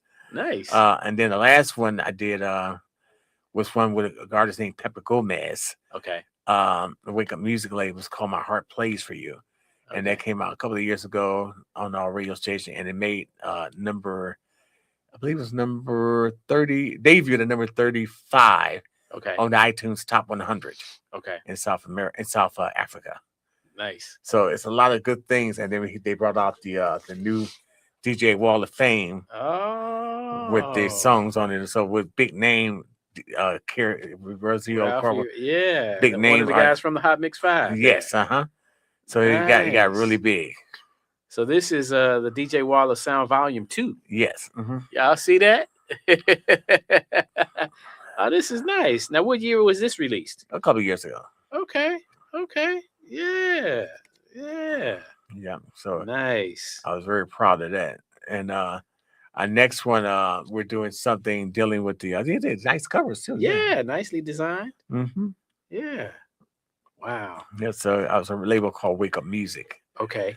The next one, I'm gonna be with Sony. Okay. It comes out in April. 2 albums actually. Okay. One is called Names. Okay. Names is taking some of the beautiful names of females and making them into singles. Okay. Like the first one will be called Lena. Okay. That's going to be called Evie. This is called Patricia. It's going to be 12 different name songs. Okay. Of different female names. Okay. That's never been done before. Okay. Beautiful, beautiful, beautiful, beautiful song. The second one is going to come out 2 months later, and that's dealing with the end of the world if we don't get ourselves together. Mm-hmm. And it's called Will We Be Through? Mm. Change Now or Forever Hold Your Peace. Nice. Right. And the video's already done. The video's critically acclaimed right now. Okay. And they're waiting for it to come out. And it has I call it the sequel to Janet Jackson's Real Nation. Okay. Very, very powerful. Now I want to ask you some questions in regard to Chicago in general. Yes. So earlier I was doing a tour with some visitors here, whole family, mother, husband, or father, wife, and child. And, we were talking about record labels. Yes. And so I want to know from you, like, I asked them, had they ever heard of a record label called VJ Records? Mm-hmm. And a lot of people say never heard of it. So at one point, we had a strip of labels right there on Michigan Avenue. Exactly. The bigger ones, Chess Records. Yeah. So what do you think is the reason why those record labels no longer existed and to help artists in Chicago? I want to hear this answer. It's because that they didn't budget the money. Okay. Somebody didn't budget the money. Okay. A lot of times they take things for granted because it's basically the label could be good, but the people that's running it or that you hire to run it are not doing what they're supposed to do, because labels like that should be around forever. Exactly. Am I right or wrong? Yeah, I agree. And that's a history there. Yeah. For instance, let me give you an example. Sony. You don't see them going nowhere, do you? Right. Am I right? Right. And do you think it'll be around next 20 years? Yes, they will. Yeah.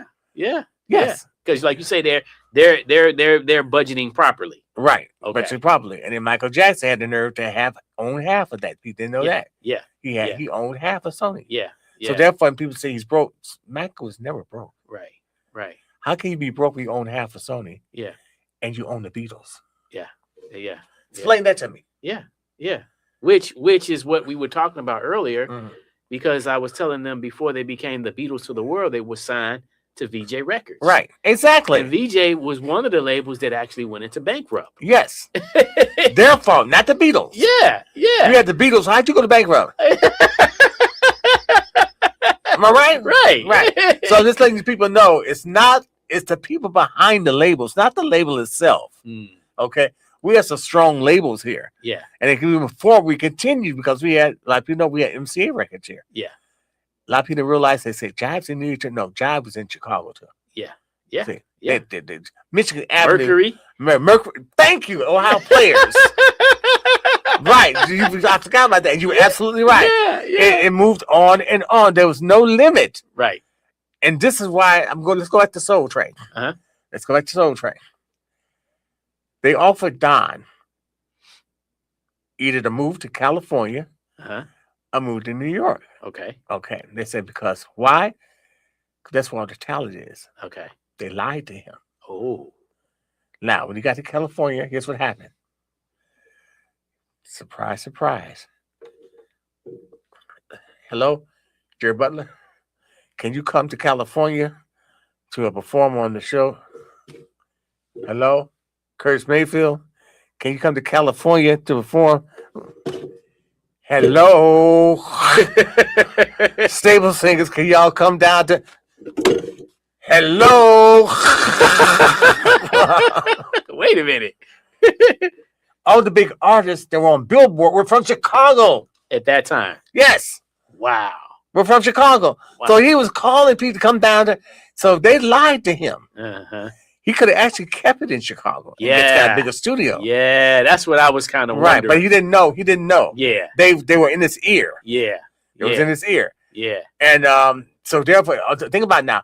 All these big time artists, most of them were from Chicago. Right. At that time. And on Billboard. They were making blockbuster hit, Johnny Taylor and all them. Yeah. Yeah. It was there. Wow. A lot of Denise LaSalle, they were all to be a big time artist. Right. They were there. Wow. No doubt about it. We had the big artists. So basically, they wanted that to be in California because Yes. they knew it was here already. Right. Mm. So keep in mind that you got some jealous people out there. Yeah. And that's one of the reasons why he moved to California, because he didn't know, he just didn't think about that for a second. Right. It cost him a lot of money to fly them people out there. Yeah. And he got a small budget. Right. But half his money went to flying people out. Yeah. Yeah. Yeah. Flying people out. Wow. So he didn't know. Another thing that he almost lost the show. Okay. Did you know that? No, I didn't. Okay, let's go take it back. So we're gonna educate you guys. Okay. Interesting, y'all. Okay. Let's go back to Chicago. Uh-huh. Soul Train 5 days a week. Right. The show started getting popular, Uh-huh. extremely popular. Channel 26 executives said, man, and all Don wanted to do, he just wanted to host the show. He just wanted to get that show hosted. He loved hosting it. That's what he wanted to do. He wanted to be on camera. Right. So 26 said, this show is extremely popular. We can do something with this show. Okay. We can do something with it, but we know that if Channel 26 gets the show, they're going to get rid of Don. Mm. Now, how can they do that? Easily. Don's associate warned him, said, let me ask you something, Don. Listen closely. Uh-huh. Is Soul Train copyrighted? Mm. No, it was not. Right. So Channel 26 knew this. They looked it up. Mm-hmm. So they're on their way to getting copyrights for Soul Train. Mm. So Don was warned, and he got on it right. His people got on it right away. Yeah. Soul Train was not copywritten. At that time. Right. Mm. So he almost had to take it away from him. And once it got taken away, they was going to get rid of him as host. Yeah. You were going to be hosting that show no more. Of course. Johnny Dumont will be hosting it. Wow. It's like going to a soul food restaurant run by Arabs. Right. That's horrible. Wow. So now you know some more history. Yeah. Soul Train was not copyrighted. And it's a good thing that he was able to do it quick enough so that it wouldn't be taken from him. Right. Well, they didn't go back to the station and tell them that, but Right. But they knew something was wrong because they asked Don questions. Yeah. And it kind of surfaced not to him, but to the others. Yeah. Don, is this show copyrighted? Yeah. No, then you're not going to be hosting the show too much longer. Yeah. So, so now you know some more history that was not mentioned in America. What? So? Yeah, exactly. Was not mentioned in America. So? That's true. BS in that show. Don't watch that show we started watching. You're going to get lied to. So, one of the most important things they should have mentioned in that show. Yeah. So if we were to do, just say somebody or some people from Chicago decided to try to redo or start over with creating the machine in Chicago, that would be one thing that they would have to make sure is that they're budgeting properly. Exactly. They must sure that the budget must be properly and it cannot be rushed because you want to get it done fast. Yeah. Biggest mistake that we make. Yeah. You don't do that. Right. You take your time. What's the old saying? Do it right the first time. Yeah. Not the third time. Yeah. Say third time's a charm. No, 3 strikes, you're out. Yeah, it's done and over with. Right. Forget third time's a charm. It's 3 strikes and you're out. Right. Do it right the first time. Right. And when you get your money, don't blow it all on a car every day of the week. Yeah. Because you'll know that if you're recording that, you'll know you're going to get the hit of that the next time. There are a lot of artists like that failed like that. I'm not getting no names because I want to hurt their feelings. Right. But there's a couple in here that could have moved bigger, but they blew their money. Yeah. Okay. Okay. But I'm sure they know who they are. Okay. Right. But I'm not gonna say it. Not me. You know. Yeah. But Soul Train had this ups and downs because Don was learning. Yeah. And he was just excited to host the show. He wanted to host the show. Yeah. That's what he really wanted. And he did get a chance to do that. Yeah. But he had to be careful. Yeah. Because he may not made to California. They may have owned that California show. Yeah. Right. Yeah. That's interesting. So to speak. Yeah. But Right. he did take note. So I do a music awards, which is why following Dick Clark's road and whatnot. Right. Because a lot of people didn't realize that Dick Clark owned most of these music shows. They didn't realize he owned what's that? The Billboard Music Awards. Yeah. They didn't know that he owned the American Music Awards. Yeah. He created all that. Yeah. To compete with Grammys. Nobody did that. Yeah. Then it's how fun. He did a lot of stuff that and Don could have did the same, but he didn't want to overdo it. Yeah. He didn't want to overdo it. I mean, he was just he would like to. He want to be in New York Times Square, 20 below zero. Talking about high record the time, rock and soul leaves. You know, you don't see us doing stuff like that. You know, freeze our butt off. You know, hey everybody, it's cold out here. I'm going home. Here's a video from anybody you want to see. So, what would you say is, moving forward? We're in 2025. What do you say? 2026. 2026, right around the corner, right? Yeah. What do you say to people that's trying to get into industry today? What's the hope for us here in Chicago? Hope in Chicago is to listen. First thing is to listen. If you don't listen, how you gonna learn? Right. Read. Look at some of your favorite artists, and what you do is don't look at the newer artists. Look at the veterans. You got me now? Yeah. That's the secret, people. Yeah. You don't look at the newer artists. You look at the vets. You know why? Because they've been around for 10, 20, 30 years. Mm-hmm. Isn't that what you want? Mm-hmm. You don't want to be a one-hit wonder. Yep. And they should be doing it if we're going back to the veterans. Yep. Look at you can look at new people. Sure, you can look at new people that's coming up. But make sure you take some veterans and learn what they did. Yep. Janet Jackson ain't just doing this for nothing. Janet Jackson, the example of Janet Jackson. When they look at how much these people are worth, Britney Spears was 100 million, so and so 150 million. We look at Janet Jackson. What does it say? It says mega worth over $400 million without doing nothing. Said because she only works when she feels like it. Now that's what you want to be, right? Yeah. She works when she feels like it. Yeah, that must be nice. Right. That means that she can come out and just sing old stuff. Yeah. Without putting out a new album. Yeah. And still sell out. Yep. So she ain't got to do that and still get 400 million. What the heck? That's why I look at, man, Janet Jackson. Janet Jackson is all that. You ain't that. Yeah. Because you want to talk about you want to be something different. Look and see what the others have been doing. Yeah. Take some of their leeway and learn from it. Yeah. You didn't hear being bad stuff on drugs, did you? Right. You know, hearsay, CJ, right? Right. No. You heard that from Michael Jordan either, did you? No. Right. Small stuff, little stuff. Right. I'm concerned with the people that made all this money and didn't do nothing with it, like Lil Kim, DMX. Right. You know, millions of dollars. Right. Dying broke. Yeah. You don't have to be that way. Yeah. Let's reverse it. You know, learn as you're being rewarded. As a young community, don't just think that once I get this, and here's the thing, they get this and then they don't think about the other people, just themselves. Yeah. And did you donate to your no, they didn't need nothing. Right. I was trying to get out there. I need all of this for me. Right. Like you could take it in the grave with you. Right. You don't do that. You're placed on this earth to help others. Right. When you get yours, you say, help those to help themselves. Why aren't you doing that? Yeah. Ain't that something? They helped you. Right. When you're an artist, the public pays your salary. Mm-hmm. Why aren't you helping them? Yeah. Yeah. They pay your salary. Yeah. They make you who you are. Right. You didn't do it. They had to buy your records. Right. Right. So remember that. They pay your salary. So don't take advantage of them. Right. And what I don't like about some artists is that, oh man, I want to see Taylor Swift. Okay. Oh man, I gotta take out a loan. I gotta take out my mortgage. What you mean? What you mean you gotta take out your mortgage? Man, be quiet, man.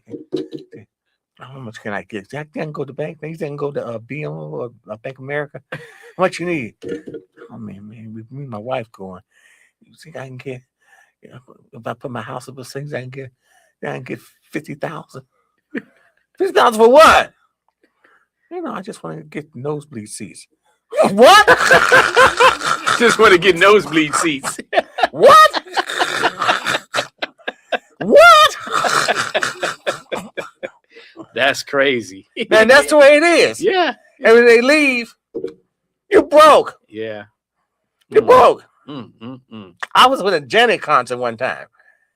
I guess the guy paid, it ain't nothing like Taylor Swift. I think it was like $8,000. Right. And the concert was over. That's a high ass price, though. Right. So that's right. He looked at me. He said, whew.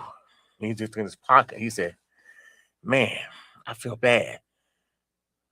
Excuse me, you paid $1,000. How you feel bad? Right. He said, oh, she did great. It was a fantastic guy. The girl get it. Michael taught her a lot. Right. Did it all. He said, man, that show was so great. I just feel like I cheated her. I feel like I still owe her some money.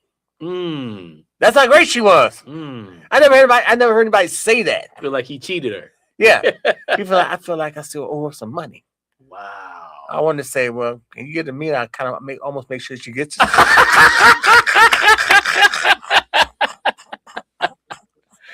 Oh wow. Well, listen, Andrew, I don't know if my guys are still out there working the board or not, and if anybody has any questions, you know what I'm saying, and, for you specifically, or if they wanted to make a comment or something. But this has really been great. I appreciate it. Anything you'd like to add, in conclusion as we conclude the interview? Nothing more that if you want to do anything quality, you can do it if you just stay focused. Don't let others get you out of focus. That's the secret. A lot of people get tripped over because people want you to be as miserable as them. Yeah. Yeah. Keep that in mind. Always keep that in mind. If you want to do something, don't let anybody tell you that you can't do it. Yeah. Yeah. If you don't have the money, don't tell nobody, let somebody tell you that you can't get the money. Right. Get the job. Save a little here and there. It may take you a while. Yeah. But it's for a cause. Because when you know it's for a cause and you're getting it every week, that's incentive. Yeah. And then you might get people to help you when they see that you're helping yourself. The key thing, no one's going to help you unless they see that you're helping yourself. Yeah. Yeah. No one's going to put up money for you for nothing. You can't just say, I want a business. Okay. Why are you telling me? Because I want to see, can you help me get a business? What do you mean help you? Can you get me the money? You say help. You say now you're saying get. That's a difference. Yeah.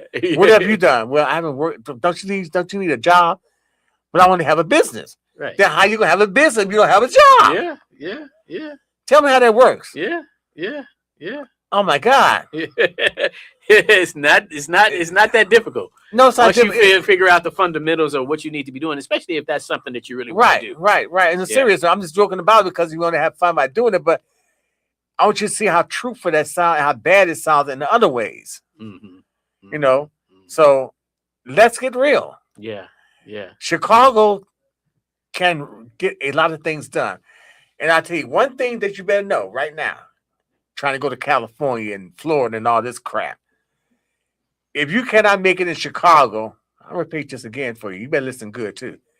If you cannot make it in Chicago, you cannot make it anywhere. Wow. I like that. And see, that's that's one of the things that we like to drive in on is like instead of trying to leave to make it, why not try to create spaces to make it where Right. you're already at? Right. You know what I'm saying? And I say this and still now, and then now to go back. New York. If you can make it in New York, then you can make it anywhere. Right. Because you're gonna starve. Right. Because it's 10 times higher. And it's more difficult. It's saturated. Yeah. Now, here's the thing, California. Most talk shows are more popular when they come to Chicago. Okay. Phil Donahue. Yeah. Oprah. Mm-hmm. Jerry Springer. Mm-hmm. You know, Steve Williger. And now look at Jennifer Hudson. Steve Harvey. Yeah. When they leave Chicago, they fail. Example, Steve Harvey went to California, left Chicago. 6 months later, got replaced by Kelly Clarkson. Phil Donahue went to New York 5 years later. So, you know, Oprah was smart. Jerry Springer was smart. We had most talk shows, Jenny Jones. Most talk shows find their success here in Chicago. Not California, not New York. Queen Latifah is in New York. Yeah, I had remember 2 her. shows, both Right. failed. Yeah. But just think if she had did it in Chicago. Yeah. That would have been interesting. Yeah. I think she had a longer run. She had it done twice. Yeah. So I think that's why now people look at Chicago. Let me do my show in Chicago. That's the reason. Because Chicago appreciates their celebrities more than California. California is too saturated. Yeah, that's a good point. It's too That's a good saturated. point. That's why they appreciate the stars here in Chicago. Yeah. That's why you see so many shows here. Empire, even though it's based in New York, but it's done in Chicago. Yeah. Chicago 5, Chicago PD, Chicago Yeah, Justice. yeah. It's NBC has any shows in Chicago now. They were talking about, it was funny, just joking about it, NBC, nothing but Chicago. Oh, wow. That's a good one. Nothing but Chicago. Because they're tired of the same scenery. Yeah. People didn't realize that Batman, Superman's done in Chicago. And people didn't know that Clark Kent that worked at the paper with the Daily Planet. There was a Daily Planet on Wacker Drive. Wow. Did you know that? No, I didn't. Yeah, it's a Daily Planet. Wow. Interesting. And then people didn't realize there's actually Metropolis, Illinois. Okay. And I passed by that. It's got a big marquee saying Metropolis, Illinois, home of Superman. Wow. You just blew me on that one. Yeah. And Superman was my favorite superhero. Right. Metropolis, Illinois is a big marquee says home of Superman. Wow. There's so much thing in Chicago that you don't know. Right. That you take for granted. Yeah. So that's why they're steady coming here. Yeah. They're steady coming here now. Yeah. So therefore, if you can't make it here, you can't make it nowhere. Y'all heard it here. I heard it here. I know. I'm doing it. Yeah. Well, hey, listen, man. Thank you so much, man, for your time. We look forward to seeing any of your future projects coming along. We're gonna keep in touch. Had the people, if you like, I'm giving away 10 pairs of tickets for the next show. Yeah, that'd be great. Tag the Boogie starts a new season in February. If you like tickets for the upcoming new show, which features guests like Usher, Jenny Gusson, and a lot of others, just give them a call. And the first 10 people will get 4 tickets for me to meet the studio audience. That's dope. And a collection of super vinyl hits. Dope. When you get there. Dope. So as y'all may know, today is our concluding day and concluding showdown here at the museum. If y'all are free and you are interested in coming on down and celebrating with us in the closeout, we're located at 4505 South Indiana. We will be here tonight all the way up until 12 a.m. in the morning. So come on down, share your stories, take a tour of the museum, meet some of these celebrities such as our brother right here, Andrew. You know, if he's still here, if you can make it sooner. And yeah, you just come down, show your love. We're constantly, this is an interchange here in this space. We learn from each other. You know what I'm saying? Thank you so much for coming on the show today. All right. And I look forward to us building and working toward the future. Definitely. Yeah. Don't forget, people, the AKW Network comes in January. There y'all go. You got Smart TV, Roku, you got it. Yes, sir. Well, we got some more people coming in to do some interviews. I'm looking forward to it. And Yeah, man. Great interview too, man. Oh, great. Yeah. Thank you. It's entertaining. Attack of the Boogie. It's entertaining. All right, y'all. Take care.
Hey, buddy.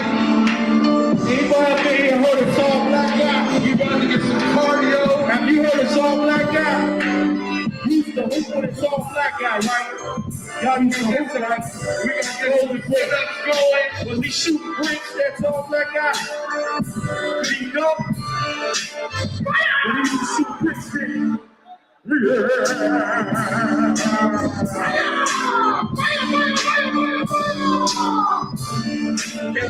Kevin Jackson makes his appearance. Who can do 50 number push-ups on broken glass? You can do 50 number push-ups on broken glass. You can't do no 50 number push-ups on no broken glass. Know what I'm saying? Just like this, with blood coming out your shit. Know what I mean? Hey, if y'all shout at the killer, let's stand in solidarity with a fist in the air.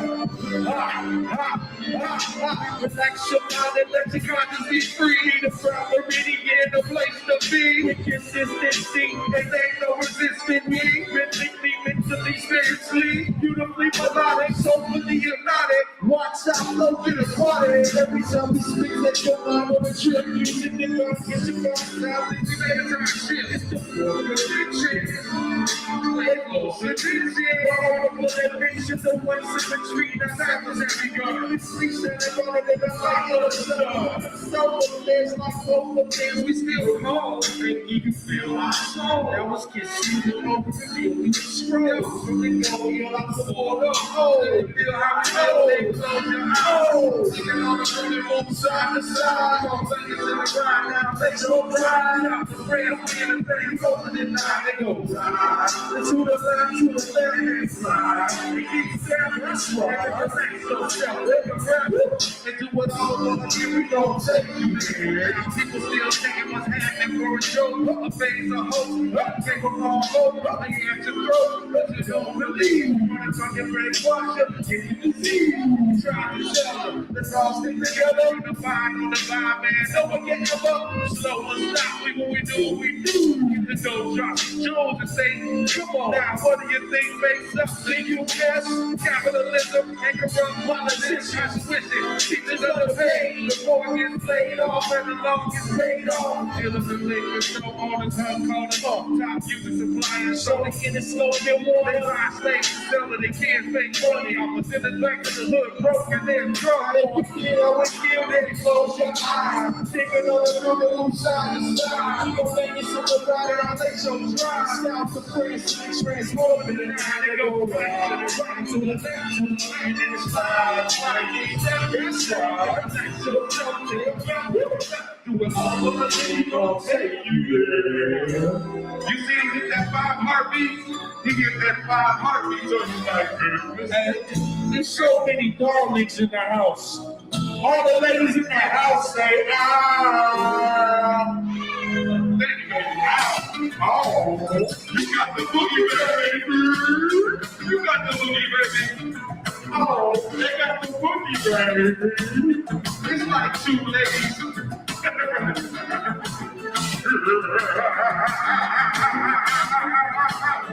Hey, this is my jam, though. You know the words, you should sing along. They go. Every man that's a play.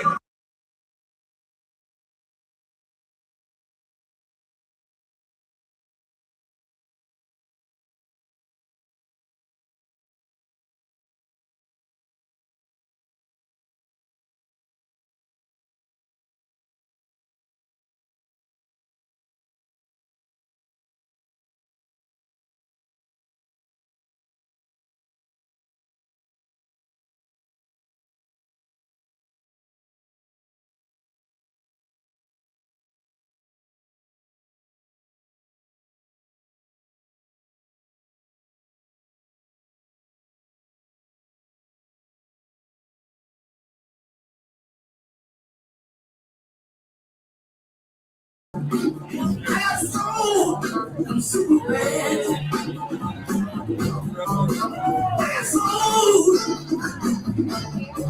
I'm super bad. I got moves that tell me what to do.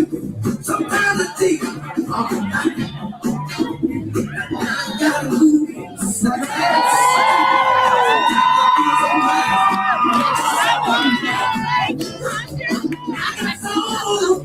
I'm super bad. I love to do my thing. Absolutely. And I don't need no one else. Sometimes I be so nice. Jump back. I want to trust myself. I got soul.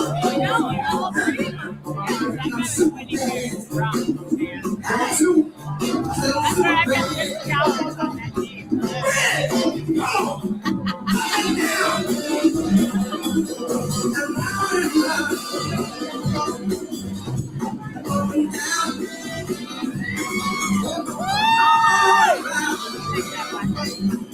Right on here.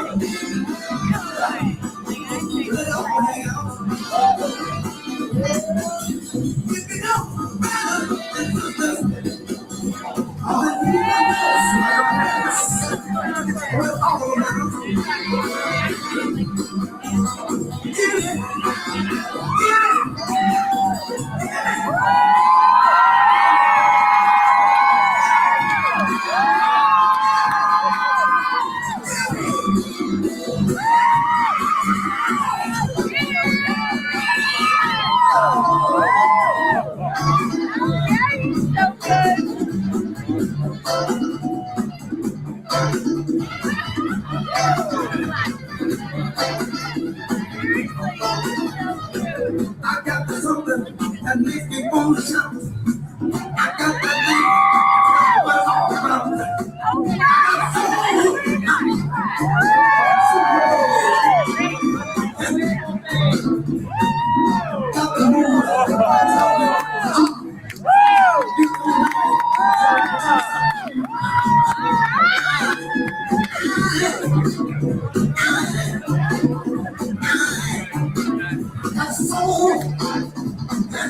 Oh my gosh, I just love this whole concept.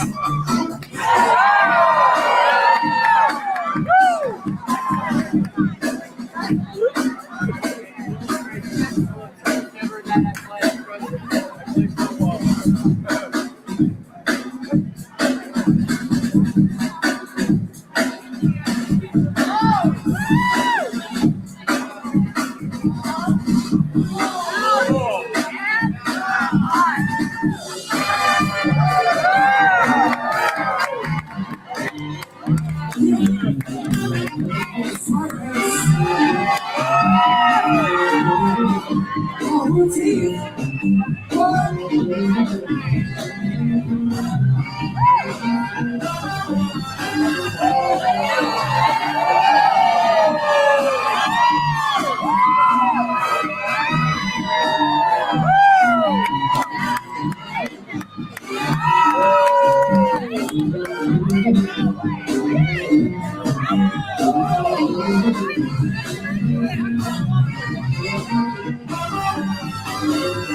Last round for quick screw. Last round for quick screw.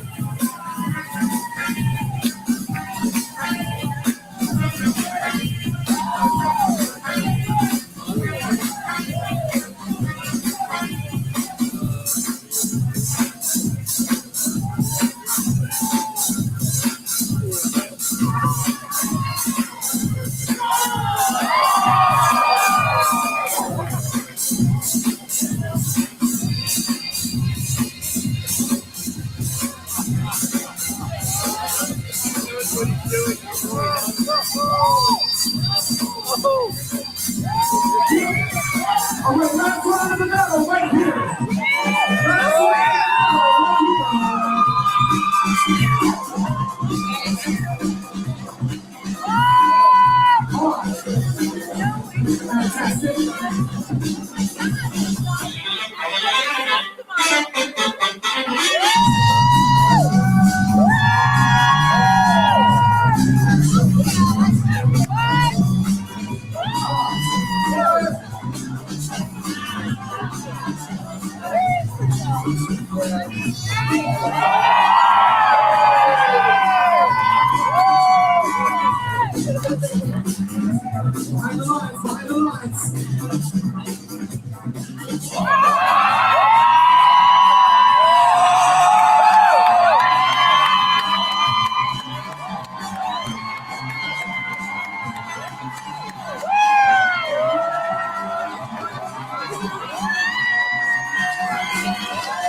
I know what you're thinking. You're thinking, Skywalker, is it time to go to the judges? Yes! No, not this time. We're going to give the judges just a couple of minutes to deliberate, debate, make their choice. Josh was just a creative guy with great ideas until he started creating with Artlist's all-in-one AI platform. And now, Josh is a... Hey ma, hey ma, hey ma. Hey ma, hey ma, hey ma.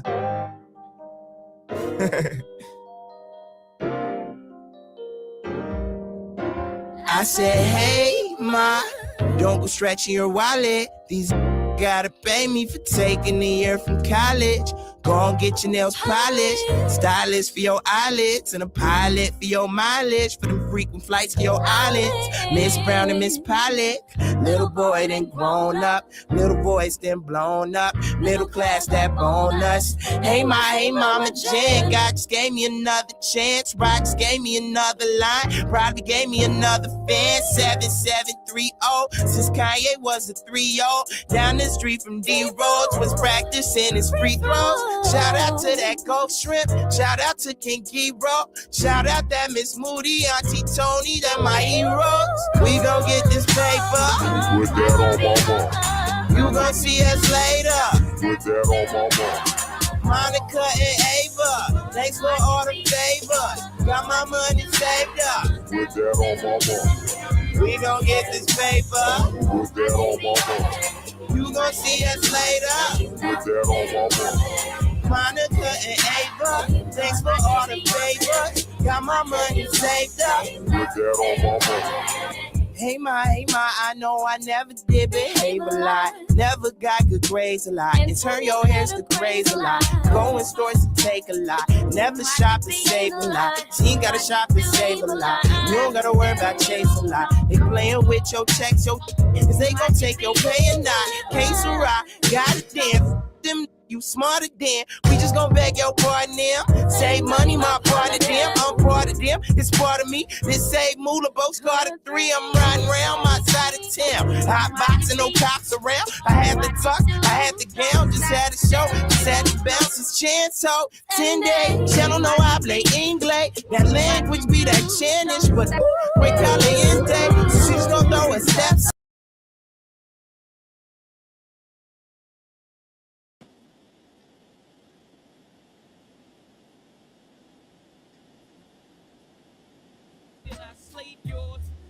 Got it, ready to flip out down. There's no need to put long. Check out the man gone. I can't get with that. I gotta keep it thick, never miss. So I hit him like this. I can't get with that. I gotta keep it thick, never miss. So I hit him like the next player. Never get no rest. You're living with stress, cause just around the corner be's the best player. You fearing my clout? If we got you running your mouth, you better blow that shit out. Jig is back, you brothers are flat. Out amazed the way the J rap. Now how in the hell did he say that? Phoebe, epitome, a riveted raw. You kidding me? No artist that rap getting bigger than me. Although these cats are wet in my style, I'm still thirsty. And we all gotta fall off, but you first, G. The last, it'll be your code and hell before you see me. So suggest chillin' with your whack ass. We make hits and harmony like Take 6. While you brothers double pump up the fake hits. A Rockefeller, never sell out brothers who don't have the heart. You better take your mouth. I can't get with that. I gotta keep it thick, never miss. So I hit him like this. I can't get with that. I gotta keep it thick, never miss. So I hit him like this. This goes out to you, and you, and you, and you. This goes out to you. This goes out to you. This goes out to you, and you, and you. Yo. This goes out to you.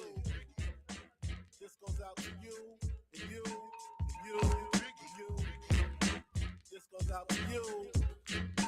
This goes out to you. This goes out to you, and you, and you. Your reign on the top was short like leprechauns as I crush so-called willies, thugs, and rapadons. Get in that ass, kick fast like Ramadan. It's that rap phenomenon, Don Dada. Fuck Papa, you got to call me Francis MH. White intake like toast, toe iron. Was told in shootout, stay low and keep firing. Keep extra clips for extra shit. Who's next to flip on that cat with that grip on rap? The most shady, Frankie baby. Ain't no telling where I may be. May see me in DC at Howard. And with my man Capone drumming fucking.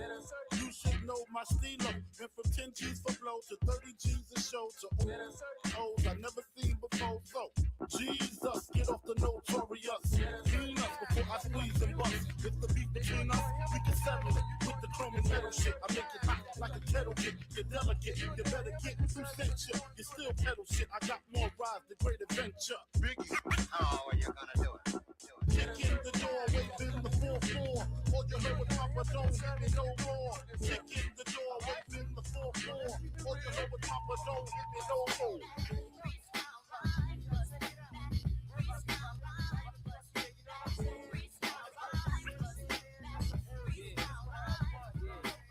Look out my face is your best bet. Your career is your terms. I can't believe you ain't dead yet. I show my blind rage. The Stevie Wonder and Ray Charles wrestling in a steel cage. Yo, this nigga's crazy. I got an artist losing their limelight like Mike Bivens. Bitches flipping their wigs like Faith Evans. Reject my single, I ain't mad at it. Like OJ getting married again, I take another stab at it. I'm tearing you out the frame like wedding pictures after divorce. Petrol like you dropped us over the shower, Luther Vandross. I'm porno like ads from Calvin Klein, believe me.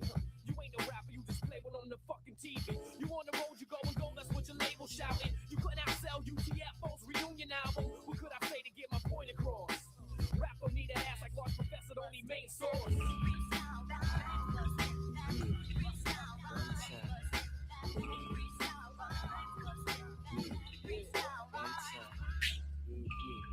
One sound, high. One sound, high.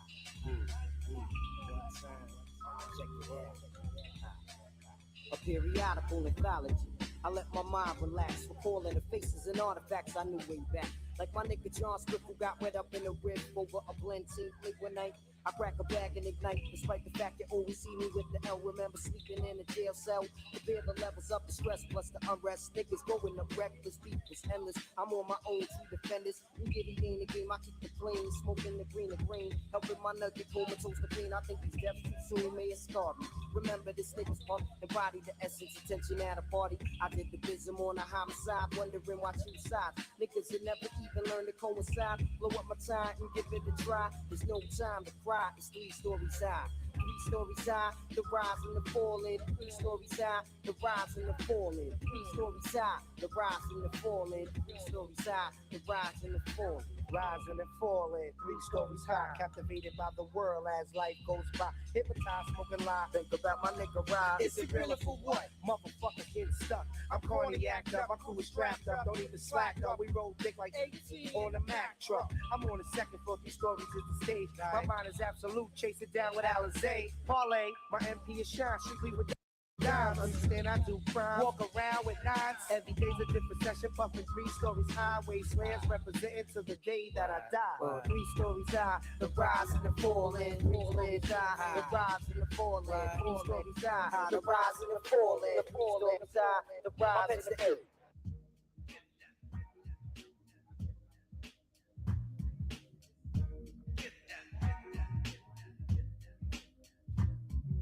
95's the year, my crooked eyes right here, and the brothers on the man is gonna wreck your ear. Can do. Evocalist Rex the mic, and then I'm next, son. Next, son.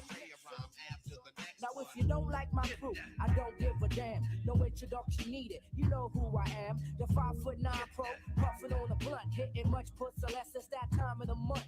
Rebirth of the Mac, the illest on the map, and I'm all on rap like a fiend on crack. My style's contagious, spreading like a virus, leaving more achy breaky hearts than Billy Cyrus. Tick tock around the clock, you should know you can't get no props if you can't rock a show. Now with these, I shake MCs off the break like fleas. In school, I never got D's. These fake nigga, please. I really hate cheese. In fact, I really can't stand dirty rap. So break a, do your best to beat maker. Thanks for giving up tracks, freaky undertaker. Since I'm Oakland bound, when I rock, I catch a frown. But the moment I leave, you ask, how can I be down? Put my tape in your pocket, then lock it down. Rock it, then rock it all around town. In the alley or the slums, Cali's where I'm from.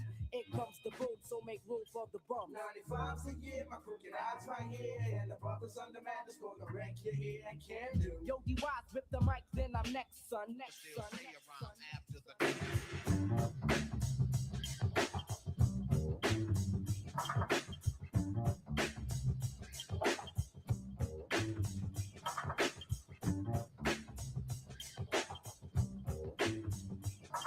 Yo, I be the top pick of the first draft. Whose wrath gets felt when opposed is dealt with dramatically? It had to be that MI smooth shit. Respect my crew get. Whose rap is slept upon? Dropping bombs, feared like Decepticons. That's how it is when you're fucking with ex-cons, causing hysteria. I stare until you break out in a cold sweat. I got more wins than the Globetrotters. Your flow's nada. I got ya. East Coast to the end, son. Most MCs run because my Uzi weighs 2 tons. Who got time for fun? Strategic methods, thinking backwards like dyslexics. I plan my attack while you're making records. Cause rap's my fucking world, B. And if I lose, you soon see World War III.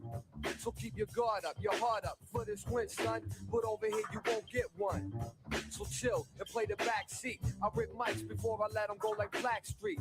Pack heat cause rappers wanna play big shots. 6 shots, competition catch speed knots. Catch the speed knot. Catch the speed knot. Catch the speed knot. Catch the speed knot.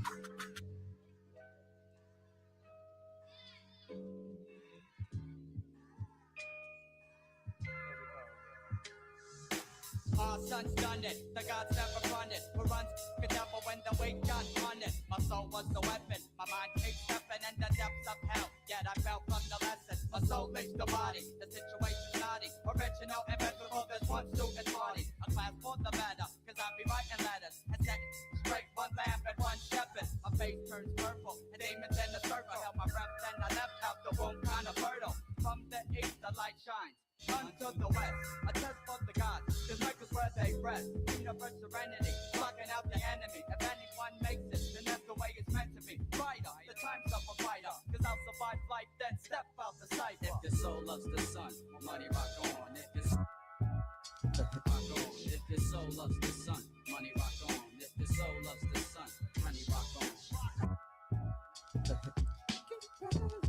Medina Green, DCQ, Law I2, the Mighty Mos Def, can't forget Seth, mercenary from the day live, lace the beats up tight, you tell him D.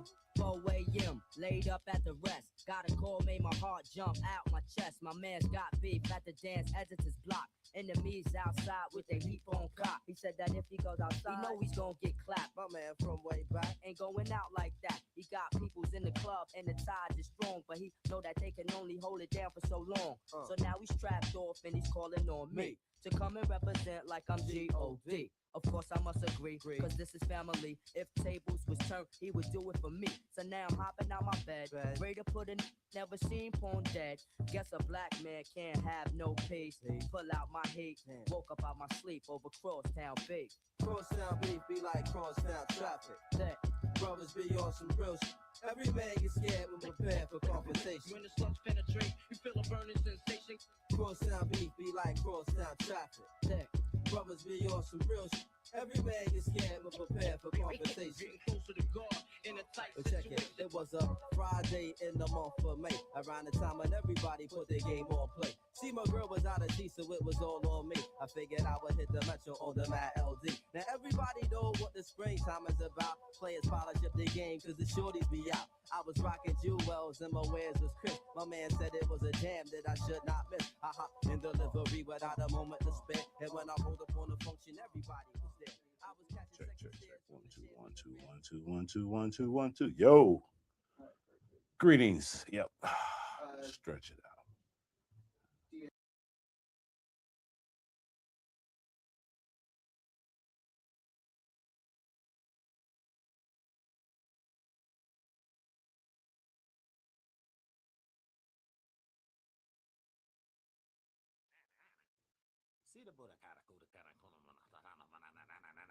Shit you gotta do though. Ding dong ding. I was looking for my man, so we both was split. That's when he turned to me and said, yo, Most, I'm hit. I guess the street life don't leave her alone. Laced up at the party and he just came home. If he survived, I know he gon' retaliate. If he don't.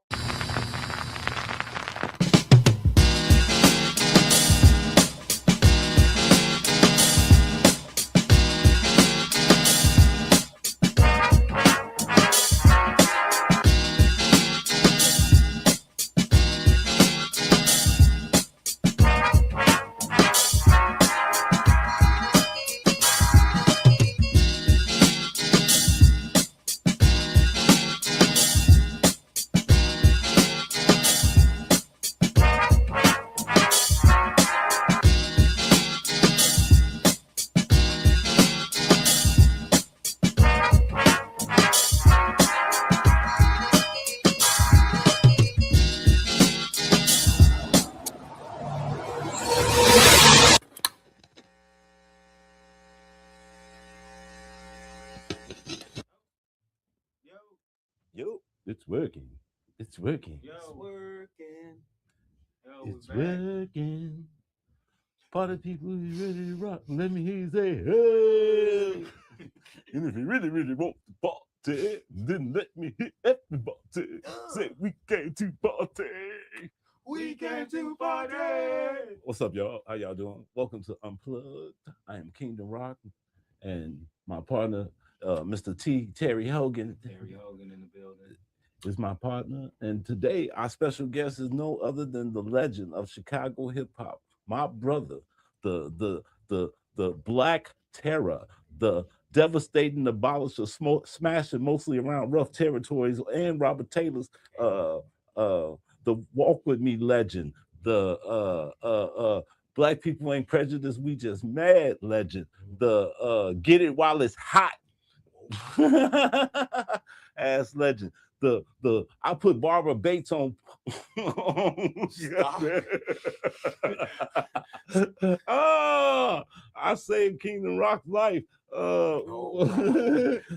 after he lost.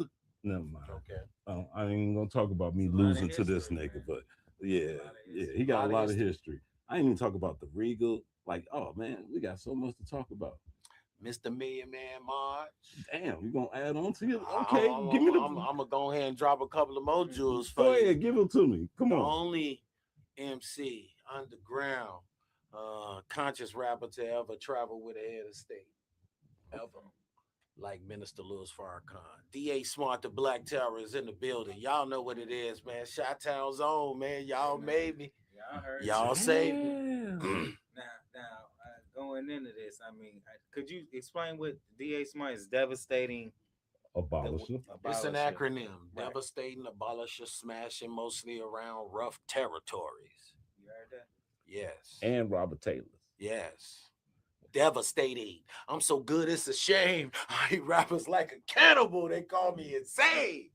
You know, I just think that's so dope because I just feel like so much thought just went into those ideas that y'all had back then, and like just even your name, and like to whereas nowadays I feel like not much thought is really put in this stuff. People And just that's go, not the whole name. You forgot the title. It's D.A. Smart, the Black Terror. right. Yeah. The mean the definite article. Black, the essence of all color. Terror, one who See? inflicts fear. See, All right. See And that any part? MC that comes near. I'll let this nigga have his soapbox. Now, Go, now, God. Go. now, wait. Now, all of that is wicked, but I must say I was a bit disappointed to find out that the DA wasn't Dub, because he showed me a video of DA Smart Girls, and I was like, wait a minute, this nigga got some hoes rapping? The smart girls. But The the smart girls. really? Right. There's some So females. I was a little bit disappointed that I thought He you thought had you some. had some hoes coming up here. Right. Yeah, I was like, man, are they coming? You But got okay, geek. no, No, not that. Okay, no. all good though. No, you more Well, I'm Yeah. not the duh. right. Duh is synonymous with dumb. So I ain't riding with that one. It's definitely DA. So it's DA. devastating abolishers in the building.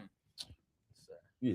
I mean, But that would have been nice. That if I would've been had nice. some That- DA Smart girls. That's what I'm saying. Like They wouldn't be naked though. They probably military. no, they weren't style. naked. Yeah, Oh, no, they was- weren't naked. no, They were were like smart doctors. girls. They were like some doctors. Like Doctors, smart lawyers, girls. the Oh. smart girls. yeah, That would be dope. yeah. You need to reach out to them, bro. They I'll look, send you the video. yeah, they look. Please they do. look reachable too, man. Like I don't really think they ought to. We probably could add that to the Yeah. platform. That's Let's what I do was it. thinking. Yeah, The smart girls. they was cute. I like Oh that. no, Kingdom, you was acting like you wasn't even fucking with him. I'm like, hey man. I'm keen to be acting nonchalant. That's all what the I'm time saying, about man. everything, Niggas be dog. fronting, man. I see.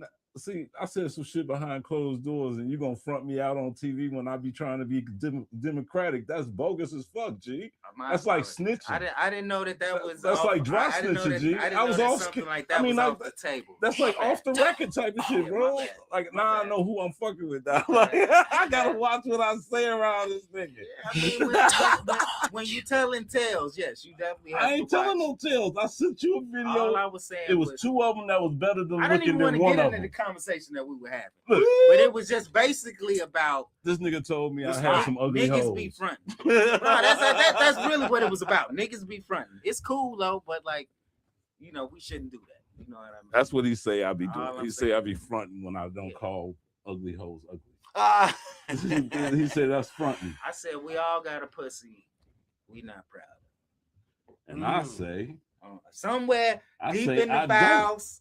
You say you don't? Except for one. See, that's what He made me dig for one though. That's what I'm saying. Like I had forgot about And I the know broad he because didn't I have took to one for the dig. team. You know when you take one for the team, you don't count that.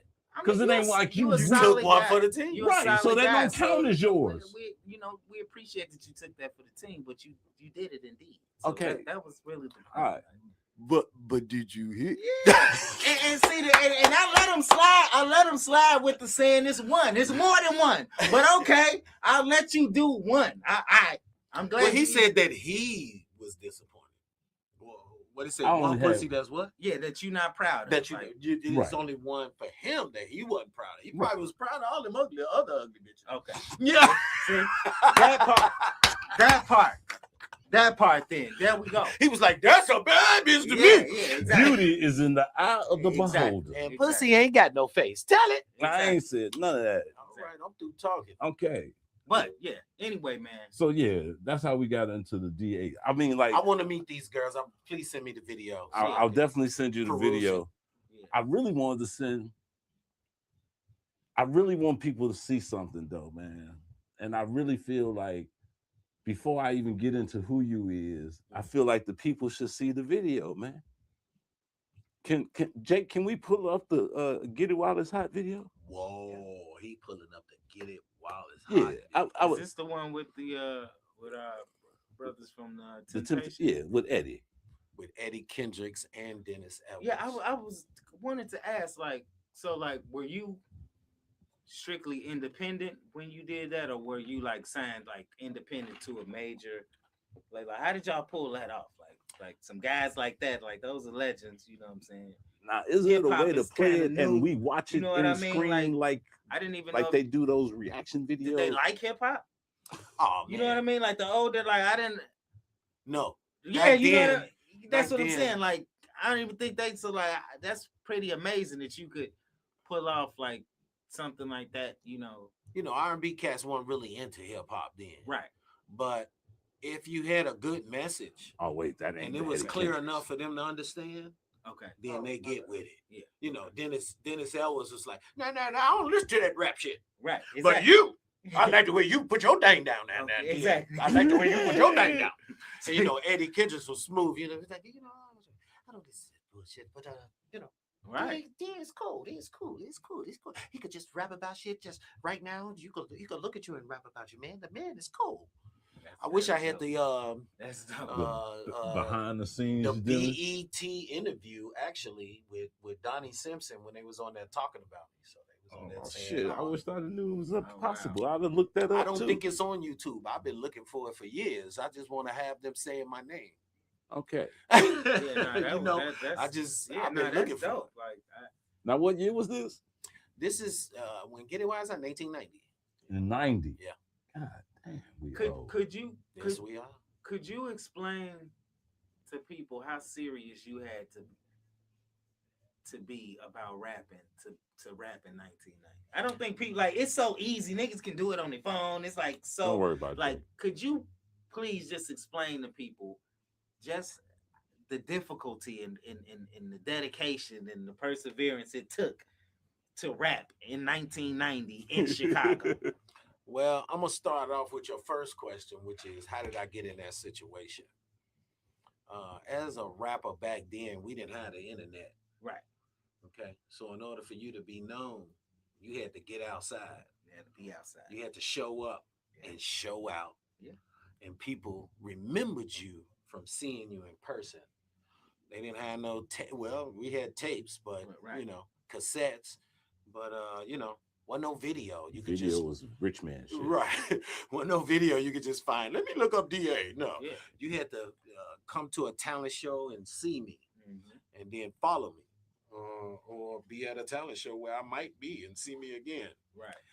But I used to battle rappers everywhere. I didn't care where they were. That's what DA Smart was about. I was about battling rappers. Back then, it was all about being the best MC on the planet. That's it. I don't care where you are, who you are. We at church. It's a battle. You know what I'm saying? Kingdom Rocking is familiar with this. I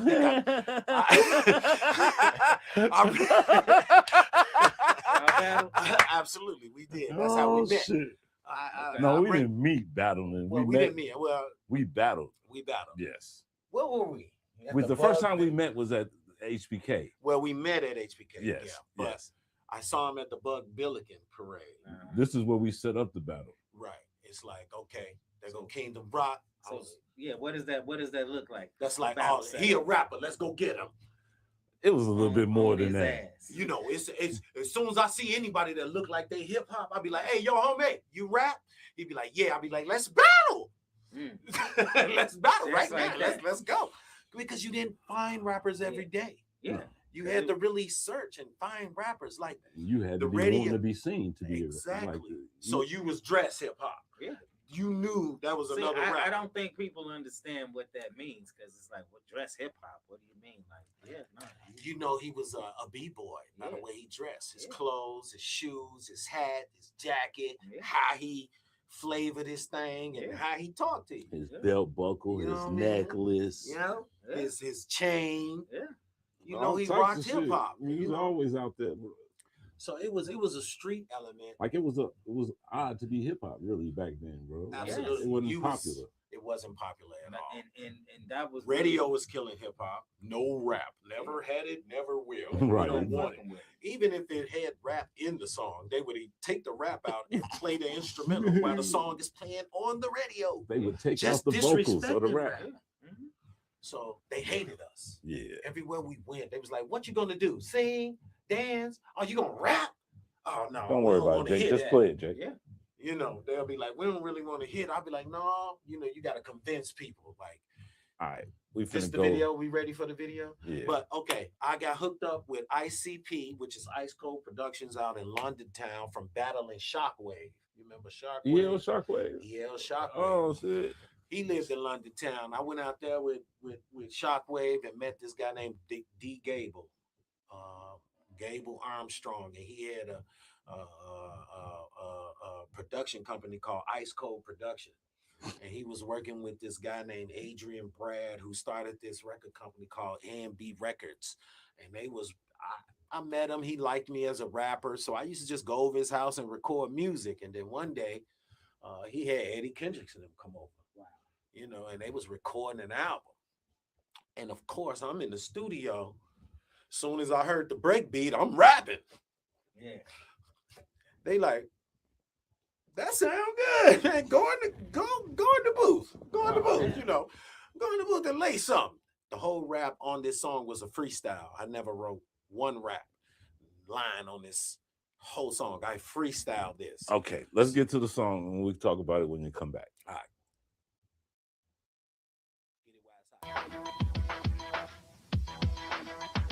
Get it while it's hot, hot.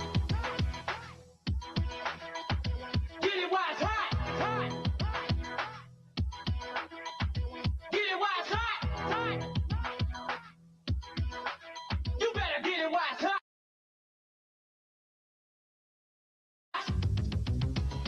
Your love invites me.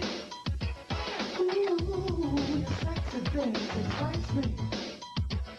Ooh, you cause stimulation, raises my anticipation. The way it seems is shocking. Now it's time for us to start rocking. So get it while it's hot. Get it while it's hot. Get it while it's hot. Get it while it's hot. Get it while it's hot. Get it while it's hot. Gonna get you hot. Ooh, you can bet when you left it. We'll be bringing back an orphan. Oh, caught up in emotion. I wanna hide deep inside your ocean. So get it while it's hot, baby. Get it while it's hot, baby. Get it while it's hot, baby. Get it while it's hot, baby. Get it right now, not later. It's all through the minute. Instead of getting greater, if we want your love, give it in. I'm telling you, girl, you better do it right then. If you might want his love, he might leave. You'll be sitting there all alone, fair in a breeze. So if you want your love, do it on the spot. And I'm telling you, to get it right, right. There comes a time when talking's got to stop. Love really hard and over. I'm about to go my top. Get it while it's hot. Right, you see it on the show. You love it when it's hot, like a bull in the cold. Get it while it's hot. It's fire, and it's been dark, it's fire. Get it while it's hot. We set it on fire. Rap and shame and give me fight. Put the fighters on the track and scream. Get it while it's hot. The love is good, right to let it flow. Get it while it's hot. You ain't it when it's cold. First, start this, the time of love. You know exactly what the AC and love. It's time to enter, cause you know you can't wait. And when you finish, you say, you're great. That's the way you get it by the 8 concern.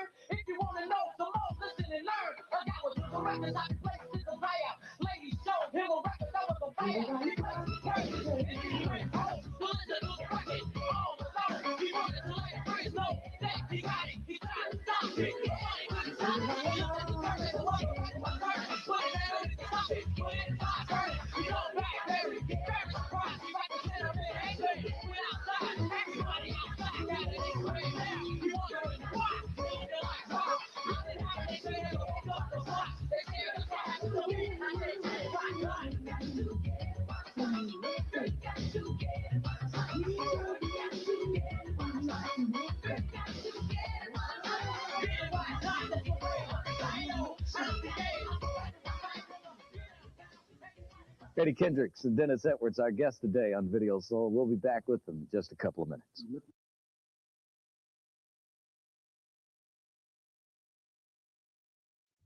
That was cold, bro.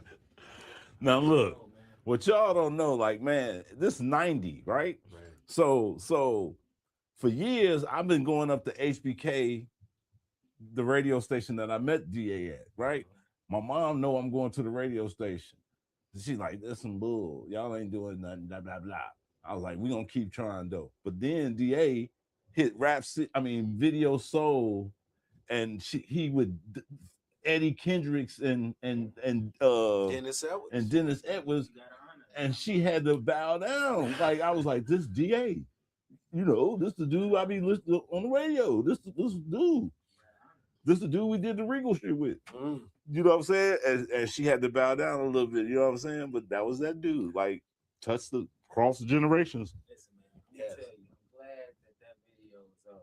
If you yank the bitch dress off like that today, it'll be canceled. That's my sister They D. gonna cancel man. us for you keep calling her a bitch. No, not my sister. Not my sister. That's my sister. You know, I know it's a figure of speech. Bro. I know. I'm But, just saying they gonna cancel our ass.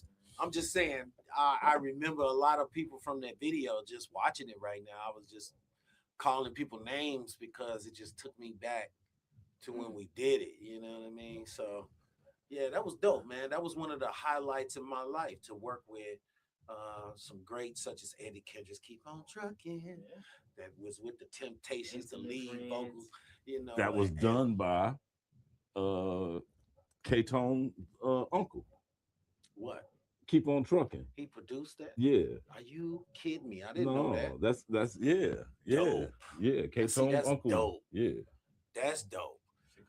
Okay, and Dennis Edwards was a beast. You know, he replaced David Ruffin. He had that one with Don't look any further, Mama Dale, Mama Dale. You can't tell me that wasn't hip hop. Like, man, you can't tell me that wasn't hip hop, bro. We was out there with that shit like it was hip hop, bro. I don't care what nobody said. Like, I thought that was hip hop. I thought it was over right then. I thought DA was gone. On the independent level, but I was independent guy with ICP. They did that, you know. But right after we released that, you know, of course, them brothers was pretty old and at the end of their careers, and they was, you know, at the end stages of their life. Eddie Kendricks passed away from cancer, and then maybe a couple of years after that, Dennis Edwards went right along with him. These guys are fairly young though. Like, ain't like they wasn't like 70 and 80 and nothing. Like these dudes like what 60? Yeah, like that's, you know, living the lifestyle. Hey, but they lived that life, bro. They Them lived was that rock lifestyle, stars. you know what I'm talking about? We saw the movie. Smoking, drinking, Ain't nobody coming. whatever you thinking, they was getting it in. I mean, Eddie looked chopped on the video. He looked like he was chopped up Like he was sick. Respect. No, not sick. I mean, like high as hell. Like, I don't know. I wasn't yeah, there. yeah, like, you know what I'm saying? I'm telling you, you gonna sick. get me kicked off the Definitely not sick. Terry ass on 112. They was getting busy. Right? Yeah, they During was. the That's like cut talking about the Bulls and motherfuckers before Michael Jordan era. Like the motherfuckers that was there on the Bulls. I swear, Dave, course, cocaine. Yeah, it was a different time, bro. Hey, cuisine. Let's go play. Exactly. Man, so back into this hip hop shit. When did you? I know your story, but the 90s, you was already a star to me. So when did you become a star to everybody else? Like, people really don't understand that era of talent shows. Like, before, I mean, like, we ain't had no internet. The only shit you could do was be the star of a talent show, bro. So wait, I'm guessing King, because you kind of glazed over it. He bodied you in the battle. Oh shit. He didn't do it by himself, goddammit. That's what But we're gonna say. it was a body. It was a body It though. was something laying on Yeah, the it was floor. okay. When I- Thank you. No. All right, moving on. We can move past it. Oh, we hell don't no. gotta stay there. But it was definitely a body. All right, moving along. Anyway, Okay. all right. That happens, man. You know I done told the story, and I done told the story several times, but like I said, I had my crew there, and but you know, he was already dead before my crew came in. He had a I crew can't. too, right? No, it was just me and my him beatbox. Slept. who was there? Slept. My beatbox. Him and one other guy. I guess I No. caught him slipping. No, So that ain't all he needed. Are we gonna revisit this? Are we gonna revisit this thing? Bro, what is So, you I'm just asking saying, for? like, because you acted like, well, nah, it was, and now it's just y'all two. So what? The battle happened in front of a crowd, bro. You got an He audience won right here. the We got crowd. an audience. We got niggas watching. You No. got us. No, he won the crowd, G. All right, man. I'm just saying. I outperformed him. Yes. Like I do most of my battles. Most of yes. It's a part of it though. Right. Showmanship is a big part of the battle. That Like, motherfuckers. It's okay, Kate. It's okay. You on the list.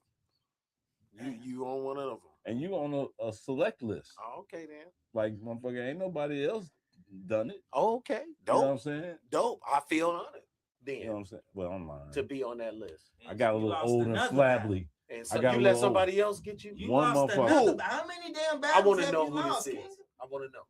Tell me. I forgot his name. Oh, Damn, now you I ain't gonna give him no flowers. Shark ass thing. Okay. Wow. The nigga, I'm cool with the nigga too, man. Oh, he Shockwave? honestly, Y'all got Shockwave? Huh? forgot his Oh, name. wasn't no hell no. Wasn't none of them niggas touching me. EL Shockwave. DA out rocked me, Joe. He yelled, he screamed, he danced. He had a bitch with him that rapped in French. And DA smart girl. See? exactly. DA was smart to have a girl with him. It's not his fault that he came prepared and you only brought a beatboxer. And I whatever, bro. I don't blame the nigga that was supposed to be with me that was holding. It's just like the Bulls coming in for So you the just- Magic, and Jordan had just came back. He was a little rusty, and they lost. So. Right. But he came out to play. Yeah.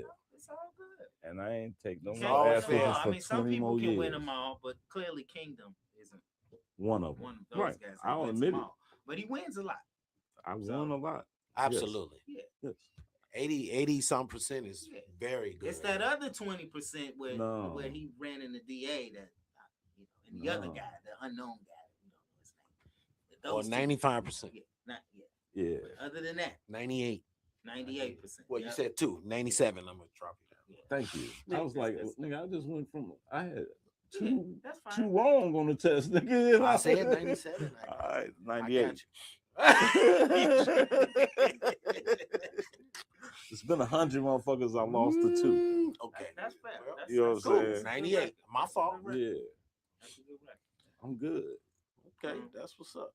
Now But DA no, was a beast. That's all I'm gonna say. That nigga was Chicago's version of LL Cool J out here, man. He was snapping That's a big thing. That's a huge compliment. and Thank and he was serving marks.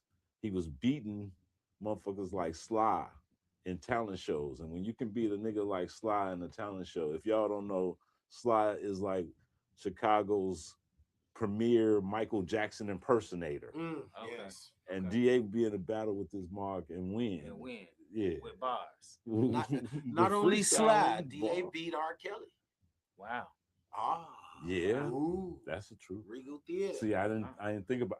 I wasn't at the Regal when you won, So, so, like, what would be like the largest prize you would get? Like, what were the At the Regal? prizes? Yeah, like just for these talent shows. Like, what? Well, Like, the Regal was the largest prize. It was Okay. $1,000.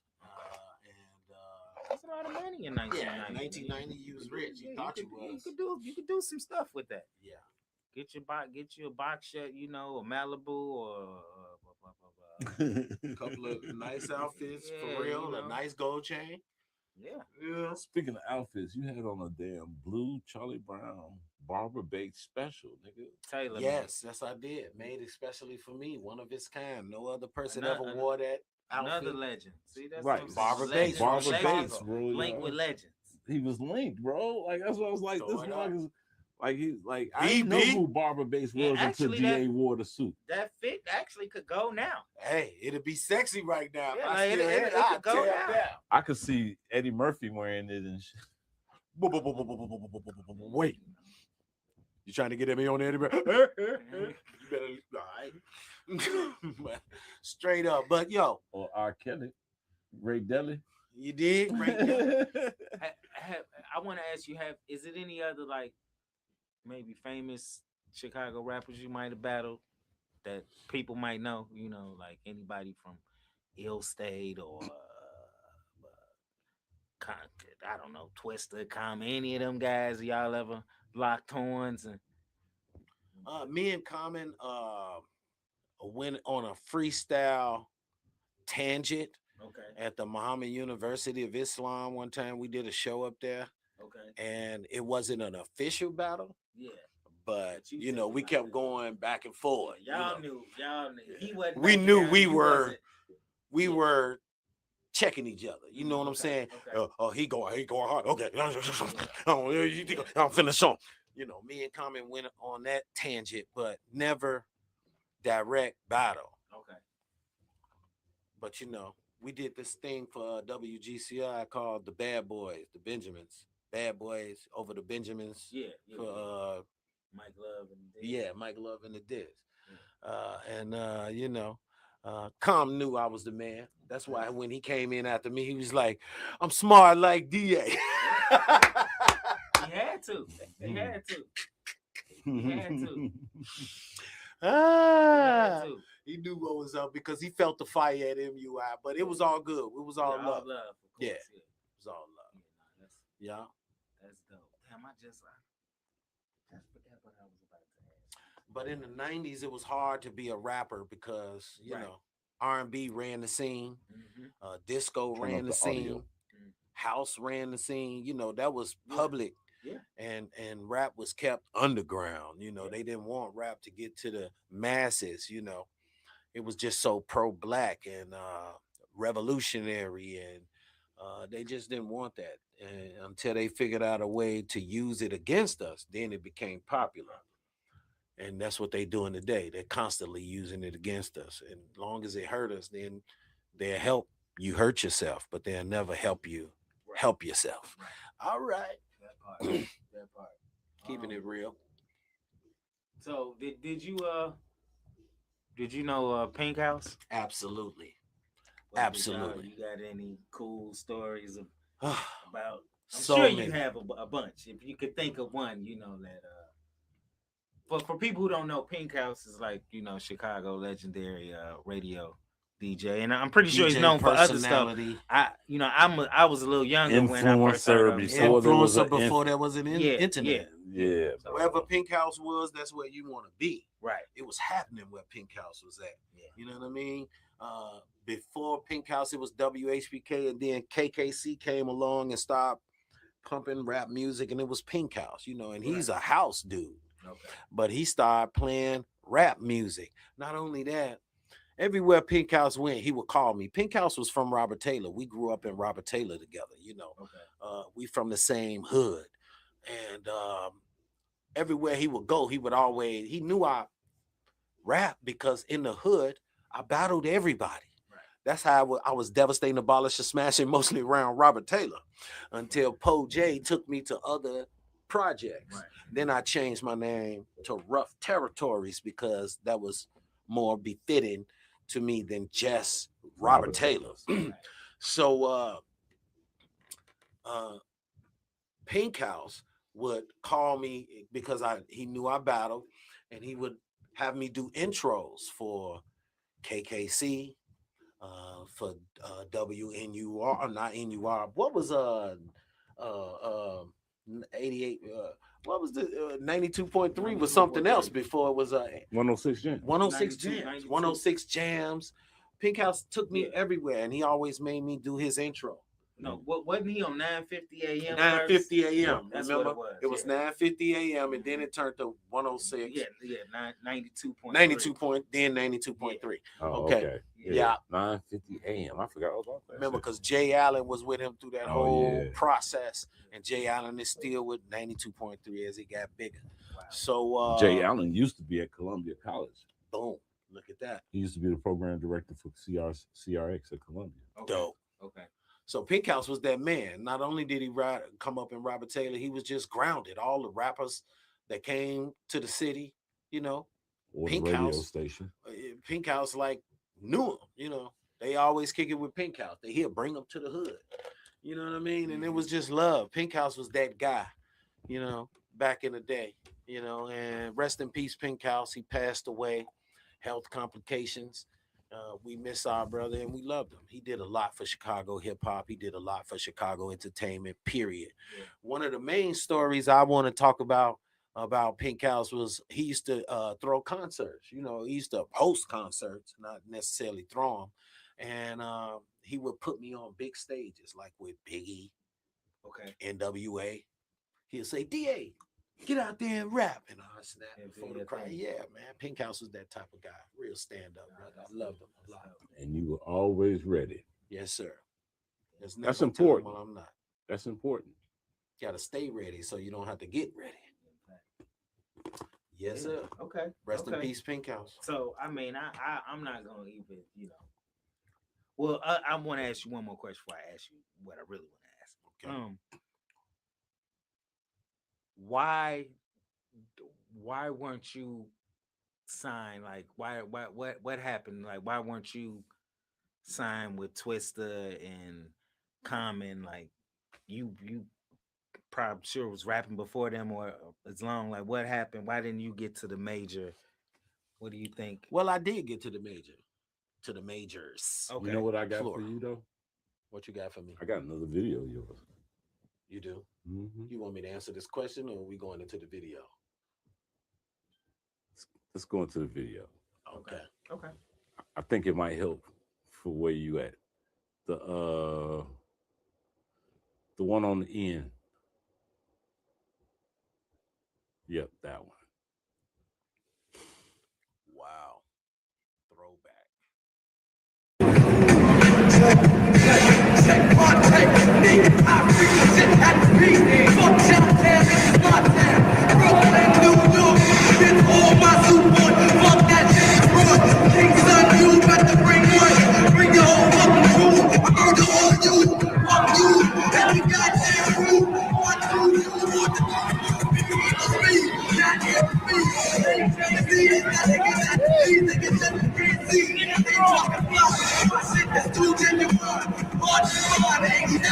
I was rocking that shit that you can't get with today.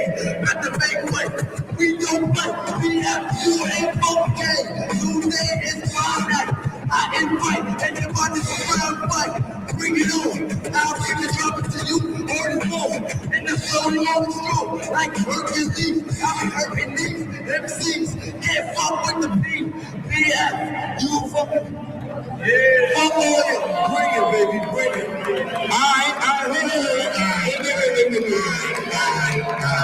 I'm gonna let King Sun respond. I'm gonna let King Sun respond. Hold on, I need you to the front. We got to look at you, baby. Alright? Hit it. So here we go now. One time from the mind.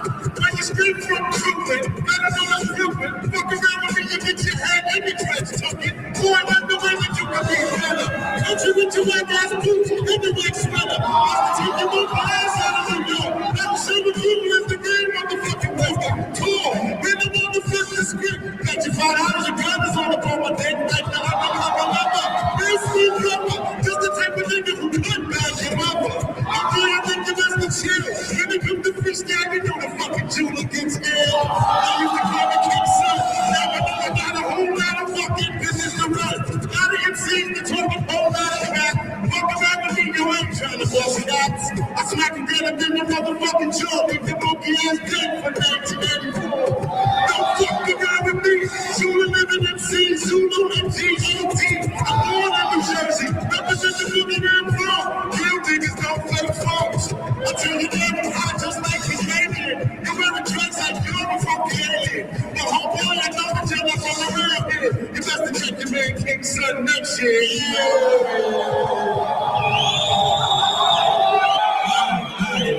was round one. And here's my man on round two. Or two, yeah. On that. Shit up like this. Off the top of the door, my hands up, I rock it hot. Check it out. It's hot like this. It gets no better than this. Is the best it gets over the scene. You know what I mean? Put your motherfucking ass. I'm flash. Your fucking ass. The fucking. Or two, like this. What the fuck you doing? They do my dick. I have to rip the motherfucking scene. I do, you know I look at mad me. I think they be a bad communication. Look at stepping out the picture, out the vacation, humiliation, competition, king, the ass out the position. My shit is hit. Well, like that, you better know what you better. It be poison. This is not the way my voice is just speaking. Yo, let me get it. Okay. Okay. Okay. Now, first of all, when you stepped up on the stage, you came to the game, act like you wasn't raised. But I'ma tell you something that might hurt. This motherfucker here look like he got on his sister's shirt. It hurts, you dirt, and you're just a maggot at his face. It look like you get on a bitch head. And matter of fact, the terror ain't joking. You motherfuckers so skinny look like both of y'all been smoking. So get your hands up, we know what you're fucking to. I'm the terror of the tater, I'ma walk with you. And I'ma tell you something that's slow. Take your sweat off, nigga. I can use it as a welcome rug. And wipe my feet on it. Real quick, cause all them dreads in your head don't mean shit. Cause you ain't no God, you don't represent God. And if the terror represent God, Lord, I'm breaking you off. I'm breaking you off. Two of you motherfuckers are too soft. Give it up, and that is the rumor. I'll put your ass 8 souls in the future. So right there, and open up your eyes. DJ Smart in the fucking somewhere. Everybody know what I'm switch. Why you all on this dick? What is wrong? You was fucking bitch. I'm a taking in. He's a run. Jumping on time. Coming on my mind. And you know that it's all good. Bullshit, your little brother. It's past his bedtime. Check his little asshole. And then he act like the big son is fuck alone. So next time you come back, motherfucker, make sure you get back.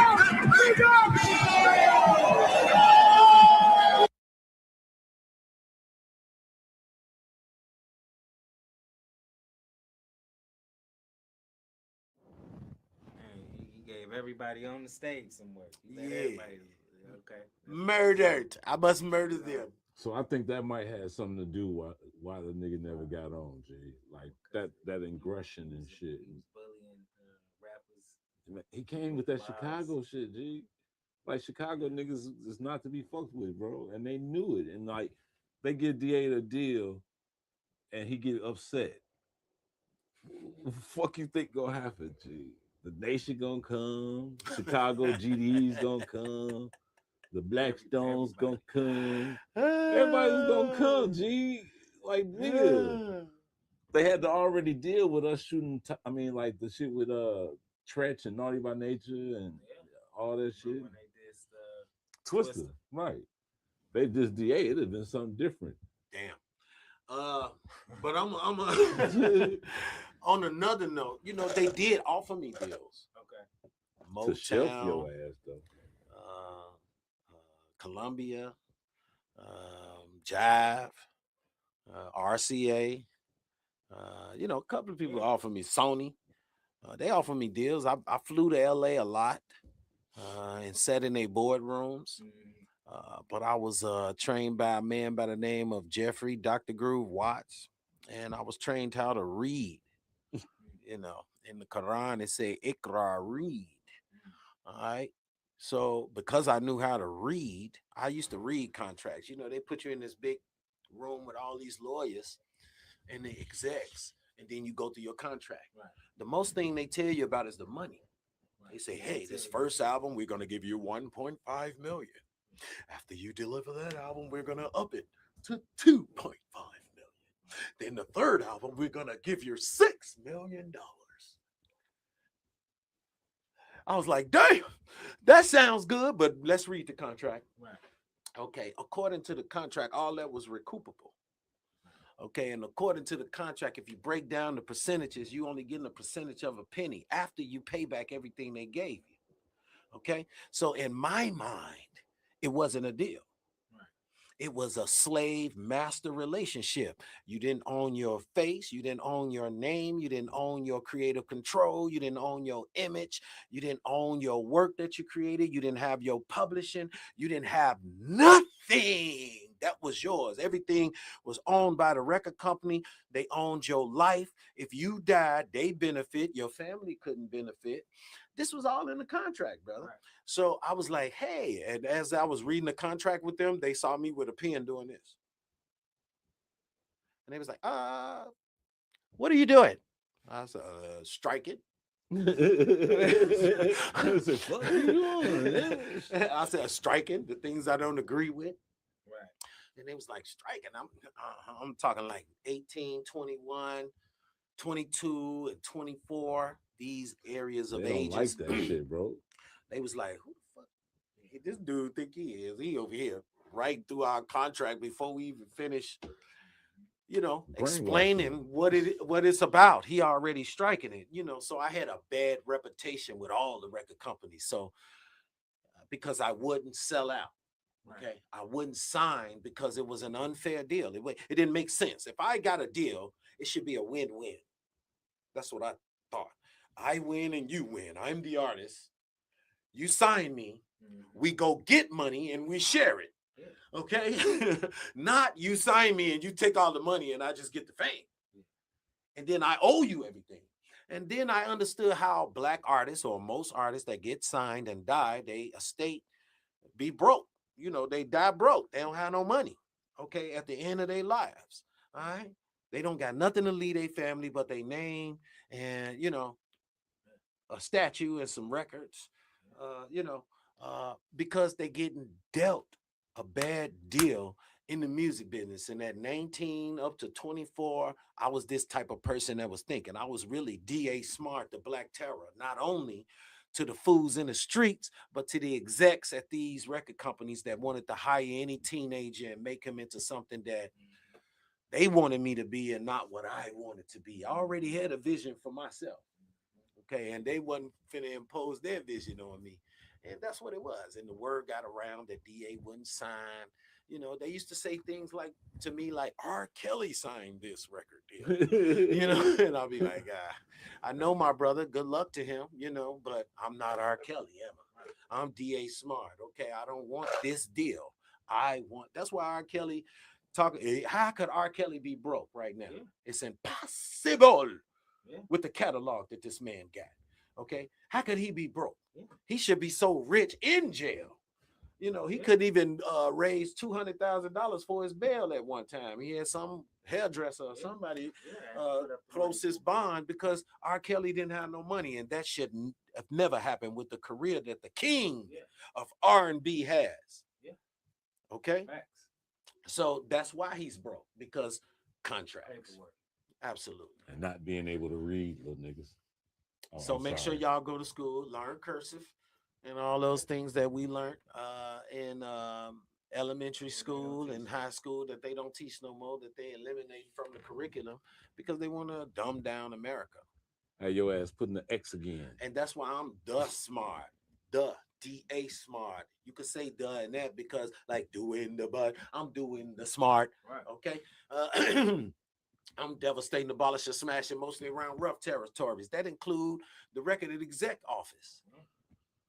I'm slapping people no matter where I go. Wherever evil raises head, I speak truth to power on my own, not fearing any sanctions or repercussions, all right, or retaliations. I don't fear none. Which will bring me to my question that I wanted to ask. Let's get it. So that's why I never got signed, bro. No, that makes sense. Right. That makes sense if you were. But I was offered. Yeah, I knew it had to be like because you were there. Yes. Like, you know what I mean? And you know all of these people, so I know it had to happen. I just was curious. So I was blackballed because of that. Got it. Makes sense. Okay. What I've been waiting to ask. Okay. How'd you do it, man? How'd I do what? Walk with me. Walk with me. How did you do it, man? Interesting. Check this out. All right. Now, after no record company assigned me, what am I to do with my career? Mm-hmm. All right. I was a battle rapper. All right. Just like my name was changed from DA from Devastating, Abolish, and Smashing, mostly around Robert Taylor, to Rough Territories by Poe J, taking me to different territories. I got out with another brother named Luck G from the West Side. Okay. And he Respect, took Lucky. me all over America to every battle from the West Coast to the East Coast. He paid for it, got me into the battle. I won. We took the money. He gave it all to me. Okay. Shout out Luck. Yeah, that's Yeah, my Lucky. brother. Yes, He sir. was he just wanted to see me win. Yeah. That's it. He had the money. So he was like, He was man, going just, anyway. yeah. He was like, man, shit, you keep that shit. You know what I'm saying? I don't want it. I just want to see you do your thing, man. It's a pleasure for me to just watch you. So if you win, you take it all. Even though I put up the money for it, you could take my half too. Put it in your pocket. I was like, man, nigga, all right. Anytime you call me, I'm coming. Yeah. Good guys. Respect to Lucky, man. Hell yeah. So we went all over the world doing this, all over America, not the world, pardon me. We went to every contest we could find, every music showcase, seminar, conference. We was there. Jack the Rapper, name them. New music seminar. Come on. Gavin. This is where I met Mad Lion. Yeah, at the new music seminar. At the seminar in Florida. Okay. Red Alert was hosting. I used to see Jack the Rapper ads in the back of the source. Dope. But this one thing I'm talking about, Red Alert was the host. Okay. And Luck had paid for me to perform like $3,000 or something for me to get on this show. That's a lot of money. It's a lot of money back Yeah. then. And Red Alert kept putting us next. All right, y'all going next, but then they put another and kept pushing us back. We in Florida, we trying to be calm. But Lucky ain't just Lucky. Lucky a gangster. he from the West Side. Okay, so not only did me, Lucky, Johnny P, and Rest in peace to Johnny rest P. in peace, Johnny P. Our little close-knit crew came, but 70 to 80 new breeds from the West Side drove down there with us. Because in these contests, they would get physical. Because I be talking about people hurting their feelings. You know, people didn't want to pay. People either wanted to fight, didn't want to pay, you know. So we had to have a mob with us. And we brought the new breeds from the West Side, all right, everywhere we went. So there won't be no problem. And if it is, we can quickly curtail it. Just briefly, I just want to say the breeds was getting money in the 90s. You better know. So money wasn't an option. That's why it was all good. So after we After the went all battles. over Yep. for the battles, he said, all right, that's good. We done proved who we are. Now let's make records. How could we make records? Okay. What could you do to make a record? I said, oh man, I know exactly what to do. What did I do? You went and got your ex-dancer. My you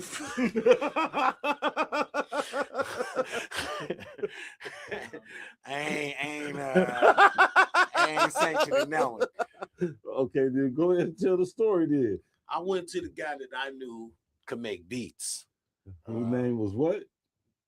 The legendary Trackster. And how did you know Trackster? He was part of this group called LOC. LOC? Yeah. And he used to be managed by the same guy that you was Dr. managed Groove. by, Dr. I Groove. was introduced to him by Dr. Groove. We was Okay. both his mentees. Yes. And Shout out to Dr. Groove again. So when Luck said, find somebody we can make beats with, I went to Tracks. Okay. Tracks. I need beats. Mini beats. I'm ready to make a record. Tracks. When we went to Tracks, he was working at Walgreens. Walgreens, yeah. He was living on 71st and South Shore in a 1-bedroom apartment. We went over there to meet him. It was him and Rap was in the room. Was in that 1-bedroom apartment. We met. Me and Lucky went over there to meet him. 74th. Was it 74th or 71st? Either 74th or 75th. It's 75th. 75th? in South Shore. Yep. Okay. By the basketball court. Exactly. Yep. Okay. So we went there, talked to Tracks. Tracks had the D to the S crew. Right. They already had a little record company, Creative Way. Okay. This is at that time. Okay. They had D to the S. They had, if you gonna spit it, come get it. Stop talking shit like a critic. Come get it. They had it, but it wasn't out yet. And Doomsday was out already. Doomsday with my tunes play. Right, that was out. All right, that was out. That was out on Tracks, Creator's Way. Right. So why reinvent the wheel? He already got it. He already had the record company. Let's marry the money with the honey. Okay. So now we all execs. I brought the money. Okay, Tracks, here go the money. We finna blow up. Lucky really didn't like Tracks music because it was not what he thought would sell records. And being the type of person that, you know, anybody putting up money for you, they gonna have a say so. Yeah.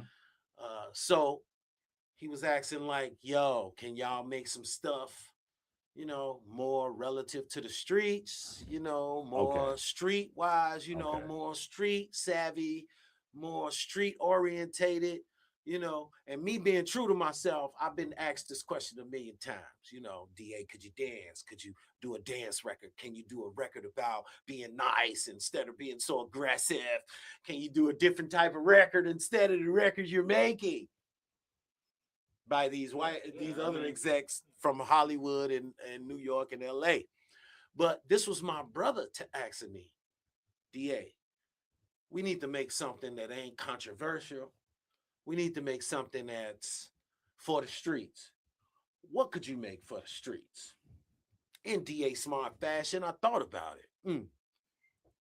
What could I make for the streets that ain't religious, that ain't pro-black, that ain't controversial, or just b-boyish and backpackish, and what ain't too shortish, or you know what I mean? So I had to think about that. All right, my best bet for me, I came up with Walk With Me. That's street. Brilliant. Okay, I got some. I'm gonna talk about them instead of talking about me. Notice I don't even say my name in the song. It's all about the streets. It ain't about me. It was for the streets. I made the song for the community of Chicago and the world. All right. It wasn't about me. So I removed myself and just put them out front. That's how I gave something to the streets without selling out, without saying I'm a pimp or I'm a gangster or I'm a killer or a murderer. I murder a nigga. When I see a nigga, I'm going to kill him. None of that. Right. Yeah. Fuck that whack ass, puss ass, bitch ass shit. I wasn't with it. So I wasn't gonna do it. Now, I was a part of OCU. I don't know if y'all know this. You know who OCU is? Okay, Organized Crime Unit. Organized Crime Unit. They had a big record out called Murder in the First Degree. What was their big record? Cocaine? No, that's the one they stole from me. I thought that's where you was going with this. I was gonna get there, but you segue. But OCU was with ICP when the same people who did Get It While It's Hot, Eddie Kendricks. Right. They was with them. A and B was Kid Def uncle. Okay.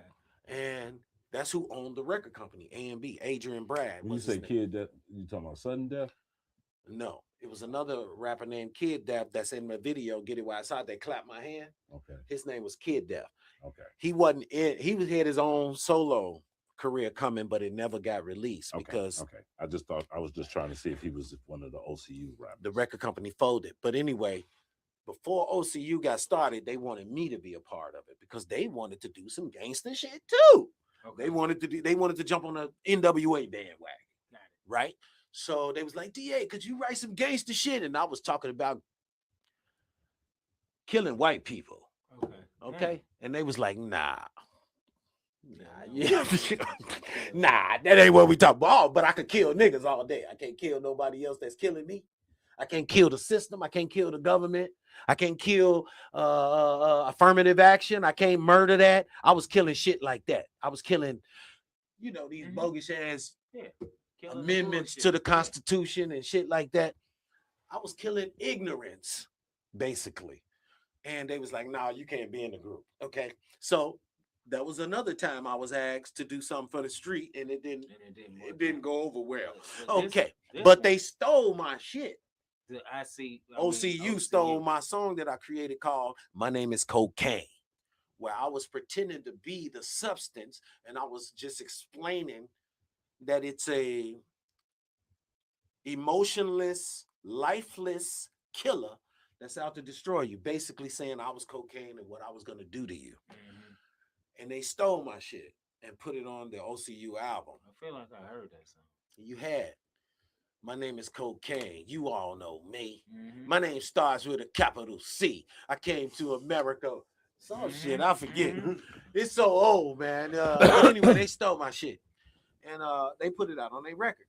All right, never paid me, but they did give me credits. Never paid me, though. Never paid me. Yeah, never paid me.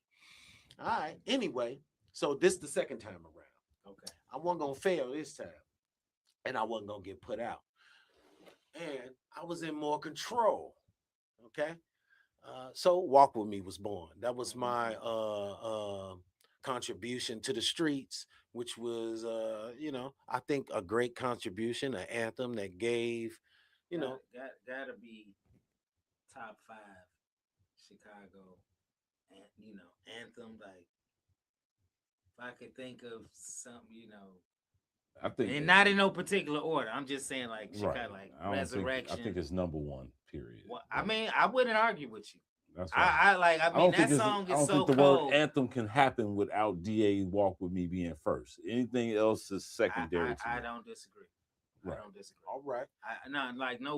I mean, no I got smoke up I your got some ass other either. shit, like some, like I consider What's Up Joe. Yeah.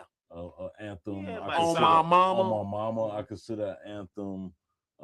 Some people said Hey was an anthem. Hey, Hey, no, hey, hell yeah, the weed anthem. Yeah. I mean, yeah, but I ain't never needed an anthem smoke No. weed. But you know what I'm It's saying? a Chicago. It's some But Chicago it's niggas just that's more about us being the Chicago Yes. thing and the way we talk. I fuck dance, with and move. Chi-Town. Yeah. Yeah, no, I walk with fuck me with though. us. We are a melting pot.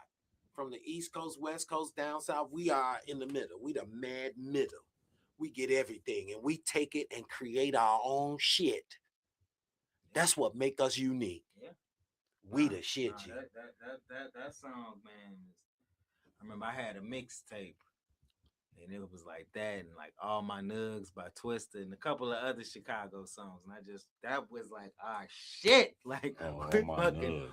fuck with Walk With Me. You told it, you told it right. I made it for you, bro. No, we appreciate it. And that's what it's for, man. And that's where you got.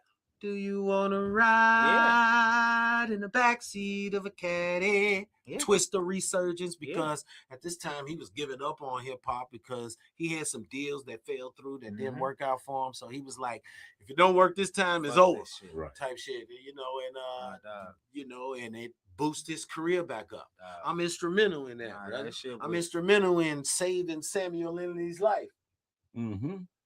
career. That was- JP, I don't know. snipers, Oh. everybody that came out that camp. Yeah. Okay, that put Chicago on the map, man. All of us. Yeah, Seawall was important. Yeah, Labor Seawall was Chicago. a staple in this city. Man, no, I remember. Just unfortunate at the time the government wanted to get rid of D.A. Smart, the Black Terror, because not only was I a rapper, I was also a community organizer. I had an organization in the Robert Taylor called Boys of Illinois, that was raising young men to be men and be responsible and shoulder the responsibility. Absolutely. So they got DA on some trumped up charges and got him out of there, but I'm here now.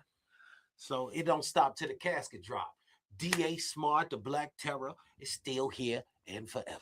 Yeah, they said you was on the run at one point. I was. And all types of shit. Come on, we was. It was Wow. pictures everywhere. I was on America's Most Wanted. Right. Really? That's what it is. Yeah. Wow. For how long did you have to do that? I was on the run for about a long time. I can't. That's classified. It was long enough that Twister and Do or Die and all Blew those- up in the interim. That's why you never that's heard why nothing you- for DA. That's why they thought I was Oh. dead or in jail, because you You had only to heard get Walk low. With Me, and then You had to get low. look at that song. Yeah. You know what I'm You talking said about? you talking Look at about that it, you song. talking- you talking It's about bringing it, niggas yeah. together. Yeah. Jesus didn't say, pray to me. He said, follow me. Yeah. Right? And who was he talking to? He didn't go by the, He said, go No, not he- by the ways of the Gentiles, but go to the who? Yeah, Lost sheep. Yeah, go to the streets. All right. Yeah. And the FBI was formulated to look for the rise of the new Messiah. All right. And he can't come up in hip hop. Don't think that God ain't got nothing to do with hip hop. And that's why they aiming so hard with the COINTELPRO and the prison to the industry to prison pipeline. And know it. it used to be the school to prison pipeline, but now it's the music industry to prison pipeline. Absolutely. I mean, that's when rap changed dramatically. That's Yeah. when they start promoting it. with the meeting and the meeting to kill rap music that y'all think is only a myth. That shit real, man. Come on. This nigga told you that they didn't want him to come out with no music that was positive, and they kept asking him for the garbage. And Absolutely. And when he And then- said no to the garbage, they was like, "Slow down, partner." Exactly. Now think if he had signed that contract and they owned his whole likeness and his rights and all that shit.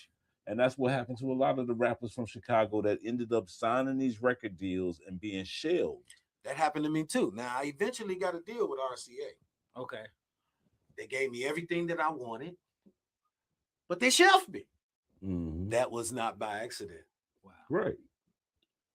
But you did get some money out of Yeah, I got a little money out of it. it. You know, we take. But that ain't your That ain't the control point. of What your- you that ain't what you wanted. Nah, Right. that ain't, I wanted to be training the people. I wanted to be in the minds of the men and women Okay. that needed to hear me. We need to.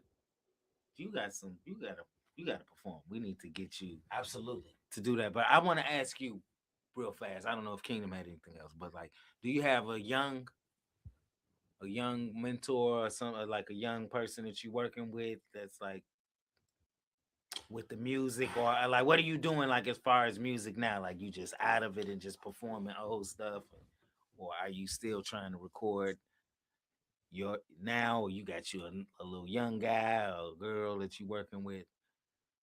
I'm alive, brother. Okay. I exist and I'm still here. Okay. So it don't stop till the casket drop. And I'm colder than these young niggas and the old niggas. Come on, speak in on my it. opinion. Speak on it. Still today at 51. Yeah. I drop them like a bad habit in 2 seconds. And at the same time, he still has Terror Records where he has artists under his label that he helped develop and mentor. Oh, okay. So you do. So you do it all basically. Absolutely. But when you say young, they ain't so young because he Right. been doing it for a while and they've been under the camp for a while. Okay, You know what I okay. mean? Like his own brother is part of the camp, the Absolutely. general. You know what I mean? General. So Hundreds and hundreds and hundreds. Look it up. Okay. and DA still make music on a and we gonna hear some of it. Tonight. He actually did a song with this nigga named Cousin Rico. And if you look up DA Smart and Cousin Rico, they had a song called Ho Ass Niggas. Ass nigga. That shit kind of fresh too. So if y'all look for that shit, you know what I'm saying? That shit kind of hot. Cousin CUZN, Yes. RICO, Cousin Rico, and DA or DA and DA Smart and Cousin Rico, Ho Ass Niggas, HAN, some shit like that. So y'all can look for that. And then Yes, HAN. your new shit is Where My Mom, no, not Where My Mom at, but My latest was Get Down. Get Down, right. And I'm about to release a new one called I Go Off. Y'all will hear that later on in the show. Okay. Okay. And Okay. so we talk about Also, I'm working on a new project with JB. I don't know if y'all know who Joe Blackula is. Oh yeah. But me and Joe him working on Blackula. a series of EPs called Scorched Earth. But the first one is that we're gonna release is gonna be called Gaslit. And we out the yo ass, bitch. You better be ready for this one. Madcore, JB, Madcore, Illiterate, Watusi, Head, what's his name? Head Crack, not Head Crack. I don't know him. Yeah, it's a whole crew of them, man. They picture on the wall downstairs in the Dope. Chicago Hip Hop Heritage Museum, where we're located at 4505 South Indiana. Dope. Where you can also find us at www.chhhm.com. This is Chicago Hip Hop Unplugged with your host Kingdom Rock and Terry. T Ho. I say What you say, Terry Hogan. You said Hogan. Bang. I shoot you. It's You know what I'm Hogan. saying? I'm putting the hose I down. heard it. You know what I'm This is saying? DA Smart, man. You can reach me at www.terrorrecordsinc.com/DA Smart. And real quick, I really want to talk about one thing before. DA was so instrumental in us as a youth that we actually understood the powers in the numbers, and with the connection that we had through hip hop, we organized the first hip hop protest in Chicago for DA at the Regal Theater. Now, Legendary. Yes, this Definitely. is really legendary because we were only 17, 18, 19 Babies. years old, and we protested and picketed the Regal Theater, even though they were black, and the Chicago Defender. Go ahead. Because they robbed DA. Yeah. And again, this was us learning our power and our numbers because again, mentors like Dr. Groove, Bill West, Yes, sir. Cassius D, Yes, sir. Tate the Great, all of us. I mean, I was kind of considered the elder, but I was a baby elder. You know what I'm saying? He was the elder among us. You know what I'm saying? Well, they was the elder over us all. Yeah, but they helped us and mentored us and guided us, and we did this protest for DA at the Regal. Right. I was disqualified from the contest because I did a Black History rap that they said was offensive to the sponsors, which was Coca-Cola, white people. But I just did a brief historical account of the Black American experience, and they didn't like it because it was aggressive. It was a song called Black People Ain't Prejudiced. And on that note, we just mad. You can play that while we transition to you performing, and you get to rock that little tiny space in the room with the people downstairs coming upstairs to watch you rock. Let's get it. And we're gonna play this song because this song is the song that made us do what we did back then, and he caused unity between the gangs even before we knew we was organized. Say that. But this is him performing the song at another venue at a different time. I was in North Carolina. I was on tour with Minister Louis Farrakhan. Okay, when you did this, yes, and he was a special guest. He's like I introduced him. He everywhere he went. He was the hype man for Minister Louis Farrakhan on this tour. And this is a song. And thank y'all, people. And here go the song. And after the song, the next thing you'll hear will be DA performing in our room. Thank you, brother. Yes, sir. Thank you for having me. Love you, man. beloved. I love this setup. It's beautiful. On right now, my brother, the baddest man in hip hop, DA Smart. Bring him on with a round of applause.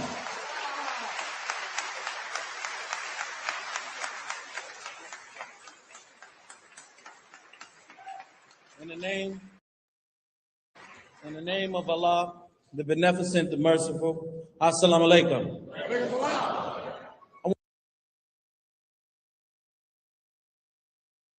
I want to thank God for having me in Baltimore tonight. And I want to thank the Honorable Minister Louis Farrakhan for allowing me to be on the tour with him in the Men's More movement. Being a positive brother on the scene for such a long time, he saw me and he said, brother, they ain't gonna give it to you. So we have to give it to you. Yes, test.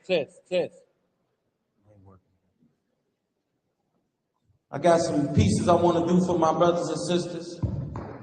It's called Black People Ain't Prejudiced. We just mad because we are. And the theme song for the Men's More movement. And it goes like this. This is about DA Smart and his destiny. This is about what's deeply invested in me. This is about what they kept as a mystery. What is it about, y'all? Black history. Back in the days when black men were slaves, we couldn't go off and wage because we was locked and chained. They constantly remind us without the boot, they put stuff on TV. Like Roots. I'm sitting there watching them with my hand on the trigger. My anger is growing big as they call me nigga. They whipping me and whip me almost every day.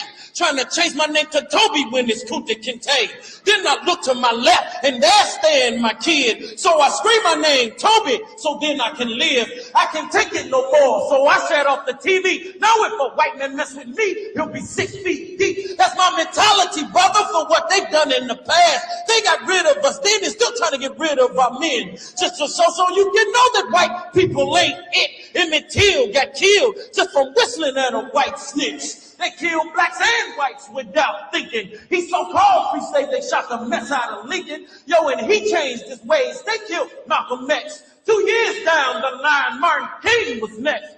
The struggle has started. It ain't near over yet. Now you should understand why DA upset, because they'll take island bitches and say the white man made it. They know we got them faded. They got too much pride to state it. I hate it. Locked and chained us on the crowded boat. We peed and messed on each other.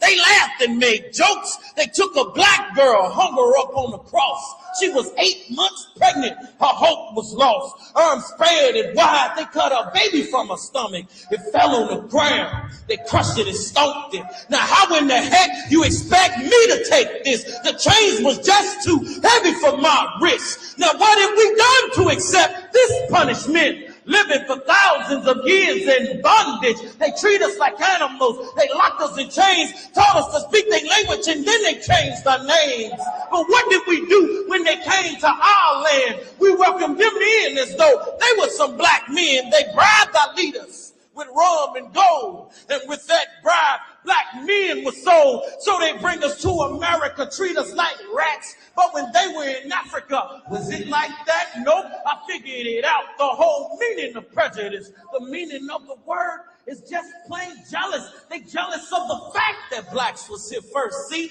the white man came when the black man was cursed. All whites are evil. I treat them politely. I just mistreat those that mistreat me, because they really think that whites are supreme. See, they don't feel we are equal human beings.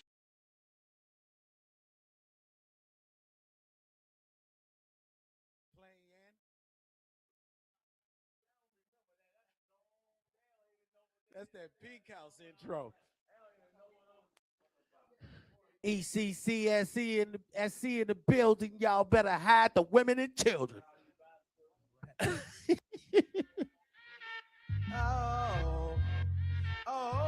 is gonna go down up here, y'all.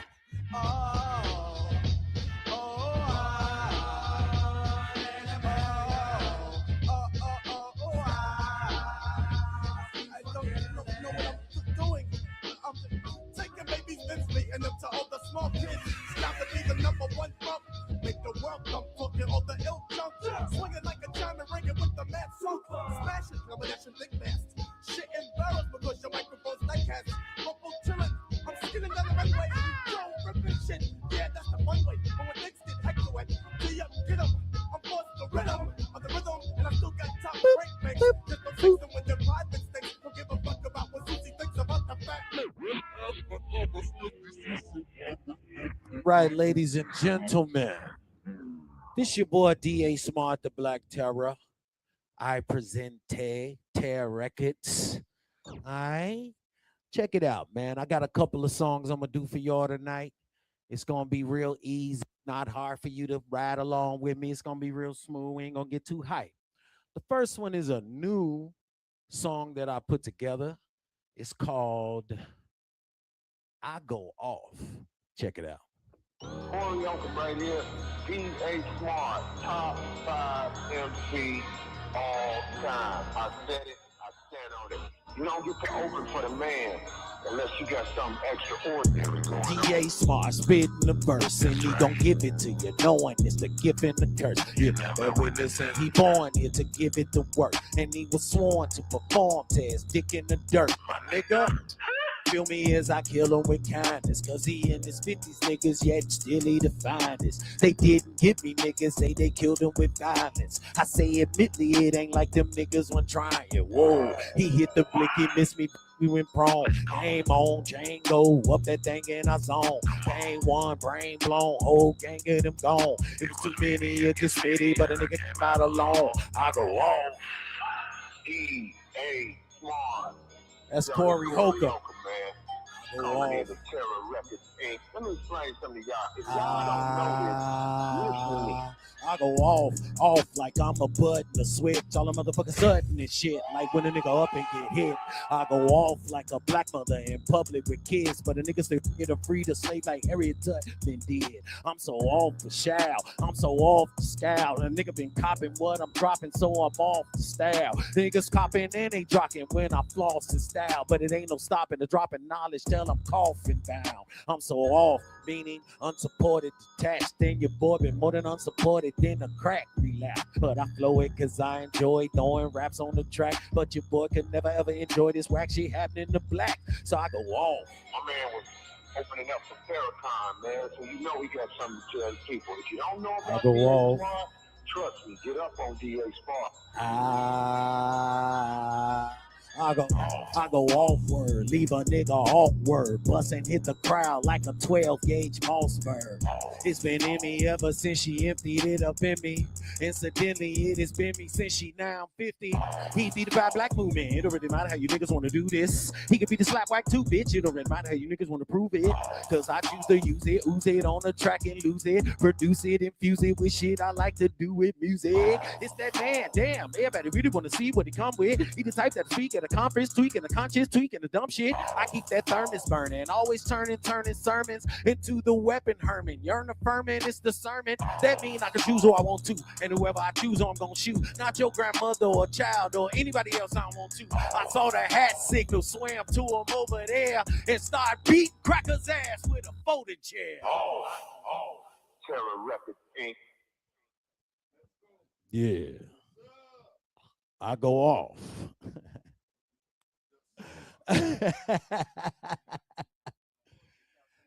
Might as well say fuck the couch. We don't win off. Joe Black. Oh, turn my motherfucking headphones up. Hey, y'all probably heard this before.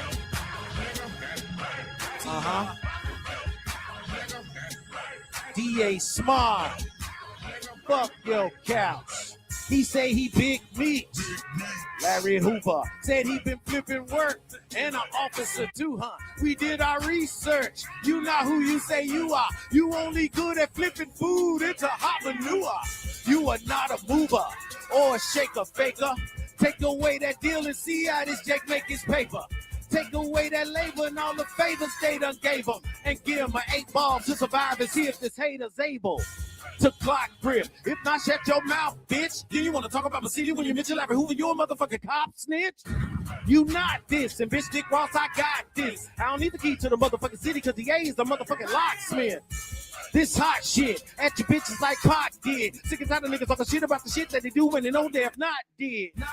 Stop it. If this the place where hip hop live, then you know I'm coming through with my dirty ass boots and I'm jumping on your couch, bitch. Nigga. I'm yelling. Nigga. I'm yelling, fuck your couch. Yelling, fuck your couch.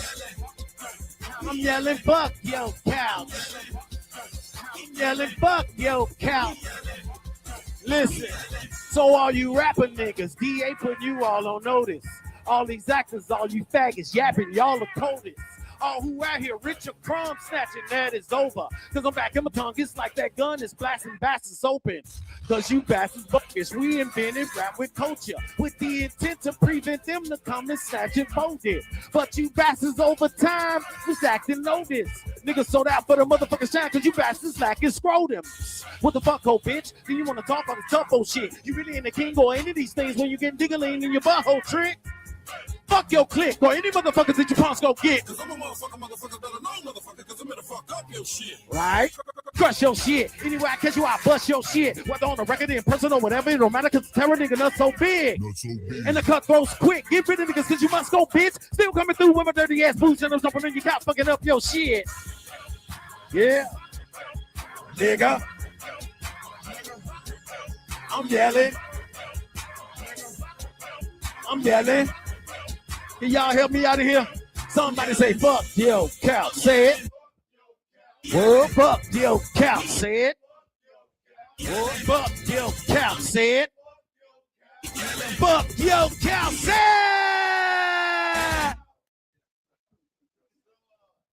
That's what's up.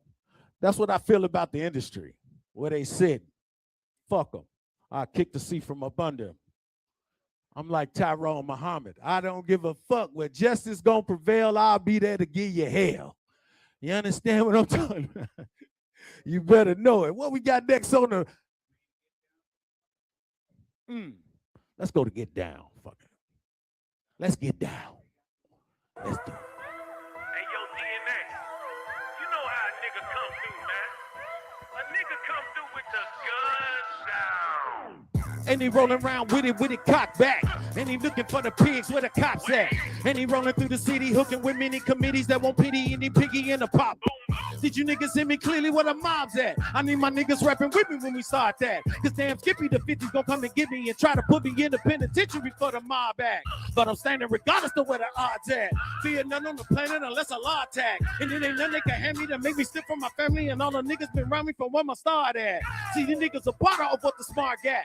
Top cats put in work with a hard hat. If they ain't with me, my hidden enemy. So miss me, you'll come and get me. Cause really, bitch, you know where the smart at. The shoulders on me, and I take on when make others go free. And I stay strong while you suckers so weak. And I stay on while you suckers slowly. Home while you suckers gon' leave. Left eye here alone, so it must be on me. On me. Wrong with it, going so street. And I came in the door with it loaded on cheap. Everybody get down. Everybody get. Listen, everybody get down. Since you motherfuckers scared, I'm a quarterback. Line up, motherfucker, wait before the snap. Pike, go, know the route. And if you open, motherfucker, I'ma throw it out. Get the picture, nigga, I'm just kicking scripture with you. And I'm a fisher trying to turn a fisher to a fisher. And I can get you where them niggas with you benefit you. Always keep a pistol with you, guess a nigga give you issues. And I'm rhyming in pro-black, down in the hood like I'm driving with 4 flats. More straps than the Vietnam War got. Vulture City gangster, but y'all already know that. The shoulders on me, right? And I take on when make others go free. Yeah. And I stay strong while you suckers so weak. Right. And I stay on while you suckers slowly. While you suckers gon' leave. Left eye here alone, so it must be on me. Grown with it, though I'm so street, and I came in the door with it loaded on cheap. Everybody get down. Hit the motherfucking flow. Everybody get. And don't peek up at me no more. Everybody get down. Everybody get. This that Chicago shit. Everybody get down. Bow down, nigga. Bow down, devil. Bow down, sucker. Yeah. Everybody got strong little shoulders on me. Y'all better know that I'm never told B. DA Smart, the fucking OG. That's side B, tell him DIE. Y'all know me and I stand 6 feet. Never gonna die till God choose me. I'm an OG from Shy City. Fuck you, nigga, if you're from the streets. Everybody get. That shit crazy. Let me get a piece of tissue real quick. Hold on.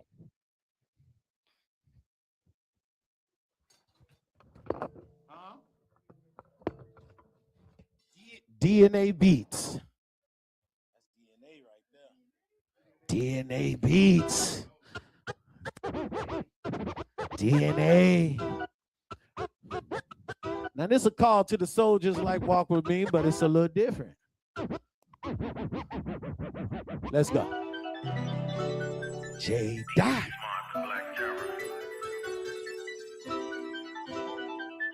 If there's truly a God, pray to him. You're gonna need him. Where my moms, where my motherfucking moms. West side, where my moms, east side, where my moms at. yeah. Where my moms, where my motherfucking moms. South side, where my moms, north side, where my moms at. yeah. Where my moms, where my motherfucking moms, where my motherfucking moms, where my motherfucking moms at. I'm calling. Where my moms, where my motherfucking moms, where my motherfucking moms, where my motherfucking moms. Hey, where the mobs at? Where the squad's at? The chopper got us with the drop of copper hard at. Where the guards at? Where the blocks at? The neighborhood, street, avenue, projects. Where my GDs, BDs, MCs, and Mo's? Where my BGs, VLs, unknowns, and souls. Where my Latin Kings, SDs, Ambrose. Where my Blackstone niggas and all my foes. Where my Larry Hoover niggas, where my Jeff Fords. Where my David Boxdales, where my Willie Lords. Where my niggas reppin' the 6, reppin' the 5. This for my niggas in the pen and my niggas that died. This is why we gotta come together fast, and each block put on lock like a pad guy. Protect the community and we get that fast swap. Then we can go get with all these nigga killing ass cops. Where my mom's at? West side, east side, yeah. South side, north side, yeah. Cited the 2014 death of Raquan McDonald, an unarmed black man shot 16 times by police, calling it the tipping point for community anger. The task force found police here have shot blacks at an alarming, disproportionate percentage over the years. Hey, yo, DA, why you asking where the mob's at? Cause I sound stupid if I ask you where the cops at. Or should a nigga say the ops at? That kill niggas every day on your and my side. I think it's time for us to stop that. Cause we done asked for justice, they could give us something, but not that. That's where the bullshit stops at. Kill one more nigga and niggas ain't gon' pick it, niggas gon' pop back. Why the hell you keep attacking us? Cause he's the one without a community or military backing us. That's why you easy squeezing blasting us. You out here masquering niggas and we see it, believe we had enough. So all my people and my folks, my Crips and my blood, East, West, South, no, my niggas, what's up? We need the fruit on they posts, Black Panthers and Cubs, but mostly we need the street soldiers to step the fuck up. So where the mob's at? I'm calling. I'm calling.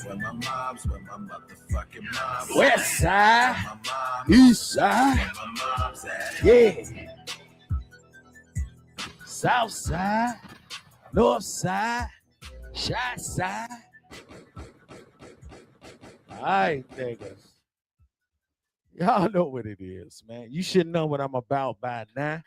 I'm all about you.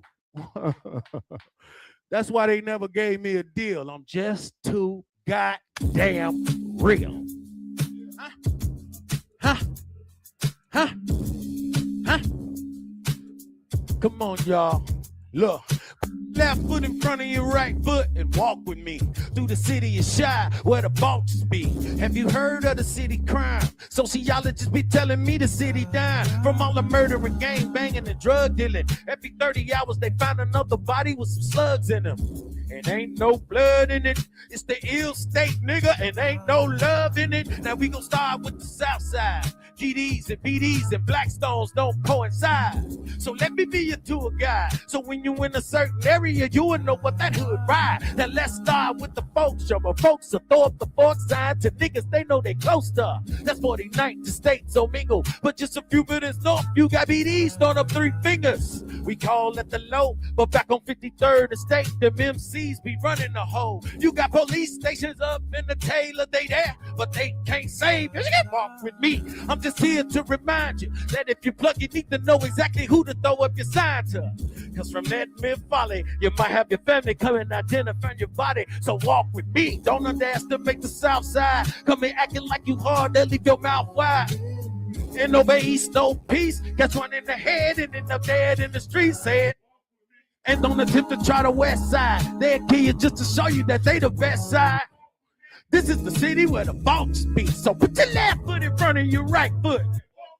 Hit 51st and go west. You in Motown where niggas throw up the 5 after they hit their chest. On 61st and Cottage Grove to 6th Street. Blackstones run that area and they sporting braids. Full of Park and Terrortown. Remember the fort, the devil set the terror down. But on 87th and Jeffrey, them niggas are vice lords committed to they living and all willing to die for it. Like a lakeside is full of GDs, but GDs and BDs. I run the packs down in Line City. Jeffrey Manning to the Ickies. Out of big whales and stayed where. Y'all with me? Hey, Miss Cabrini. This is a crime in the city. I go to the miles on 73rd and Stony so they can uplift me. Cause it's really get to my stomach. Get back in the car. Let's take a trip to them wild, wild hundreds. Roseland is a living hell. Bodies dropping on Gale. From 10 Trey to Riverdale. You can go to Culture Club and Calumet with me. Close proximity, but that's not considered the city. So hit me on the cellular for something you want to know about major crime areas in Chicago. Almost anything you want to know. Talk to me. But if you want to see it, what?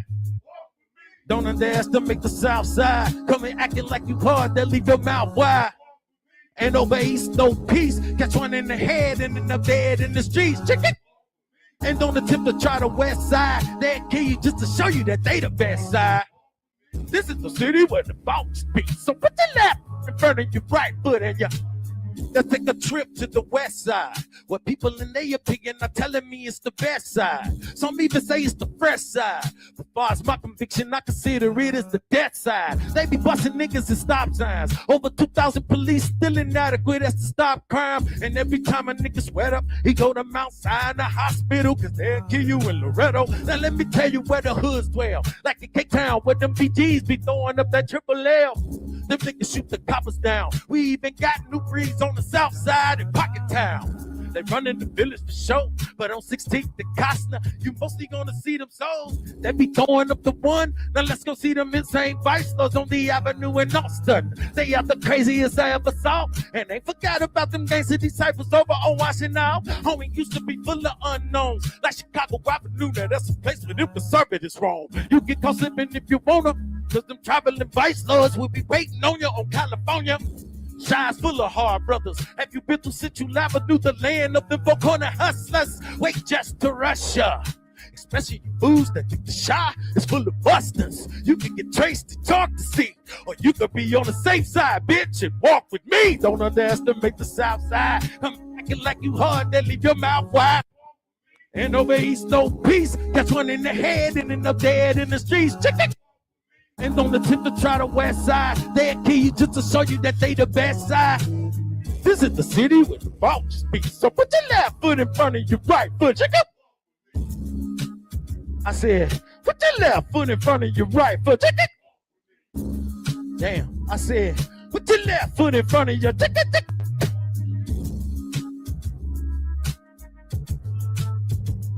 Walk with me. Put your left foot in front of your right foot, and that's all Jesus asked you to do. He didn't say pray to him, worship him, or none of that shit. He just said, follow me. And he went to the lost sheep, and that's who the fuck I'm talking to. I'm through.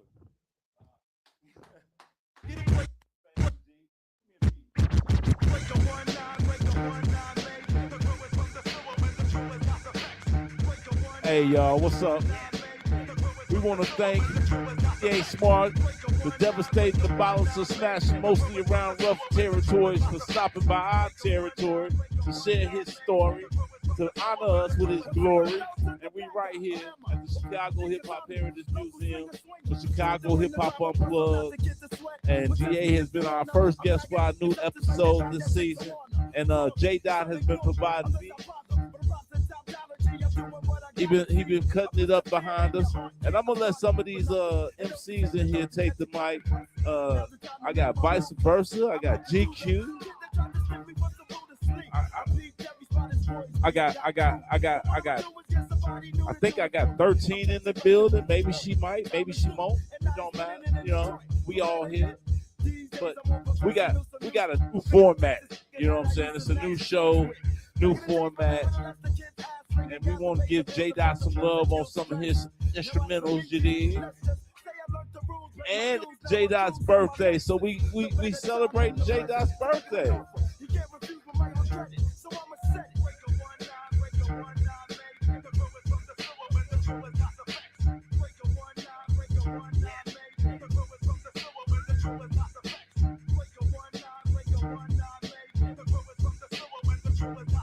Check it out one time for your mind. Hold on, y'all. Vice got some new shit out, y'all. Y'all need to check that shit out. That shit crazy. That new video hot as fuck. What's it called? Lifelines. You talking about the Lost Your Way joint? Yeah. Yeah.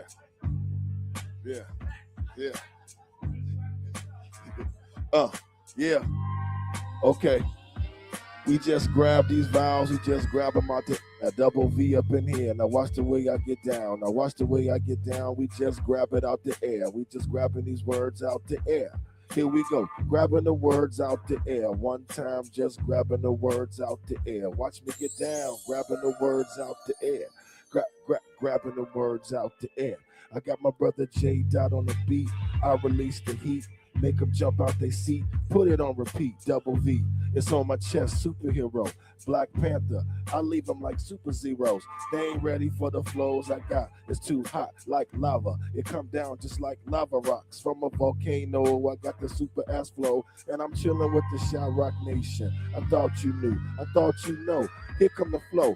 I'm stinkier, kinkier than Donkey's Afro. And I get down with this from the top of the brain. Insane. I make them jump like the House of Pain. I'm like Fame with it. I'm like the Bane with it. I bump it, hit hard like Tony Baines with it. So check it out when I get down the microphone skill. It's me to track these MCs like birth control pills. The real, I feel it. Yo, the ceiling, that's what I'm reaching for. Yo, it's so appealing. I'm that MC that they be hearing. And they be like, yeah, that boy. Yo, I feel them. So check it out. LIG upon the chest. The V upon the vest. Who does the best? I've been known for getting ill with it. So I'm gonna pass this microphone so we can deal with it. Yeah, go. One time straight from the go. Here we go. Allow me. J Dot. This a straight spot. Let DA get hot. Why not? Man, I could do this like a fresh sleeve. I'm like ECCSC. It's with D. We got heat wherever you need. We indeed be in these streets. We're not industry at all. I'm only standing 6 feet tall, the same height as the messenger. You understand what I'm saying? Don't step to the Mr. Aggressor. I am the professor. Behind me is GQ. Ain't no telling what he'll do. If he saw you do something to me or him, I'm telling you, homie, your chances are slim. Tip your brim to the right or the left. It doesn't matter up in here, because we all for self. And we all for self-help. And matter of fact, we got that's left. So therefore, it's time for us to ball up anyway. Time for us to do our thing damn near any day now. So make sure you're paying attention. Otherwise, you won't be mentioned. You might be dead and gone. Leave it alone. You gotta stay alive, black man. Be strong. DA Smart's at home. This is where I belong. And I'm also gonna roam, because all these cathedrals and these people, most of people in them are evil. So therefore, we got an Evo Knievel, jump over that bullshit, make sure that we know the real truth, because this is what we do. DA Smart and Tyrone Muhammad do too, and vice versa. My homie J Dot GQ, we in the spot, and you know it got hot. We at the Chicago Heritage Museum, and you know how we do them. We play them to the left. That's why we so deaf. That's why DA Smart telling you to do for self. Otherwise, you're doing for somebody else. And that bullshit don't help. Yep.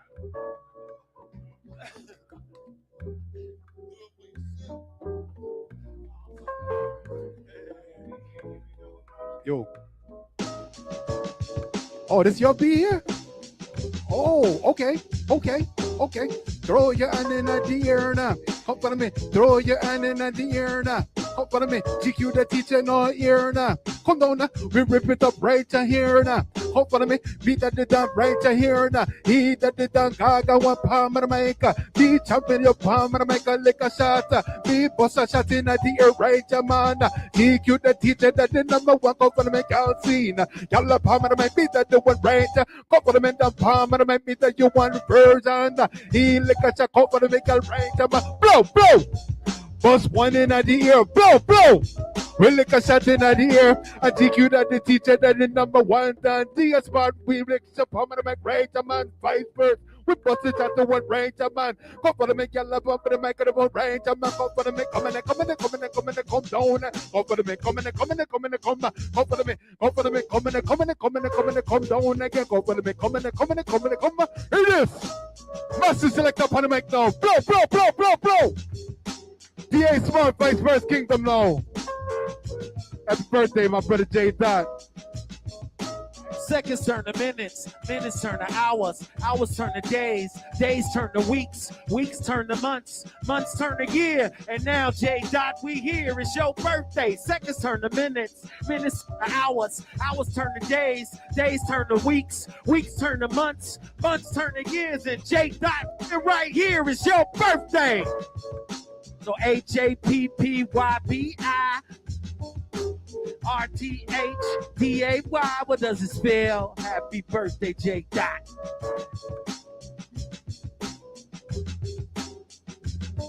Happy born day, it's not the wrong day. This is DA, I'm putting you on today, I don't sway. Change the beat.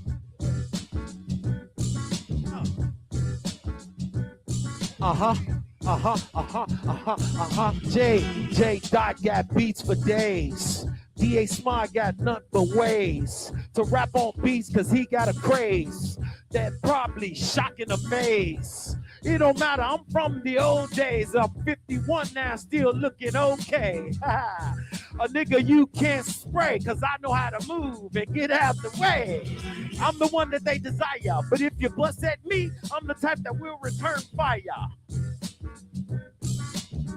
All right now. So quick to grab the mic and be the K-I-N-G, D to the O-M-M-I-A-P. See, I quickly flipped around with this. I'm on the microphone and I'm doing this shit. Like, quickly I flipped around and go. I'm on the microphone coming from Chicago. I flipped around with the quickness. I got the illness, so I guess I got a little sickness. I flipped around off the top of the mind with the quickness. I let this shit shine. I'm so fresh with this, you can't even guess. So next is Vice. 4 for 4 and back, we go back and back and 4 for 4, we go back and 4 for 4. We let it go. Check it how we do. It be up in the spot with my crew. Chicago Museum, this is 1 and 2. I got my man Tyrone on the right. What you do? He got the muscles. That boy doing push-ups, knocking niggas out with left hooks and uppercuts. Ain't no pushbacks, it ain't no back push. When we step up in here, we give all them niggas pushes to the faces, pushing places. Ain't nobody stepping in our spaces. We split in the Sis Tower. Check it out, baby. Here comes that black power. My power. I move like diarrhea all through your system. Burn niggas like gonorrhea. We don't get missed them. But here we go. Straight from the top of the flow. Gun time for your bro. Yo.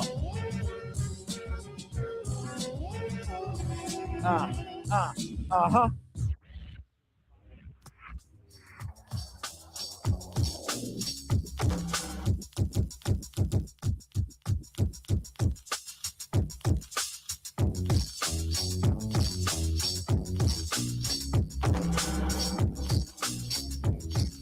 Like Jack. I want to take you on a journey, and it's no lie. This is how I say bye-bye until next time. DA Smart came destroyed. I started off a B-boy. The mic always was my toy. When I was born, they say he's a boy. It was me, the D-A-S-M-A, R to the T. That's the Black Terror, that's all I be. I'm the dopest MC of the century. All I want to say now is love and peace. Thank y'all for coming. Show up with me. Showing up now like my home Tyrone. Once again, it's on. We gon' stand strong and do our thing and make sure everybody will be king. I'll holler at you later, and it's the truth. But thank y'all all for coming through. Peace, dude.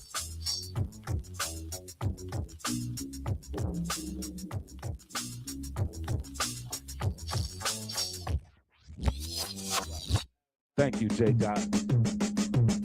Happy birthday, brother.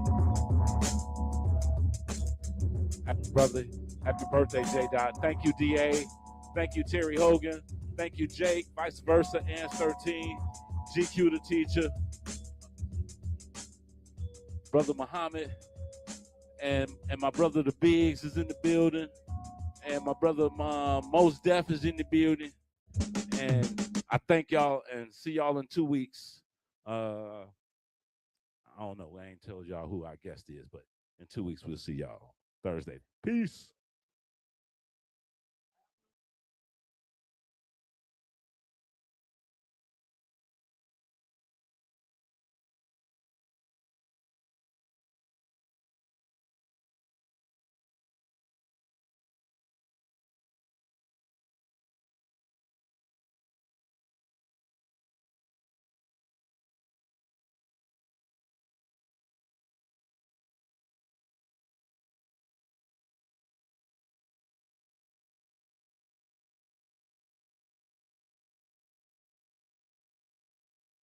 For those who don't know, my name is Vice. I'm part of the crews of Drunk Uncles, the Dirty Slums, Plug City. You know what I'm saying? Those are my families right there. So let's get in, y'all.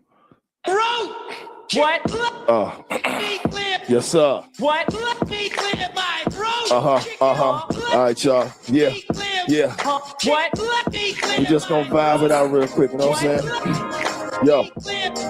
Yo, let me start from the beginning. It be I, Super MC Vice, the deadly venom, rap the rhythm like a tsunami wave. Yeah, that's me. Sound bumping, doing 63. Now LSD, he be so nonchalant, flaunts talk the average. When there's nothing to prove, nothing else really matters. Just let the work show. Word to Johnny Smalls, rebel with no pause till it's clacks up on my wall. Let me, one time just roll. Yeah. Just vibe out with it one time. Come on. 2 times. Yes. Yeah.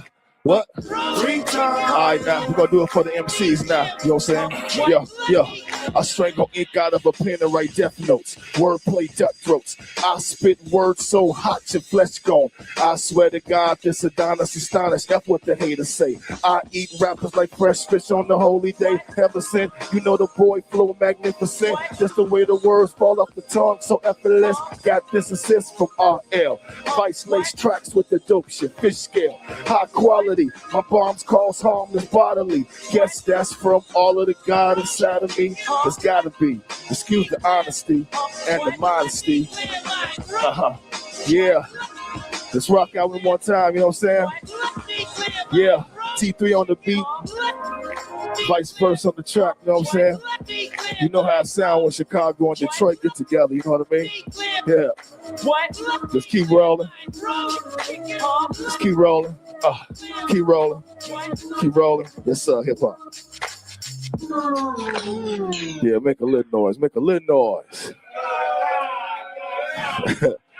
So I wrote these songs, man, when T3 sent them to me. My mom's had just died, and he was sending me beats because he was just started doing beats again. So he sent me this joint, and he sampled Tevin Campbell. Prince, the joint Prince did for him.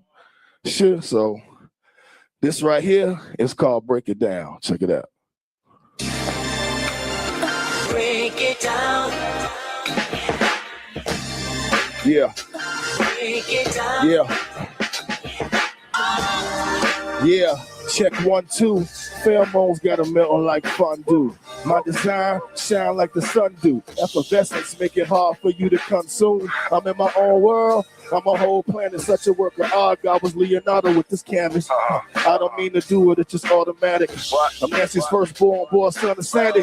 Bloodline got game all in. It's over when she get a riff for the Creed Adventist. Grown man with it, no juvenile in the routine. Then I walk off with the pimpling like, I cop it, pop it, yeah, one time for your mind. I swear to the lock it up. Flows, yeah. Yo, electric, plug it in the socket. These flows like angel dust, combust soon as they trust. The bass go up. I got big shoulders like the city I'm from. I play no games, nigga. I said sons. All's a rock to be the holiest. That be my protection from all this phony shit. It's the true living, shipping. So cool they shivering. Don't play in oceans when you only playing risk. It's a different current. You might get caught up in the wave. Wardrobe consistent of the 50 Shades of Grey. A rocking shot of Glennon's and victims. Vehicle parked with beautiful women. Only singing with the pen of John Lennon. Wicked. Kiss her, she be necked in a few seconds. Better gets wetter when you let him in. The veteran. Dr. Feel Good, baby. Here's your medicine. Oh, so cool. Jump back, kiss myself. I do my dirt all by my lonely. My dollar, my death. Self, Lord, the master of all things. What opponent? I disintegrate, obliterate whoever wanted. What? Yeah. Yeah. Yeah. Here we go. Chill, lid. We gonna keep it in the pocket. Oh Lord, oh my God. T, 3 and V, so avant-garde. Whenever they go in the D collab, it go hard. We bring the 5, baby, codes get charred. Yeah. 2 alums of the dirty slums. We decapitate them C's over dirty drums. I'm alive, why? You can hear the hum. I know you want to come and get you some. Nothing nice. Watch me be your vice. Come in, shaking this ride if you ain't afraid of heights, lights, camera, action. Never the type of guy to be on simp shit. This is shot pimp shit, etc., etc., etc. Motherfucking etc. Yeah. Break it down. Yeah.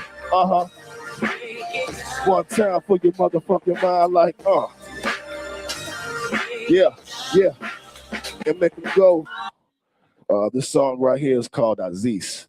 I think this is probably one of the coldest rhymes that I've written, and it's named after my boy Aziz Ali, who had died.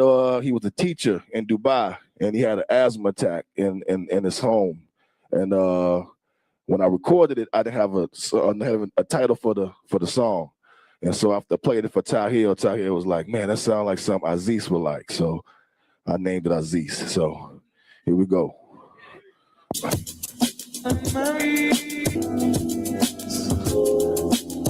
Hey yo, I sit back, sipping dreaming on the rocks, puffing flower, watching documentaries keep my brain cells powered, zoning out, sit on top of Mount Sun gazing. All occasions, I'm half man, half amazing. It's crazy the road I traveled, the gravel my feet stepped on, faces I rock. Records I feel, my rap poem, Ghostwriter. Probably the most slept on. Give me a pen and a pad, I'll give you a fresh song. I do it for the love, that's the truth of it. Peace, freedom, and justice. The fruits of it, I'm so vain, I'm co-trained, I'm so trained. I'm top 10 from Go Wheel, it's a no-brainer. Resume speaks louder than a bomb, depending on what speakers I'm on. I do it till the break of dawn. I'm Mike Jordan in the 6th game, Mike Tyson untamed, MJ in the spiller rain. I go crazy off the brain, in my own lane, impeccable range. I can talk about anything, everything I touch, AU. The spot, elbow, double door, I pay dues. Lemonade was a popular drink and it still is. Yes, sir.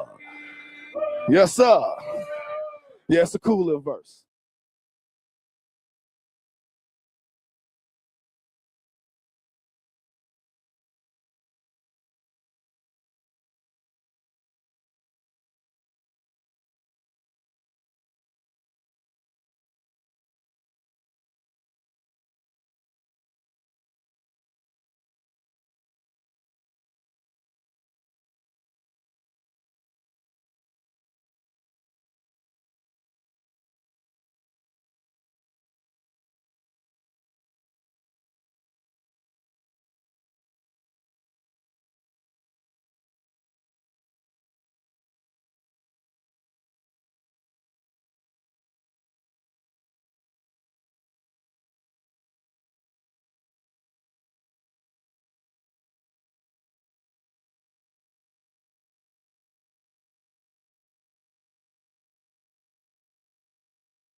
is all I need. So when you all out, don't be calling me.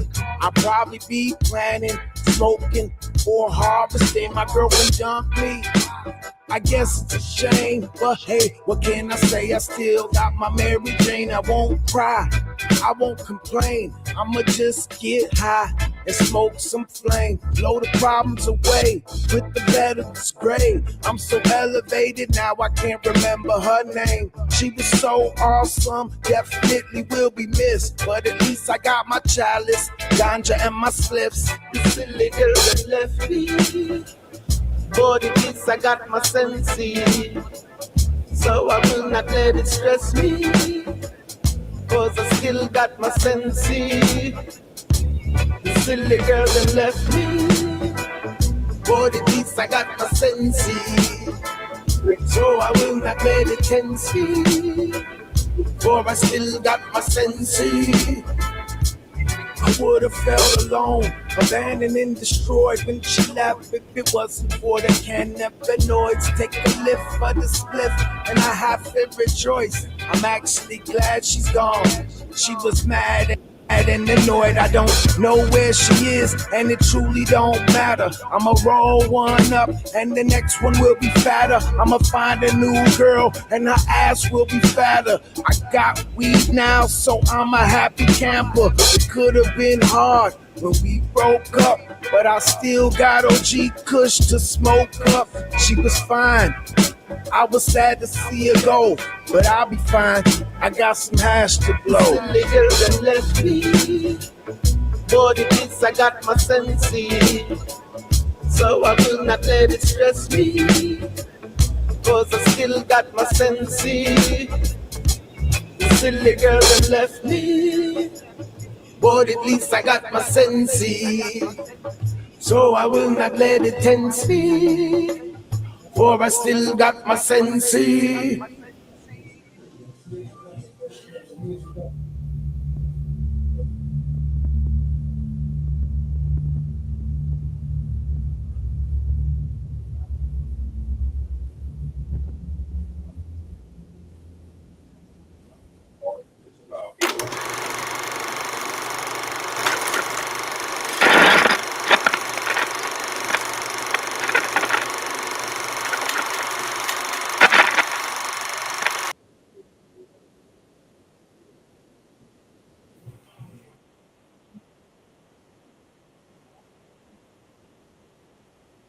What up, what up? I am DJ Q-Ball. Check it out, y'all. Wait, we want to say one thing. All right. Hip Hop 101. You wouldn't know a motherfucking thing about hip hop if it wasn't for the motherfucking DJ. So make some motherfucking noise for DJ Q-Ball. You feel me? You feel me? So check this out. This is a on location edition of Conversations with Q-Ball. You know what I'm saying? Let everybody know who I got the pleasure of being here with. You are with 606 Chicago. I am Annihilation. And I am Shadow Master MC. And we are the longest open mic that has been running in the world for 25 years. And still going. And still Every going. single Tuesday night. That's 52 motherfucking shows a year. Yes. And how many fucking shows in weeks? It's a lot. 25 fucking years of it. Yes, 25. So yeah, that's what we do. What does Chicago hip hop really mean to y'all? For y'all to have, you know, the 606 going for so long, what does Chicago hip hop actually mean to y'all? I want to say this with all honesty and transparency in my heart. We are not just known for trap and drill. Okay, a lot of people have getting that false narrative right now that that's what Chicago is known for, is trap and drill. Chicago is known for purity hip hop. There have been a lot of plus MCs that put in a lot of work, a lot of time over these years that are being overlooked because they're trying to poison y'all with the negativity of what Chicago is bringing, with all these kids losing their lives over the music that they're doing. That's all cap. Okay, so what we need to do is concentrate on what we're doing, is bringing back and showing y'all the purity that Chicago brings to hip hop, and that's what I love about Chicago hip hop. What about you, Shadow? My thing is this: Chicago is always going to be the motherfuckers that preserve the realness of hip hop. And I've said this before, I'm gonna say this right now. If you folded up the United States into a fucking bowl and you made gumbo, hip hop gumbo, the best shit is gonna fall to the motherfucking middle and the bottom of that motherfucking bowl. And that middle is the Midwest. That's us. That's Chicago. That's Detroit. That's St. Louis. That's the Midwest. So we get flavors from all motherfucking borders that we make that our own motherfucking gumbo. We're the best of all worlds. And in order to get what the fuck it is that you really need out of the purity of hip hop, you need to get to a place that's got all of those complex ass ingredients and seasonings in order to get the real, true motherfucking essence of what real hip hop is. And that's what we incorporate here in the Midwest. The whole Chicago, even Ohio. There's some cats out there that's doing their motherfucking shit that's a part of the same fucking program.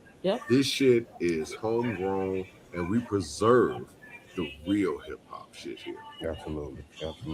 So tell me about this new thing y'all got going on with the Chicago Hip Hop Heritage Museum. What you got going on coming up? Let everybody know. Hip Hop Heritage Museum so you know Chicago in July is the month of hip hop in Chicago. So the Hip Hop Museum decided to dedicate this whole month to the women of hip hop. That's all the graphers, breakers, DJs, and MCs and influencers that help build the brand for the women in Chicago. So on all elements. So July 26th, which is this Saturday from 12 to 8 p.m. at the Chicago Heritage Hip Hop Museum. It's 4505 South Indiana. It's a whole big event with females performing. We have inductees like Mooses is getting inducted, Ants 13 from my group is getting inducted, and a couple of other sisters. But lyricists, my group is performing, and I just want everybody to be there to support the women of hip hop. Yeah, that's what's up. Yeah. And also for y'all that don't know, hip hop is a Leo. There you go. So real quick, because I know everybody gotta go. Everybody got schedule. So last question. Give a young lady some advice that, when they look at you, they may want to be like you growing up. You know what I'm saying? What's advice you got for them? Don't let nothing hold you back. Don't let no man hold your struggle. Don't let nobody tell you that you cannot be you, your authentic self, because you being your authentic self is being your best self. So just believe in yourself and do what is meant to you. Feel it in your heart and your spirit and your brain. Don't let other things influence you to get to where you need to be, because at the end of the day, it's all up to you. Can't nobody steal your joy or stop you but you. What about you, Shadow? For all motherfucking artists, it don't make a difference what genre you are. There's a power in word. Be careful about the message that you put out there to the motherfuckers that you don't even know is following and living in your motherfucking words, because they don't feel like they have the words to say of their own. Be careful about the message that you put out there. There's a power in words. And with that being said, man, Wait, I want one more thing. All right. Every Wednesday, mic drop on the Unwrapped podcast channel. Me and Shadow and Key Detector we show your videos at 606 Chicago 606 at gmail.com. That's where you can just send your videos to, so we can show your videos on the show. Chicago 606 at gmail.com. Look, No, that's not the cue. We got to do it right. If we don't do it, goddammit. 606 Chicago 606 at gmail.com. Yes. That's where you see your videos too. And every Tuesday we are at motherfucking Boulevard, 2645 West North Avenue. That's every single Tuesday. First 3 artists that come up and sign up, you get 10 minutes to perform your own shit. Yep. And we're gonna critique your ass right there on the spot. Oh shit. So check us out. Bam. And sometimes we bust out into a karaoke. Yes. From 9 p.m. to 2 a.m. Yep. Get there early because the sign-up list stops at 10. Yep. And with that thank being you, said, Q-Ball.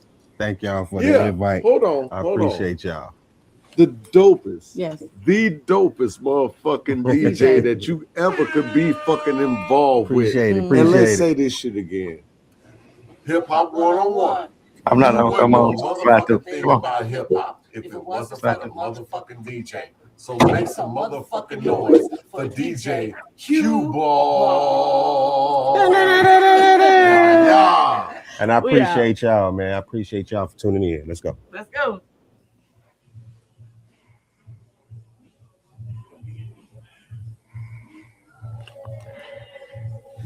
Man of the hour. Yo. I guess this is the last of a marathon session that my brother Kingdom done put down. I'm here to end it off to say it's been a good 4.5 years. We didn't realize that it was going to be 4.5 years, but it definitely has been a blessing to us, our souls. We've learned so much. We've built so many different like bridges. I mean, Chicago hip hop has been one of those things where we did it in silos, and we realized here that although we did it in silos, we did it together. So this was a way to glue us together as a city and to show that we are somebody, as Jesse would say. So signing off, I think Kingdom what you gonna do, Kingdom? I think you signing off completely, or you signing off where we just ending the stream are we for coming now? back? Are we coming back? Because I'm not sure if he wants to come back. Oh yeah, so we coming back later. So this is DJ V Gorman, 1/3 of the curation of the Chicago Hip Hop Heritage Museum. It's been a blessing to bring this to you. This is just a pause. We're gonna just go and focus our attentions on our partnerships and our what else we gonna do, Kingdom, besides just do our partnerships? I know you could. Did you come in? Oh, he ain't telling nobody nothing. So long story short, we just pause, and while we pausing, we gonna focus on our partnerships, like our UIC partnership and our Columbia partnerships, and creating our own heritage trail. See there? We're gonna create our own trail. So that's something that we're gonna do, and we're gonna focus on that for this break and this pause, and then we're gonna come back with something bigger and better. It's a blessing. Oh, here come Kicking. Hey, appreciate y'all for letting me be a part of the family, man. Appreciate it. What's your name, man? You gotta say your name. Oh, y'all know what it is. This is Rilla. Ron Rilla in the building. Thank y'all. Listen, I've been here since 2023. I came in like halfway through and I rolled it out to the end. So not the end, just the pause, like we said. But I appreciate y'all for inducting me into the family, man. I appreciate it. Yes, and I'm glad you've been part of our team, Ron. You see me? You've been blessing the old man with some of that youth experience that you got. You did. We don't call this goodbye. We say see you later is what we saying around these parts. And like I said, I don't want to tell y'all nothing because I don't want y'all to hold me to nothing. But y'all will see us soon out in the streets, riding around, being the official tour guides that we are. You know what I'm saying? So don't be tripping. When you see us, you'll see us. Me, Artistic, Brian, Ron, Jake, Dante. We love y'all. We appreciate you, and we thank you. And this is like the end of our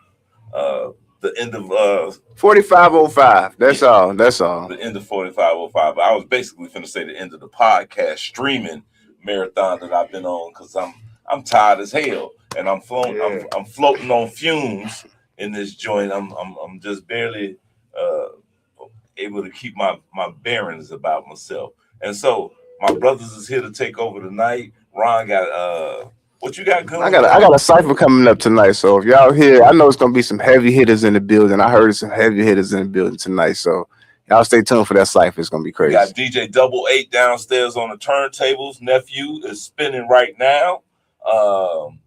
There's people downstairs already. It's BYOB. Can I BYOW?